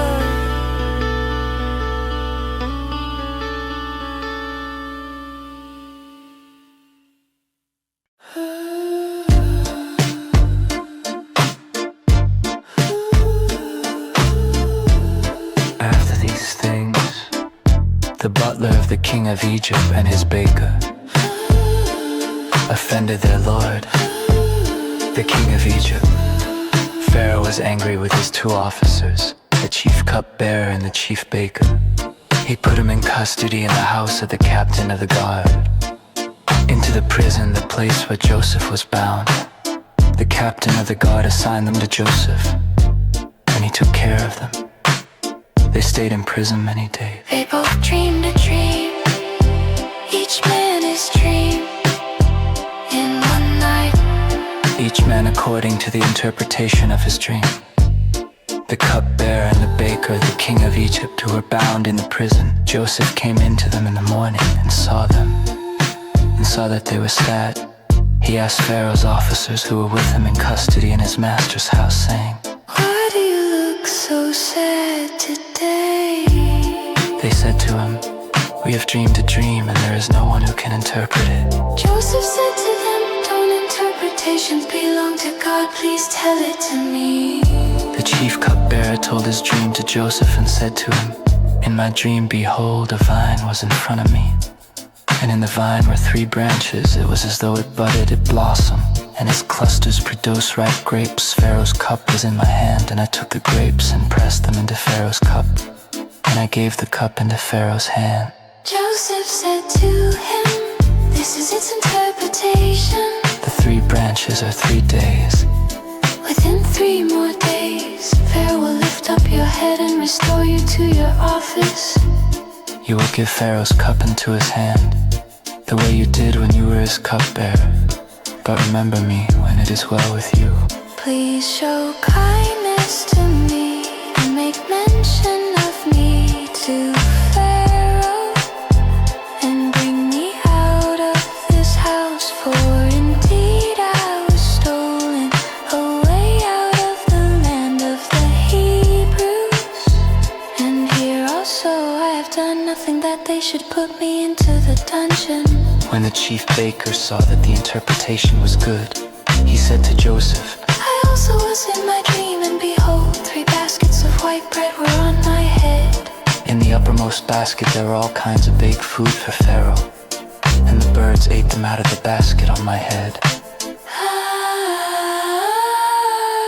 Joseph answered, This is his interpretation. The 3 baskets are 3 days. Within 3 more days, Pharaoh will lift up your head from off you, And will hang you on a tree, and the birds will eat your flesh from off you. On the 3rd day, which was Pharaoh's birthday, he made a feast for all his servants, and he lifted up the head of the chief cupbearer and the head of the chief baker among his servants. He restored the chief cupbearer to his position again, and he gave the cup into Pharaoh's hand. But he hanged the chief baker, as Joseph had interpreted to them. Yet the chief cupbearer didn't remember Joseph, but forgot him.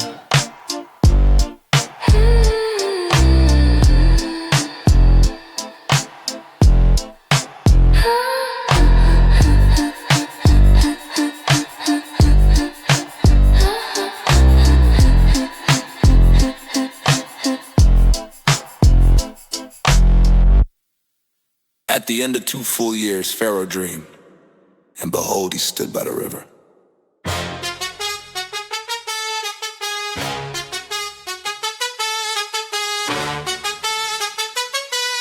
Behold, 7 cattle came up out of the river. They were sleek and fat, and they fed in the marsh grass. Behold, 7 other cattle came up after them out of the river, ugly and thin, and stood by the other cattle on the brink of the river. The ugly and thin cattle ate up the 7 sleek and fat cattle. So Pharaoh awoke.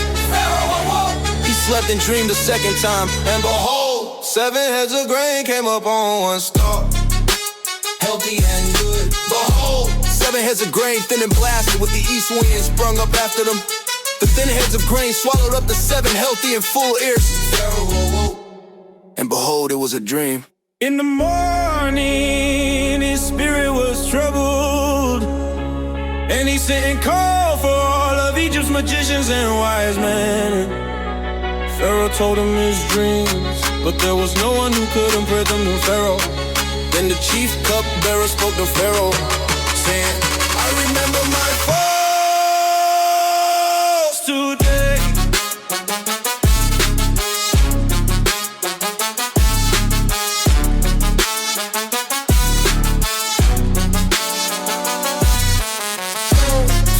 was angry with his servants and put me in custody in the house of the captain of the guard with the chief baker. We dreamed a dream in one night, he and I. Each man dreamed according to the interpretation of his dream. There was with us there a young man, a Hebrew servant to the captain of the guard, and we told him, and he interpreted to us our dreams. He interpreted to each man according to his dream. As he interpreted to us, so it was. He restored me to my office, and he hanged him. Then Pharaoh sent and called Joseph, and they brought him hastily out of the dungeon. He shaved himself, changed his clothing, and came into Pharaoh. Pharaoh said to Joseph, I have dreamed a dream, and there is no one who can interpret it. I have heard it said of you, that when you hear a dream, you can interpret it. Joseph answered Pharaoh, saying it isn't in me. God'll give Pharaoh an answer of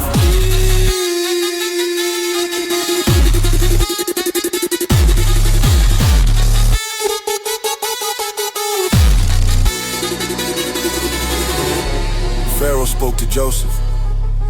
In my dream, behold, I stood on the brink of the river. But behold, 7 fat and sleek cattle came up out of the river. They fed in the marsh grass. But behold, 7 other cattle came up after them, poor and very ugly and thin, such as I never saw in all the land of Egypt from ugliness. The thin and ugly cattle ate up the first 7 fat cattle, and when they had eaten them up, it couldn't be known that they had eaten them, but they were still ugly, as at the beginning. So I awoke. I saw in my dream, and behold, 7 heads of grain came up on one stalk, full and good. And behold, 7 heads of grain, withered, thin, and blasted with east winds sprung up after them. The thin heads heads of grain, swallowed up the 7 good heads of grain. I told it to the magicians, but there was no one who could explain it to me. Joseph said to Pharaoh, the dream of Pharaoh is one. What God is about to do, he has declared to Pharaoh. The 7 good cattle are 7 years, and the 7 good heads of grain are 7 years. The dream is one. The dream is one. The 7 thin and ugly cattle that came up after them was 7 years. And also the 7 empty heads of grain blasted with the east wind. They will be 7 years of famine, is the thing which I have spoken to Pharaoh. God has shown Pharaoh what he's about to do. Behold, 7 years of great plenty throughout all the land of Egypt are coming. 7 years of famine will arise after them, and all the plenty will be forgotten in the land of Egypt. The famine will consume the land, and the plenty will not be known in the land by reason of that famine which follows. For it will be very grievous. The dream was double to Pharaoh, because the thing is established by God, and God will surely bring it to pass. Now therefore let Pharaoh look for a discreet and wise man, and set him over the land of Egypt.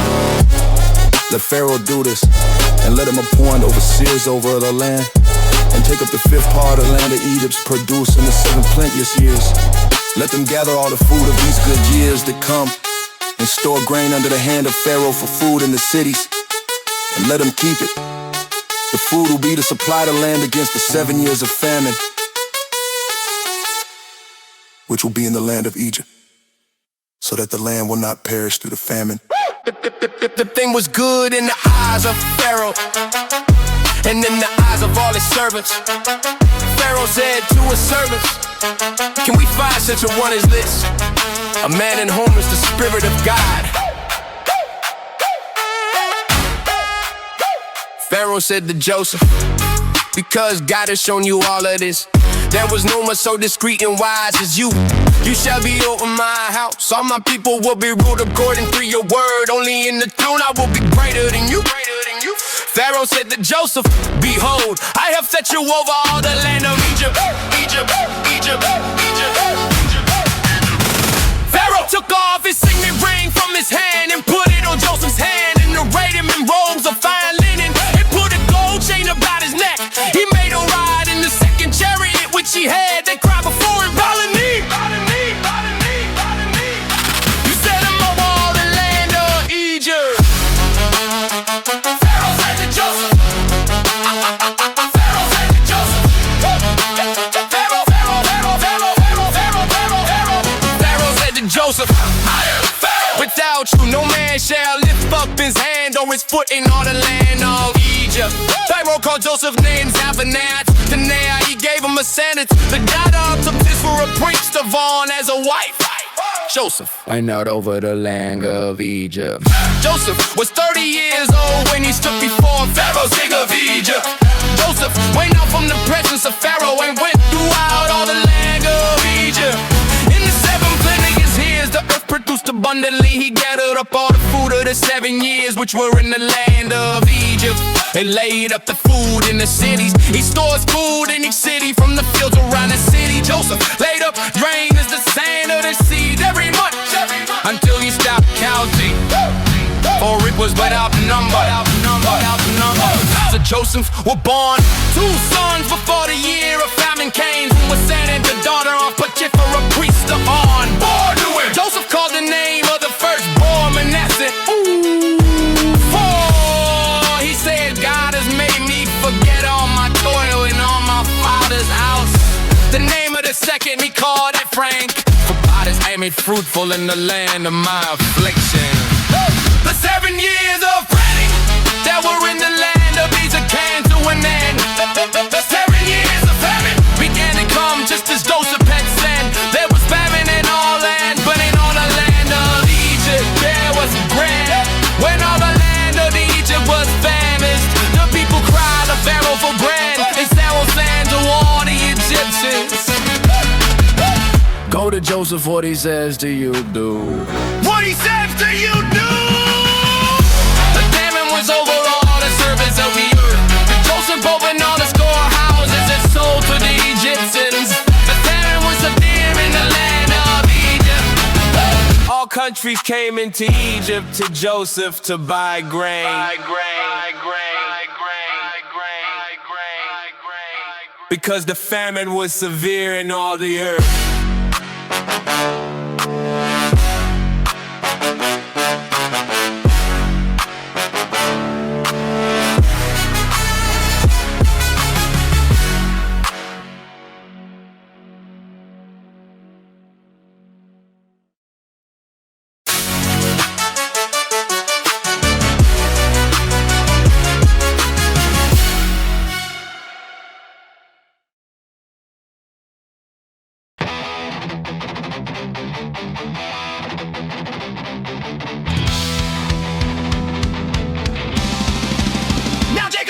Was grain in Egypt, and Jacob said to his sons, why do you look at one another? He said, behold, I have heard that there is grain in Egypt. Go down there and buy for us from there, so that we may live and not die. Joseph's 10 brothers went down to buy grain from Egypt, but Jacob didn't send Benjamin, Joseph's brother, with his brothers, for he said, lest perhaps harm happened to him. The sons of Israel came to buy among those who came, for the famine was in the land of Canaan. Joseph was the governor over the land. It was he who sold to all the people of the land. Joseph's brothers came and bowed themselves down to him, with their faces to the earth. Joseph saw his brothers and he recognized them, but acted like a stranger to them and spoke roughly with them. He said to them, where did you come from? They said, from the land of Canaan to buy food. Joseph recognized his brothers, but they didn't recognize him. Joseph remembered the dreams which he dreamed about them, and said to them, you are spies. You have come to see the nakedness of the land. They said to him, no, my lord, but your servants have come to buy food. We are all one man's sons. We are honest men. Your servants are not spies. He said to them, no, but you have come to see the nakedness of the land. They said, we, your servants, are 12 brothers, the sons of one man in the land of Canaan. And behold, the youngest is today with our father, and one is no more. Joseph said to them, it is like I told you, saying, you are spies! By this you shall be tested. By the life of Pharaoh you shall not go out from here, unless your youngest brother comes here. Send one of you and let him get your brother, and you shall be bound, that your words may be tested, whether there is truth in you, or else by the life of Pharaoh surely you are spies. He put them all together into custody for 3 days. Joseph said to them the third day, do this and live, for I fear God. If you are honest men, then let one of your brothers be bound in your prison. But you go, carry grain for the famine of your houses. Bring your youngest brother to me, so will your words be verified and you won't die. They did so. They said to one another, we certainly guilty concerning our brother, and that we saw the distress of his soul when he begged us, and we wouldn't listen. Therefore this distress has come upon us. Reuben answered them, saying, didn't I tell you, saying, don't sin against the child, and you wouldn't listen. Therefore also, behold, his blood is required. They didn't know that Joseph understood them, for there was an interpreter between them. He turned himself away from them and wept. Then he returned to them and spoke to them, and took Simeon from among them, and bound him before their eyes. Then Joseph gave a command to fill their bags with grain, and to restore each man's money into his sack, and to give them food for the way. So he was done to them. They loaded their donkeys with their grain, and departed from there. As one of them opened his sack to give his donkey food in the lodging place, he saw his money, behold, it was in the mouth of his sack. He said to his brothers, my money is restored. Behold, it is in my sack. Their hearts failed them, and they turned trembling to one another, saying, what is this that God us. They came to Jacob, their father, to the land of Canaan, and told him all that had happened to them, saying, the man, the Lord of the land, spoke roughly with us and took us for spies of the country. We said to him, we are honest men, we are no spies. We are 12 brothers, sons of our father. One is no more, and the youngest is today with our father in the land of Canaan.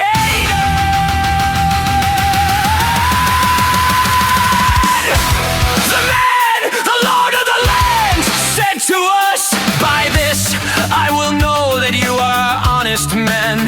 Leave one of your brothers with me, and take grain for the famine of your houses, and go your way. Bring your youngest brother to me, then I will know that you are not spies, but that you are honest men. So I will deliver your brother to you,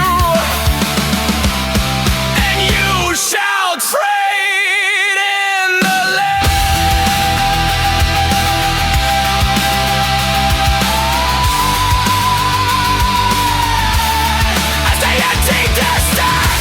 Behold, each man's bundle of money was in his sack.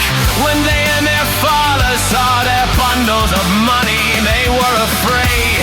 Jacob, their father, said to them, you have bereaved me of my children. Joseph is no more, Simeon is no more, and you want to take Benjamin away. All these things are against me. Reuben spoke to his father, saying, kill my 2 sons if I don't bring him to you and trust him to my care, and I will bring him to you again. He said, my son shall not go down with you, for his brother is dead, and he only is left. If harm happens to him along the way in which you go, then you will bring down my gray hairs with sorrow to Sheol.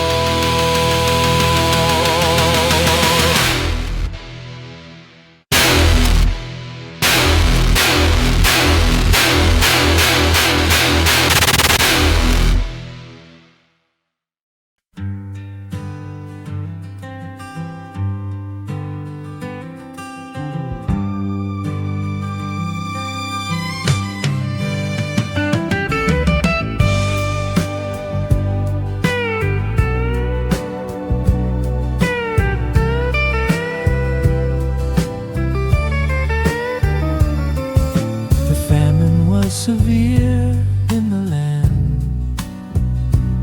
when they had eaten up the grain which they had brought out of Egypt.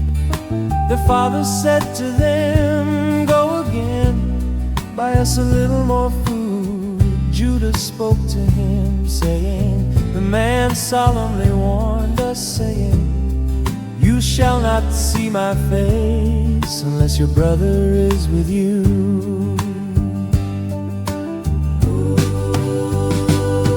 If you'll send our brother with us, we'll go down and buy you food.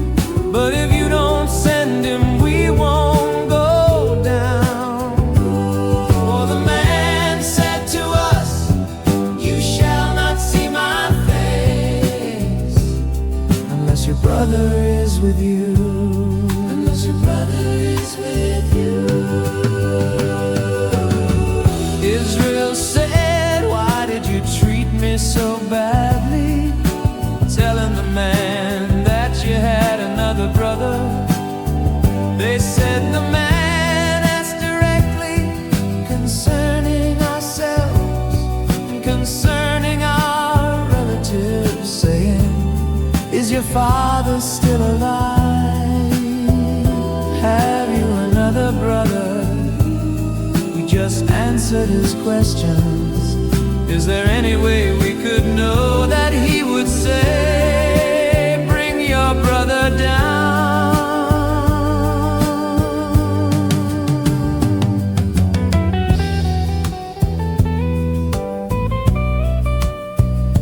said to Israel, his father, "Send the boy with me, and we'll get up and go,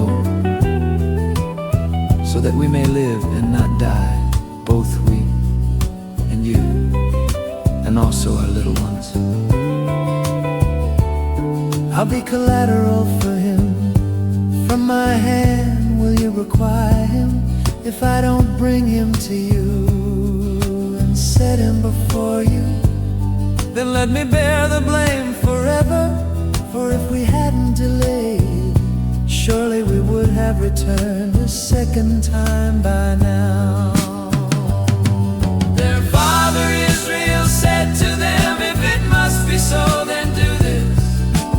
Take from the choice fruits of the land in your bags, and carry down a present for the man, a little balm, a little honey, spices and myrrh, nuts and almonds. And take double money in your hand, and take back the money that was returned in the mouth of your sacks. Perhaps it was an oversight. Take your brother also. Get up and return to the man."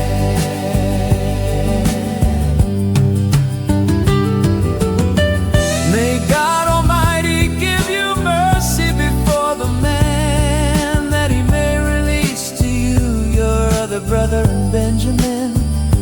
If I am bereaved of my children, I am bereaved. The men took that present, and they took double money in their hand. And Benjamin got up, went down to Egypt, and stood before Joseph.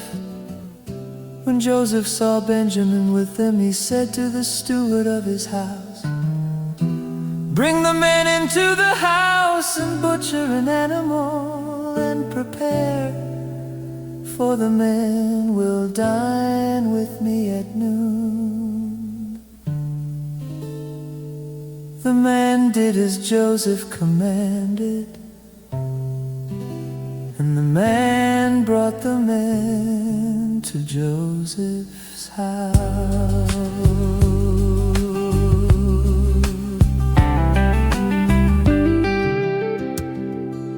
The men were afraid, because they were brought to Joseph's house.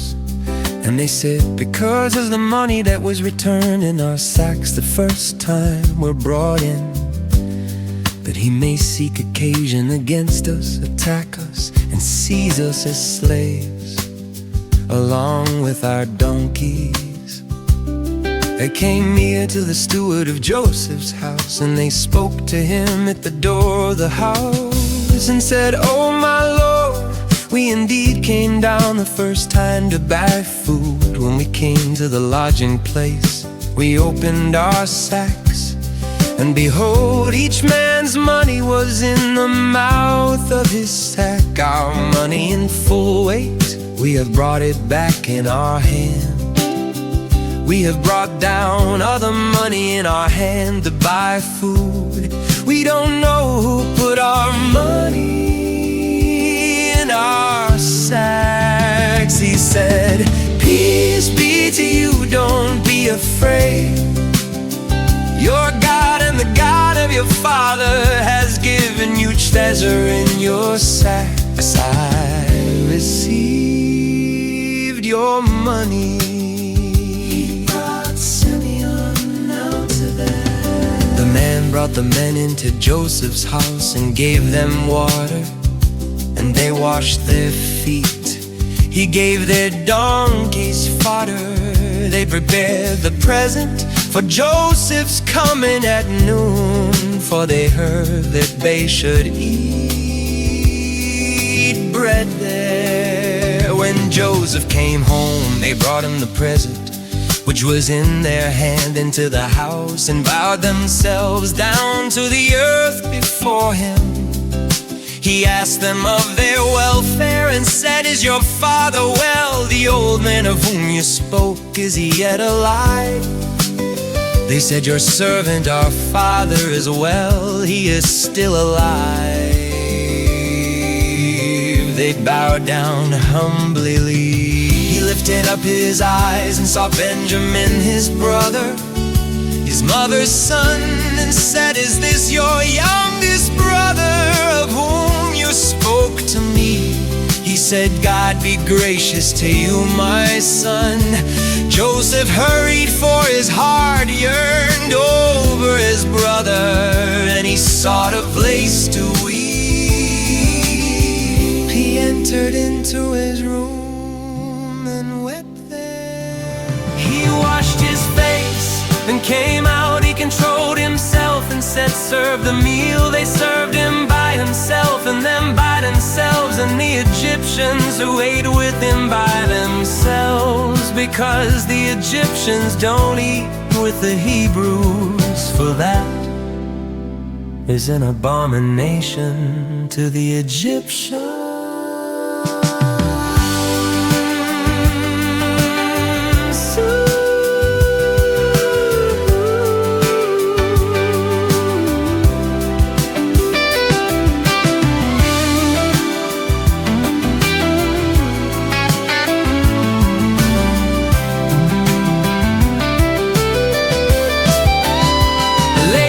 Before him, the firstborn according to his birthright, and the youngest according to his youth. And the men marveled with one another. He sent portions to them from before him, but Benjamin as much as any of theirs. They drank and were merry with him. Merry with him.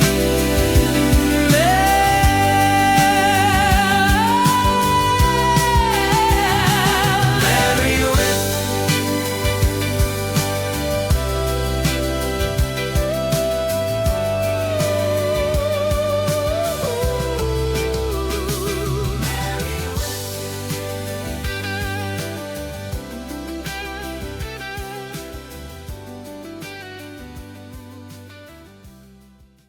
He commanded the steward of his house, saying, fill the men's sacks with food, as much as they can carry, and put each man's money in his sack's mouth. Put my cup, the silver cup, in the sack's mouth of the youngest, with his grain money. He did according to the word that Joseph had spoken. As soon as the morning was light, the men were sent away, they and their donkeys. When they had gone out of the city and were not yet far off, Joseph said to his steward up, follow after the men. When you overtake them, ask them, why have you rewarded evil for good? Isn't this that from which my Lord drinks, and by which he indeed divines? You have done evil in so doing. He overtook them, and he spoke these words to them. They said to him, why does my Lord speak such words as these? Far be it from your servants that they should do such a thing. Behold the money which we found in our sacks' mouths, we brought again to you out of the land of Canaan.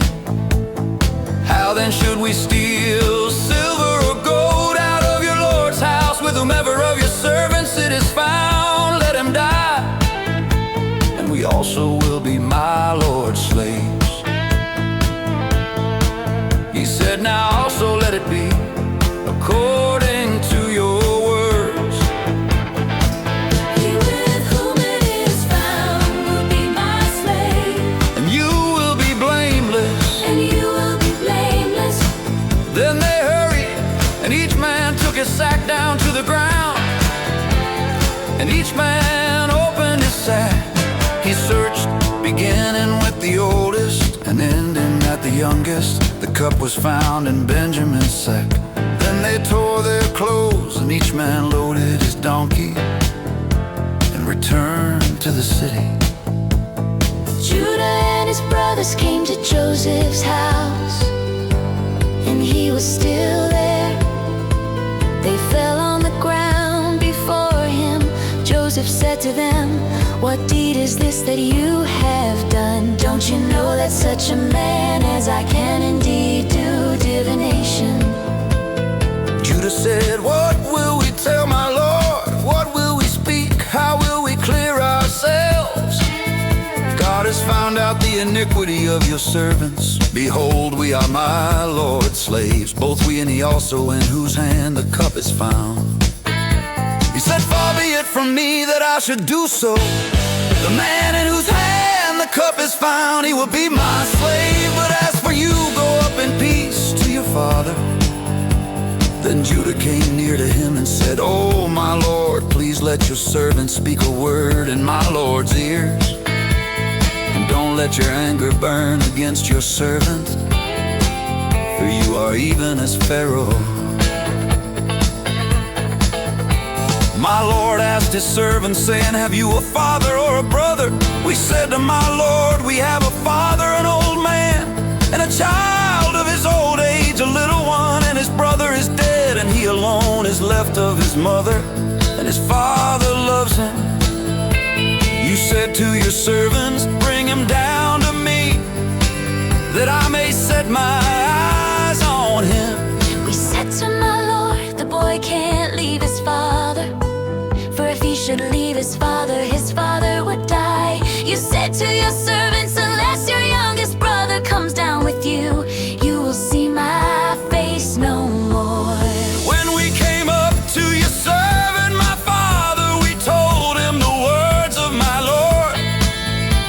Our father said, "Go again and buy us a little food." We said, "We can't go down. If our youngest brother is with us, then we will go down. For we may not see the man's face unless our youngest brother is with us." Your servant, my father, said to us, "You know that my wife bore me 2 sons. One went out from me, and I said, surely he is torn in pieces. And I haven't seen him since.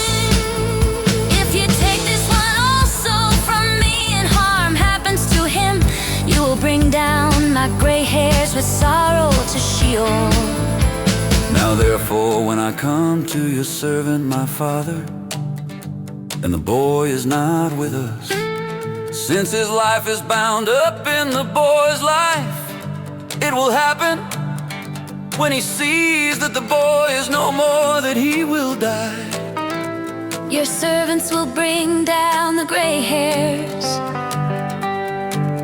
of your servant, our father, with sorrow to Sheol.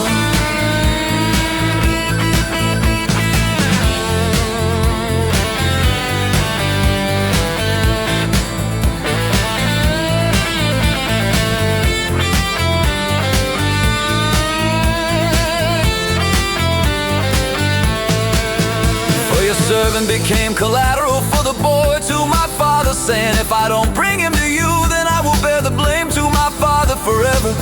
Now therefore please let your servant stay instead of the boy, my Lord's slave. And let the boy go up with his brothers. For how will I go up to my father if the boy isn't with me?"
Then Joseph couldn't control himself before all those who stood before him. And he called out, "'Cause everyone to go out from me, no one else stood with him," while Joseph made himself known to his brothers. He wept aloud. The Egyptians heard and the house of Pharaoh heard. Joseph said to his brothers, "I am Joseph, does my father still live?"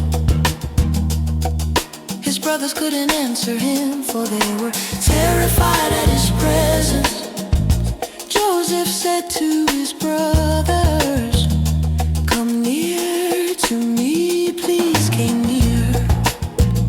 He said, "I am Joseph, your brother, whom you sold into Egypt.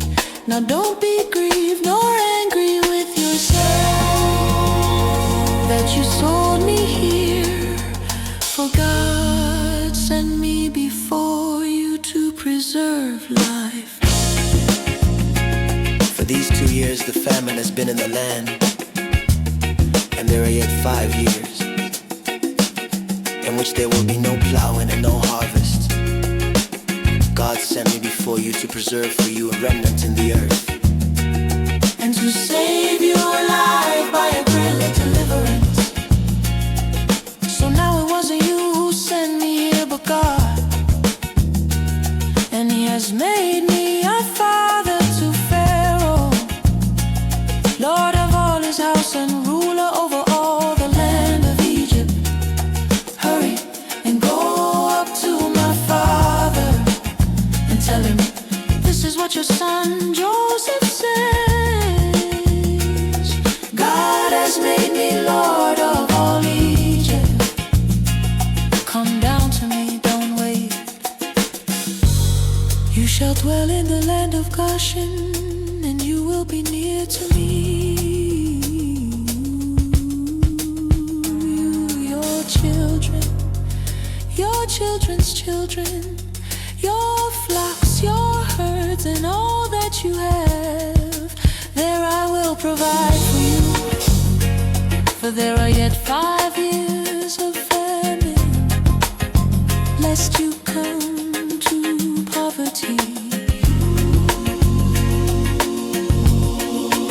And your household, and all that you have. Behold, your eyes see, and the eyes of my brother Benjamin, that it is my mouth that speaks to you. You shall tell my father of all my glory in Egypt, and of all that you have seen. You shall hurry and bring my father down here.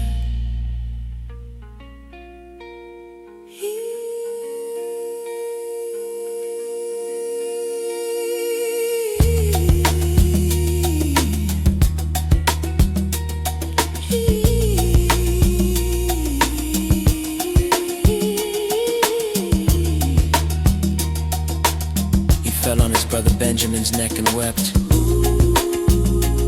and Benjamin wept on his neck. He kissed all his brothers and wept on them. After that his brothers talked with him. The report of it was heard in Pharaoh's house, saying, Joseph's brothers have come.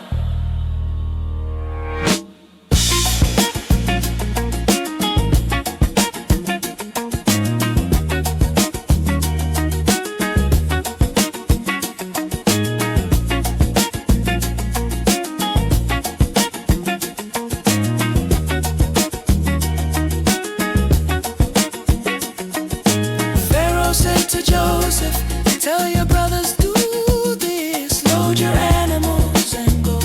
Travel to the land of Canaan. Take your father and your households and come to me, and I will give you the good of the land of Egypt, and you will eat the fat of the land. Now you are commanded to do this. Take wagons out of the land of Egypt for your little ones and for your wives, and bring your father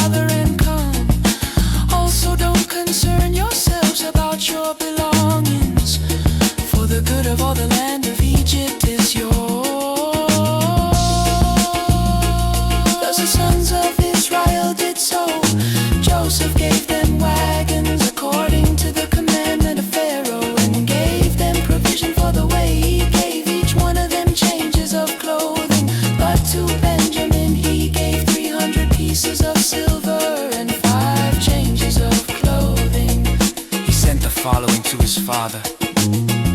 10 donkeys loaded with the good things of Egypt, and 10 female donkeys loaded with grain and bread and provision for his father by the way. So he sent his brothers away and they departed. He said to them, see that you don't quarrel on the way. They went up out of Egypt and came into the land of Canaan, to Jacob their father.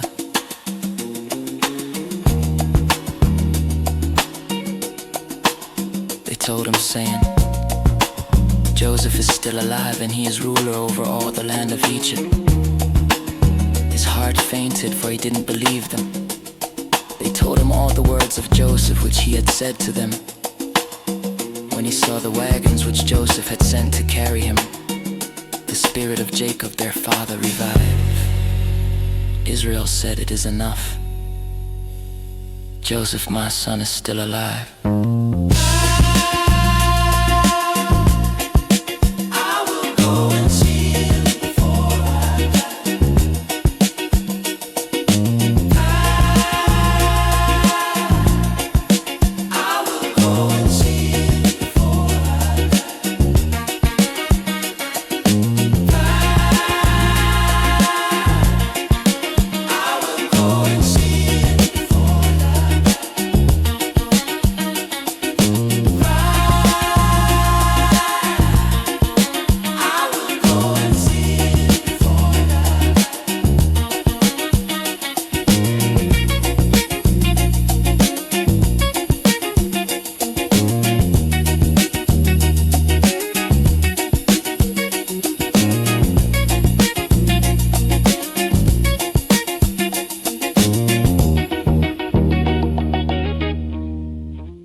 Israel traveled with all that he had and came to Beersheba and offered sacrifices to the God of his father Isaac. God spoke to Israel in the visions of the night and said, Jacob, Jacob. He said, here I am. He said, I am God, the God of your father. Don't be afraid to go down into Egypt, for there I will make of you a great nation. I will go down with you into Egypt. I will also surely bring you up again. Joseph's hand will close your eyes. Jacob rose up from Beersheba, and the sons of Israel carried Jacob their father, their little ones and their wives, in the wagons which Pharaoh had sent to carry him. They took their livestock and their goods, which they had gotten in the land of Canaan, and came into Egypt. Jacob and all his offspring with him, his sons and his sons' sons with him, his daughters and his sons' daughters, and he brought all his offspring with him into Egypt.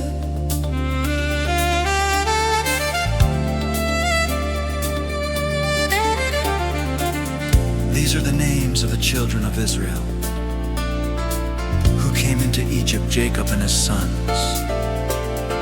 Reuben, Jacob's firstborn, the sons of Reuben, Hanok, Palu, Hezron, and Carmi, the sons of Simeon. Jemuel, Jamin, Ohad, Jachin, Zohar, and Shaul, the son of a Canaanite woman. The sons of Levi, Gershon, Kohath, and Merari. the sons of Judah. Onan, Shelah, Perez, and Zerah. But Er and Onan died in the land of Canaan. The sons of Perez were Hezron and Hamul. The sons of Issachar, Tola, Puva, Yob, and Shimron. The sons of Zebulun, Sered, Elon, and Jalil. These are the sons of Leah, whom she bore to Jacob in Paddan Aram with his daughter Dinah. All the souls of his sons and his daughters were 33. The sons of Haggai, Shuni, Esban, Eri, Arodi, and Arodi. Imnah, Ishva, Bereah, and Sarah their sister. These are the sons of Zilpah, whom Laban gave to Leah, his daughter, and these she bore to Jacob, even 16 souls.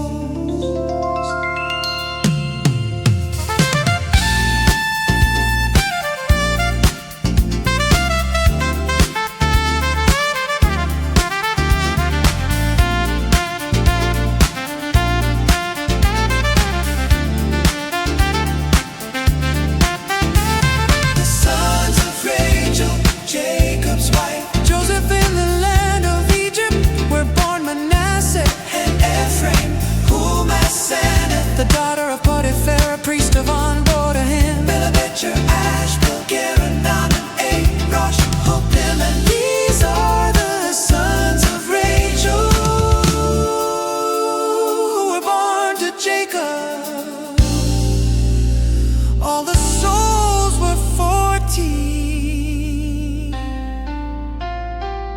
The son of Dan, Hashem, gun of the Jolly Jezer. The sons of Naphtali, Jezel, Guni, Jezel.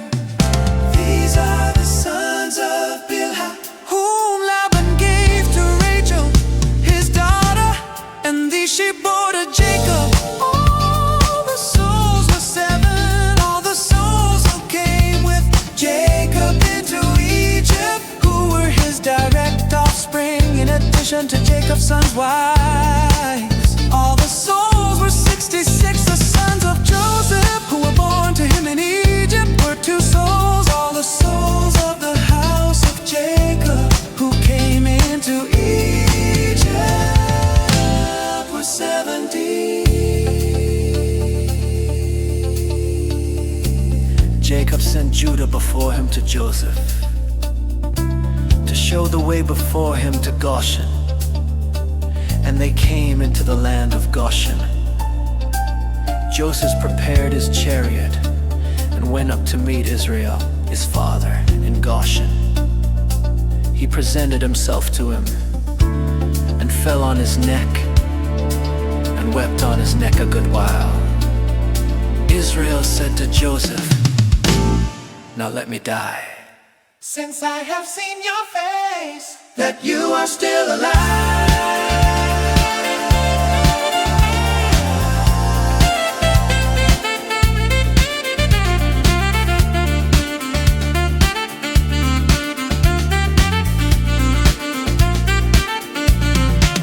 Joseph to his brothers and to his father's house, "I will go up and speak with Pharaoh, and will tell him my brothers and my father's house, who were in the land of Canaan, have come to me. These men are shepherds, for they have been keepers of livestock, and they have brought their flocks and their herds and all that they have. It will happen when Pharaoh summons you, and will say, 'What is your occupation?'"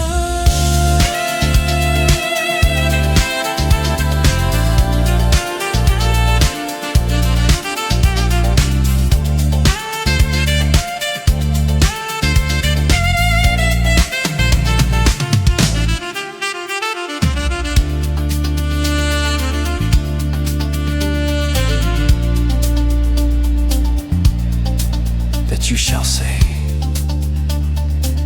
"Your servants have been keepers of livestock from our youth even until now, both we and our fathers, that you may dwell in the land of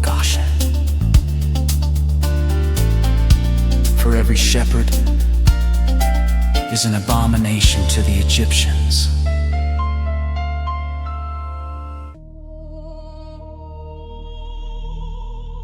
Then Joseph went in and told Pharaoh and said, "My father and my brothers, with their flocks, their herds, and all that they own, have come out of the land of Canaan.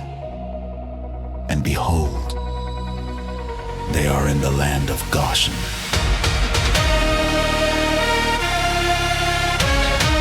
From among his brothers he took 5 men and presented them to Pharaoh. Pharaoh said to his brothers, "What is your occupation?" They said to Pharaoh, "Your servants are shepherds, both we and our fathers." They also said to Pharaoh, "We have come to live as foreigners in the land, for there is no pasture for your servants' flocks, for the famine is severe in the land of Canaan. Now therefore, please let your servants dwell in the land of Goshen." Pharaoh spoke to Joseph, saying, "Your father and your brothers have come to you. The land of Egypt is before you. Make your father and your brothers dwell in the best of the land. Let them dwell in the land of Goshen, if you know any able men among them."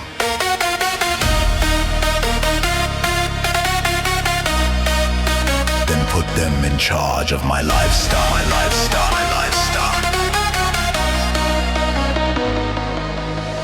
Joseph brought in Jacob, his father, and set him before Pharaoh. And Jacob blessed Pharaoh. Pharaoh said to Jacob, "How old are you?" Jacob said to Pharaoh, "The years of my pilgrimage are 130 years. The days of the years of my life have been few and evil. They have not attained to the days of the years of the life of my fathers in the days of their pilgrimage." Jacob blessed Pharaoh and went out from the presence of Pharaoh. Joseph placed his father and his brothers and gave them a possession in the land of Egypt, in the best of the land, in the land of Ramesses, as Pharaoh had commanded. Joseph provided his father, his brothers, and all of his father's household with bread, according to the sizes of their families. There was no bread in all the land, for the famine was very severe, so that the land of Egypt and the land of Canaan fainted by reason of the famine. All the money of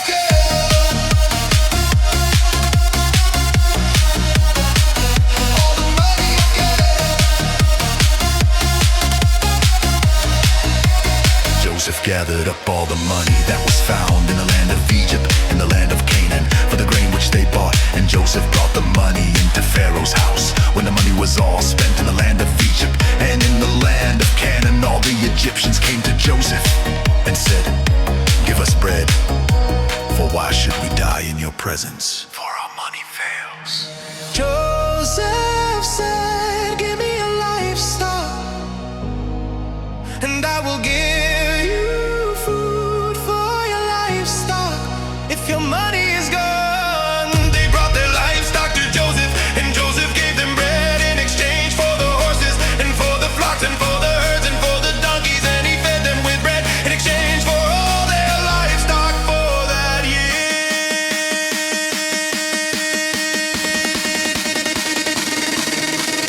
When that year was ended, they came to him the second year and said to him, "We will not hide from my lord how our money is all spent.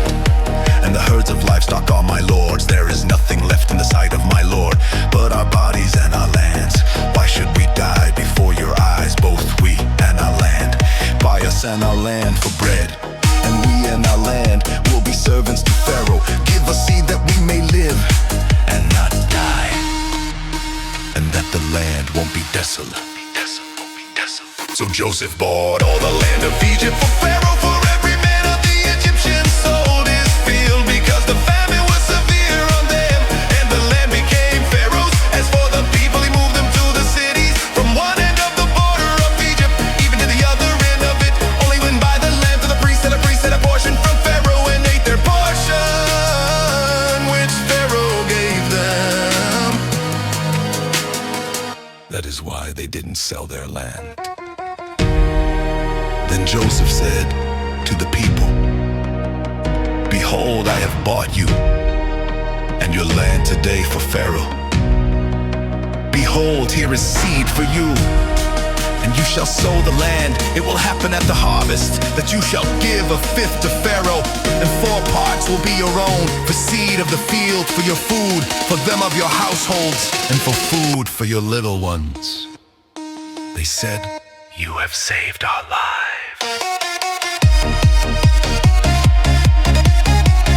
Let us find favor in the sight of my Lord, and we will be Pharaoh's servants. Joseph made it a statue concerning the land of Egypt. The priests arose, should have left. Only the land of the priests alone didn't become Pharaoh's. Israel lived in the land of Egypt, in the land of Goshen, and they got themselves possessions therein and were fruitful and multiplied exceedingly. Jacob lived in the land of Egypt 17 years. So the days of Jacob, the years of his life, were 147 years.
After these things, someone said to Joseph, behold, your father is sick. He took with him his 2 sons, Manasseh and Ephraim. Someone told Jacob and said, behold, your son Joseph comes to you. And Israel strengthened himself and sat on the bed. Jacob said to Joseph, God Almighty appeared to me and loose in the land of Canaan and blessed me.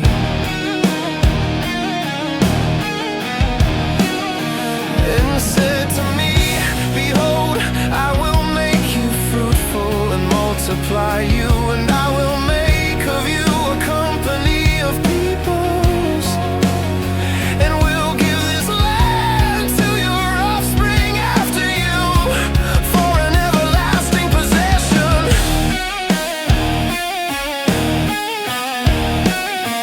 Now your 2 sons who were born to you in the land of Egypt before I came to you into Egypt are mine. Ephraim and Manasseh, even as Reuben and Simeon will be mine. Your offspring, whom you become the father of after them, will be yours. They will be called after the name of their brothers and their inheritance.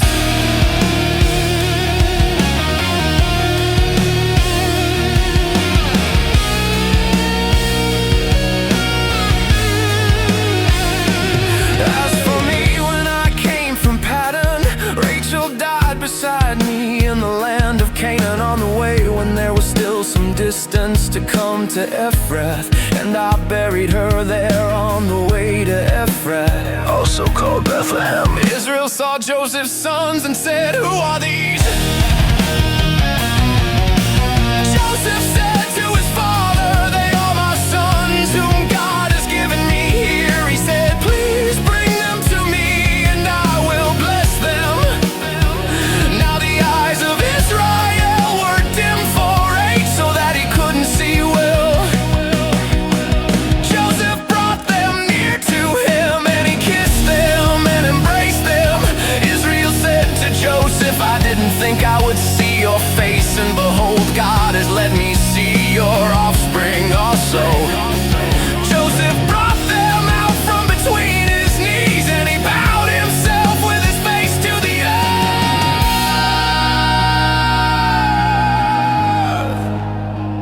Joseph took them both, Ephraim in his right hand toward Israel's left hand, and Manasseh in his left hand toward Israel's right hand, and brought them near to him.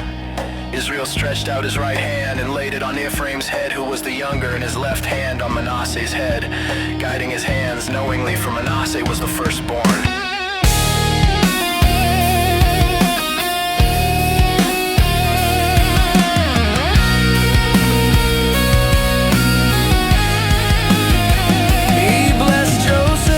Said, the God before whom my fathers Abraham and Isaac walked,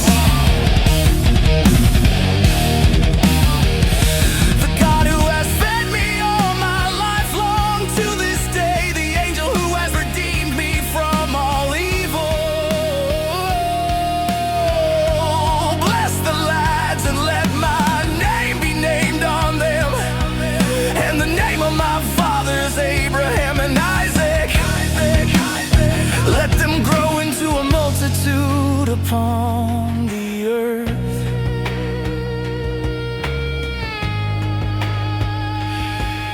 When Joseph saw that his father laid his right hand on the head of Ephraim, it displeased him. He held up his father's hand to remove it from Ephraim's head to Manasseh's head. Joseph said to his father, "Not so, my father, for this is the firstborn. Put your right hand on his head." His father refused and said, "I know, my son, I know. He also will become a people, and he also will be great. However, his younger brother will be greater than he, and his offspring will become a multitude of nations." He blessed them that day, saying, "Israel will bless in your name," saying, "God make you as Ephraim and as Manasseh." He said Ephraim before Manasseh.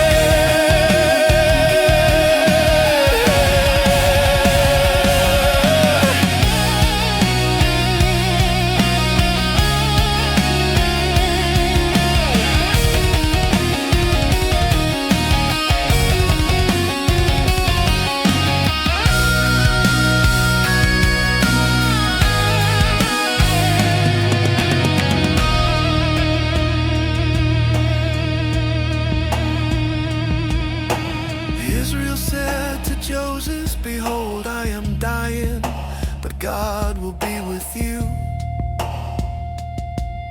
and bring you again to the land of your fathers. Moreover, I have given to you one portion above your brothers, which I took out of the hand of the Amorite with my sword and with my bow."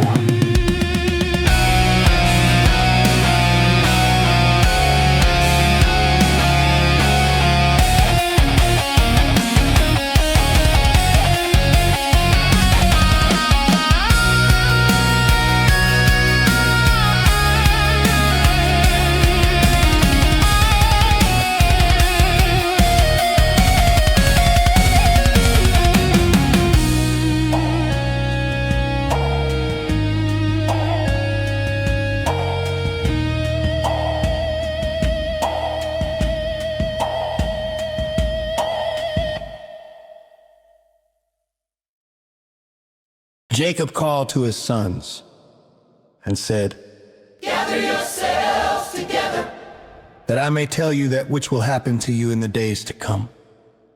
Assemble yourselves and hear, you sons of Jacob. Listen to Israel, your father. Reuben, you are my firstborn, my might, and the beginning of my strength and dignity and excelling in power. Boiling over like water, you shall not excel, because you went up to your father's bed, then defiled it. He went up to my couch.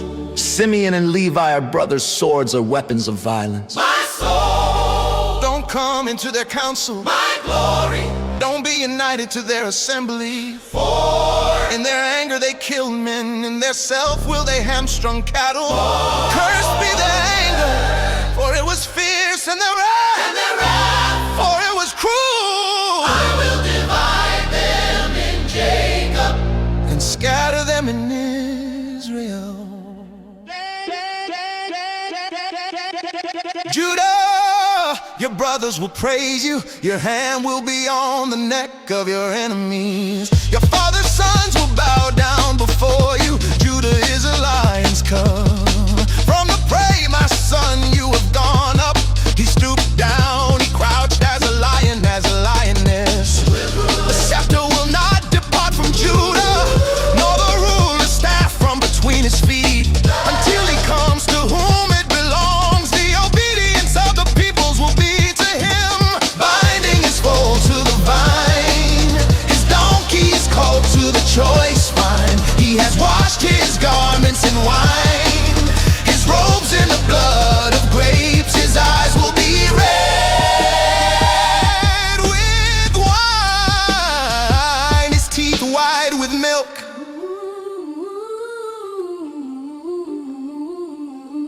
Zebulun will dwell at the haven of the sea. He will be for a haven of ships. His border will be on Sidon. Issachar is a strong donkey lying down between the saddlebags. He saw a resting place that it was good, the land that it was pleasant. He bows his shoulder to the burden and becomes a servant doing forced labor. Dan will judge his people As one of the tribes of Israel. Dan will be a serpent on the trail, An adder in the path that bites the horse's heels, so that his rider falls backward. I have waited for your salvation, Lord. A troop will press on Gad, but he will press on their heel. Asher's food will be rich, he will produce royal dainties. Naphtali is a doe set free, beautiful fawn. a fruitful vine by a spring. His branches run over the wall, the archers have severely grieved him, shot at him and persecuted him, but his bow remained strong. The arms of his hands were made strong by the hands of the mighty one of Jacob. As the shepherd, the stone of Israel. Even by the God of your father who will help you, by the Almighty who will bless you with blessings of heaven above, blessings of the deep that lies below, blessings of the breasts and of the womb. The blessings of your father have prevailed above the blessings of my ancestors, above the boundaries of the ancient hills. They will be on the head of Joseph, on the crown of the head of him who is separated from his brothers, who is separated from his brothers. Benjamin is a ravenous wolf. In the morning he will devour the prey. At evening he will divide the plunder. All these are the 12 tribes of Israel, and this is what their father spoke to them and blessed them. He blessed everyone according to his own blessing. He instructed them and said to them, I am to be gathered to my people. Bury me with my fathers in the cave that is in the field of Ephraim the Hittite, in the cave that is in the field of Machpelah, which is before Mamre, in the land of Canaan, which Abraham bought with the field from Ephraim the Hittite as a burial place. There they buried Abraham and Sarah, his wife. There they buried Isaac and Rebekah, his wife. And there I buried Leah, the field and the cave that is therein, which was purchased from the children of Heth. When Jacob finished starving his sons, he gathered up his feet into the bed, breathed his last breath.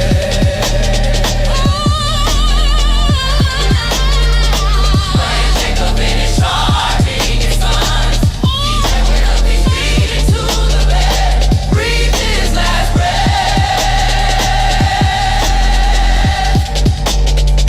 Breathed his last breath. Breathed his last breath.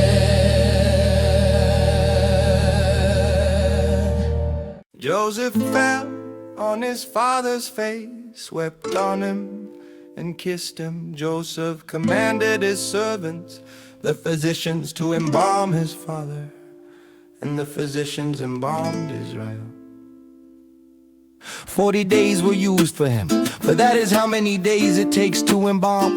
The Egyptians wept for Israel for 70 days. When the days of weeping for him were past, Joseph spoke to Pharaoh's staff, saying, if now I have found favor in your eyes, please speak in the ears of Pharaoh, saying, my father made me swear, saying, behold, I am dying, bury me in my grave, which I have dug for myself in the land of Canaan.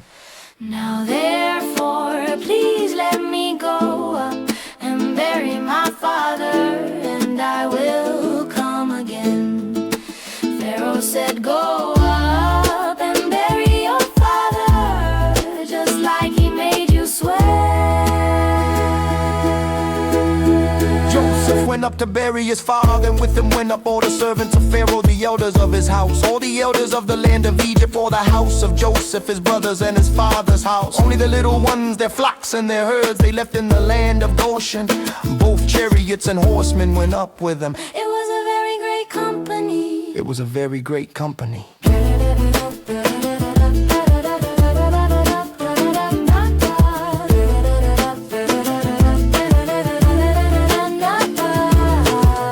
To the threshing floor of Atad, which is beyond the Jordan, and there they lamented with a very great and severe lamentation. He mourned for his father 7 days. When the inhabitants of the land, the Canaanites, saw the mourning in the floor of Thada, they said, this is a grievous mourning by the Egyptians. Therefore its name was called Abel Mizraim, which is beyond the Jordan. His sons did to him just as he commanded them, for his sons carried him into the land of Canaan and buried him in the cave of the field of Machpelah, which Abraham bought with the field as a possession for a burial site. From Ephron the Hittite near Mamre, Joseph returned into Egypt, he and his brothers and all that went up with him to bury his father. After he had buried his father, when Joseph's brothers saw that their father was dead, they said, it may be that Joseph will hate us and will fully pay us back for all the evil which we did to him. They sent a message to Joseph saying, Father commanded before he died, saying, you shall tell Joseph, now please forgive the disobedience of your brothers and their sin, because they did evil to you. now please forgive the disobedience of the servants of the God of your father. His brothers also went and fell down before his face, and they said, behold, we are your servants. Joseph said to them, don't be afraid, for am I in the place of God? As for you, you meant evil against me, but God meant it for good, to save many people alive, as is happening today. Now therefore don't be afraid, I will provide for you and your little ones. He comforted them and spoke kindly to them. Joseph lived in Egypt, he and his father's house. Joseph lived 110 years. Joseph saw Ephraim's children to the 3rd generation. The children also of Machir, the son of Manasseh, were born on Joseph's knees. Joseph said to his brothers, I am dying, but God will surely visit you and bring you up out of this land, to the land which he swore to Abraham, to Isaac, and